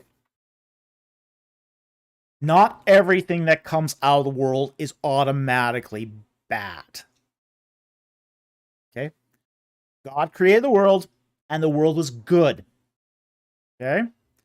So just because something is created in the world doesn't mean it's unspiritual, doesn't mean it is unholy, doesn't mean it's not beautiful or good. You know, we're admonished, hold fast to what is holy, what is pure, what is beautiful, what is good. Doesn't say anything about the source necessarily. Well, some of those things could happen as products of the world. So it's lazy thinking. It's lazy thinking that just because something was made in the world, that it is of the world. And here we go, doing a theology by preposition. Okay? Where we have to make a distinction between in the world versus of the world. Because of the world is missing an adjective. Of the fallen world, or of the sinful world. That's what is being connoted by of the world.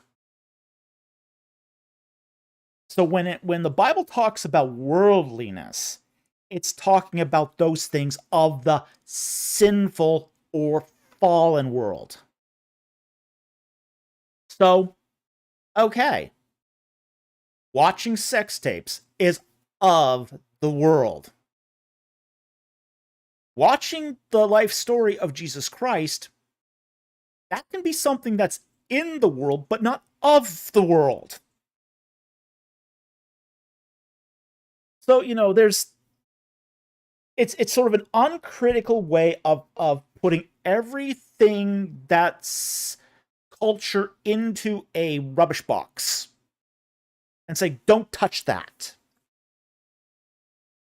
Well, there are things that are in the world that have insight, that can give us meaning, that can give us cultural reference, they can help us engage the world. We are in the world, but we are not of the world. And we are in the world to spread the gospel of Jesus Christ, to save the world.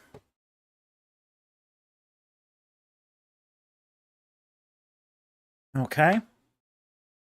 So we have to be, again, super careful here to determine what was meant by worldliness. Worldliness is that concept of doing the things that are, say, sinful and fallen. That's what's meant by worldliness. Are you addicted to gambling? Are you addicted to alcohol? Are you addicted to drugs? Are you cheating on your wife? Are you cheating on your taxes? Are you doing dirty business deals? Are you defrauding your clients? There's a lot of worldliness out there. And a lot of it is not even based upon culture.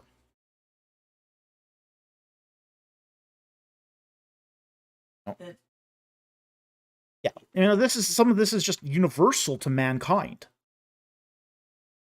You'll find cheating and lying in every culture. It's not just one culture. It's ubiquitous to mankind. Talbot Slade adds.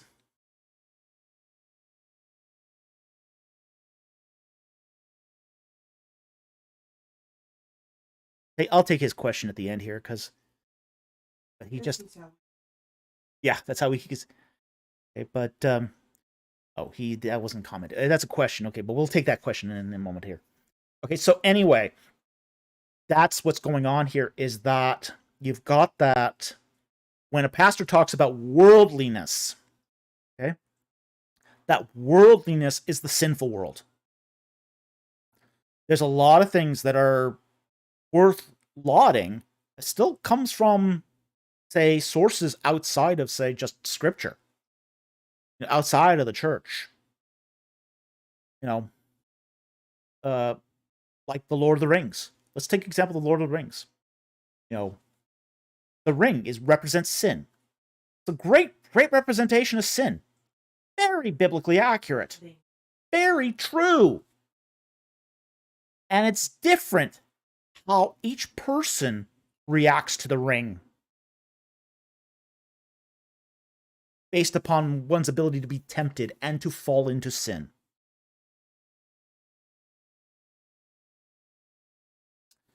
And yet, it's not out of the Bible.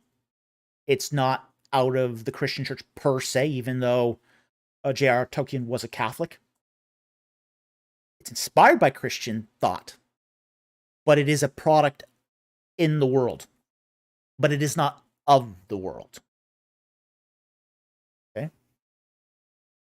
So I think there's a lot that we should be very careful of. We shouldn't be ready to throw a culture. And frankly, there's going to be a culture that exists after the coming of Christ. Now, here's the thing. The new kingdom, the new heavens, the new earth, that's going to have a Christ-based culture. Because we're human beings. We're creatures of culture. Now, like anything in culture, it can be perverted. It can be twisted. It can be made sinful. But it is not inherently wrong. In Revelation chapter 4, it says that the saints are around the throne, speaking every tongue in praise of the God. Language is a part of culture. Culture is going to survive into the next existence. It's going to be redeemed and made new. This is why it's so important not to just vilify it. Because that's the life to come. That's our eternal existence. Is exploring and creating that new culture in Jesus Christ. So our culture in the next iteration of life, in the new kingdom, the new Jerusalem, the new heavens, the new earth. What do you think is going to happen on the new earth? I mean, people haven't thought about this. There's a new heaven and a new earth. What's going to happen on the new earth? A new culture. Humanity as it should be in the image of Christ. How do we spend eternity? Making culture. That's what humans do.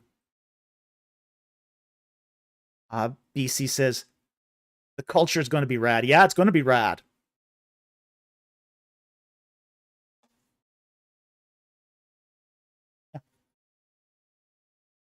Can you imagine? Yeah, I mean, the fact that I think a lot of people think of of heaven and the new earth is going to be some place that things never change. That's going to be boring. Oh no, this is not going to be boring. Oh no, far from it. People are still going to be inventing, creating. They're going to be doing music and art and engineering, building. The difference is without sin. New heavens, new earth, an earth styled after the garden.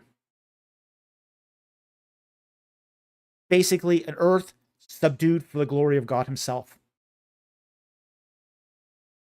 That's the beatific vision to come. That's the beatific vision.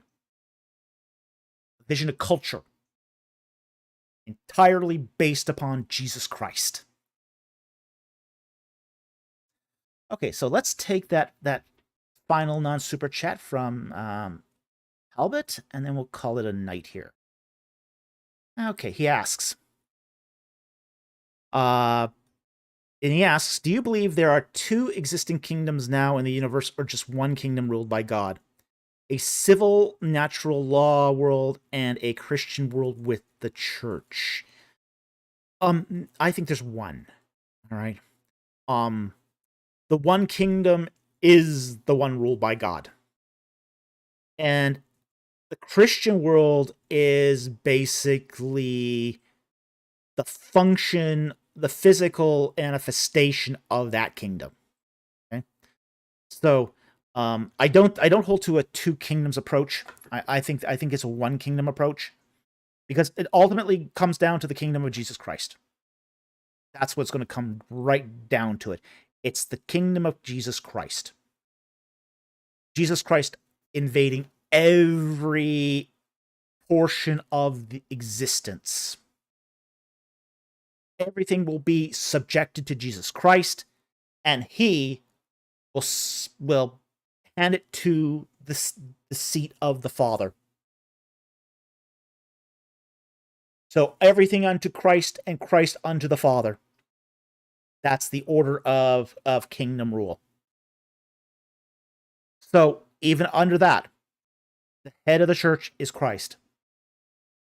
So we are nothing more than basically the servants of the king.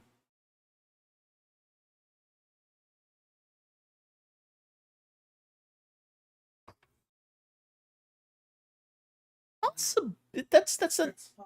possible. Yeah. So that's Talbot follows up. So bad and good are in that one kingdom till judgment day, where the tares are removed. Exactly. Yeah. Because you see, and that's a great parable to use for this. Because what's the concern about ripping up the tares right now? Is you might pull up some of the wheat. Yeah, there'll be no tares in heaven, but they have to be removed at the harvest. So the good and the bad coexist with the good until judgment. Until the bad are removed at the great day of the Lord. So that's when the tares are removed, and then the wheat is collected.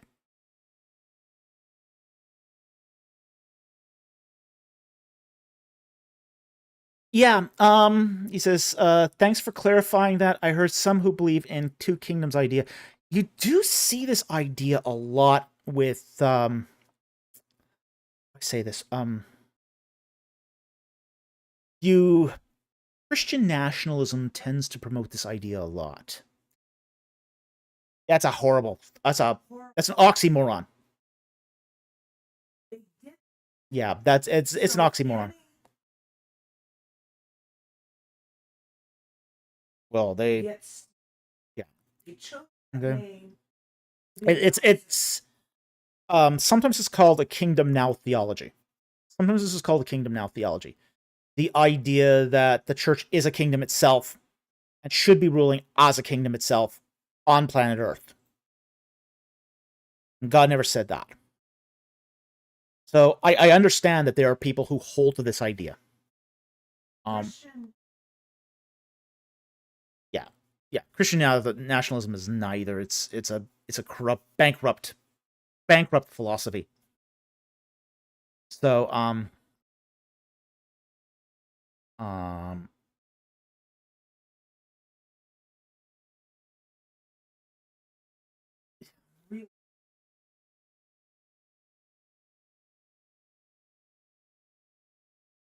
yeah, it's David Van Drunen has been shopping that concept, which I disagree with. Yeah, you should disagree with it. Yeah, I totally disagree with it too. It has no warrant in Scripture. It has no warrant in Scripture to say that the church is a kingdom that should be ruling now with and reinstating Torah law. No. Theocracy is Christian. The Christian church is not a theocracy. It's a royal kingdom. Yes. Of which we are all adopted sons and daughters of. But that kingdom is Christ's. And Christ said, his kingdom is not of this world. We're in front of Pilate. Pilate asks, are you a king? And Christ goes, my kingdom is not of this world. For if it were, my people would rescue me.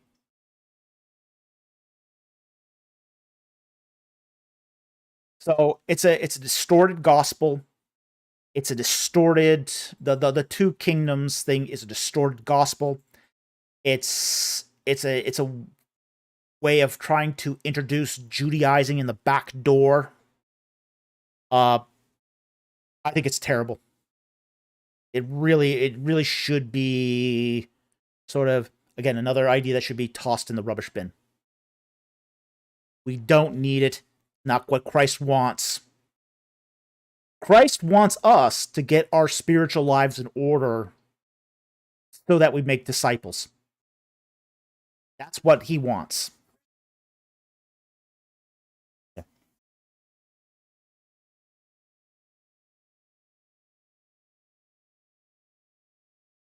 He doesn't want us to impose Christ through political solutions. Now, that doesn't prevent Christians from running for office, okay?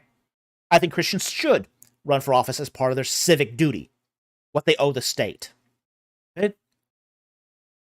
But to impose Torah law on 300 million people is totally wrong-headed.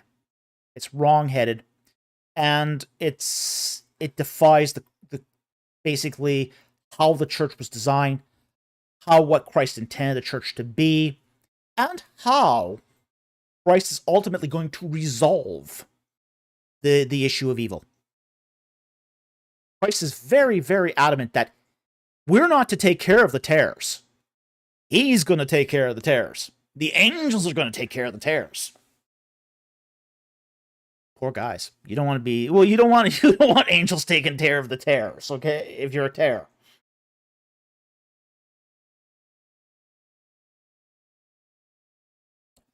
Let's just get our own house in order.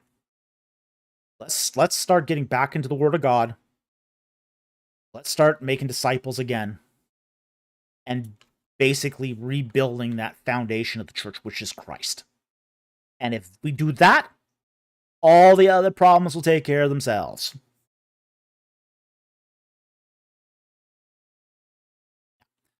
Basically, and this will probably be the final comment of the night here, pick up your Bible and read it. Again. Read your book. Okay? Read it. Where we get our spiritual power and strength. This is how we grow. Okay? We don't grow by creating political solutions. If we have to use a political solution to spread the gospel, we've failed as a church. And on that happy note, we are going to call it a night. I want to thank everyone for joining us tonight. Again, fantastic set of questions. We so much appreciate you joining us again. I want to thank the people who provided super chats, because you now put food on a plate. You keep the electricity running, the heat going. It's been cold. We appreciate that. Thank you so very much. It's been very cold here. We also want to thank our Patreon supporters and our membership supporters who keep also the electronics going, who pay for the internet and all that stuff. We really appreciate that. We also want to thank our regular subscribers who watch our videos, hit that like button, and share the URLs of our videos with other social media platforms. That gets the message out. So with that said, I want to thank you very much for watching tonight. So appreciate it. So glad you could join us. Have a great night, and we'll catch you next time on Ancient Egypt and the Bible. Good night, everyone.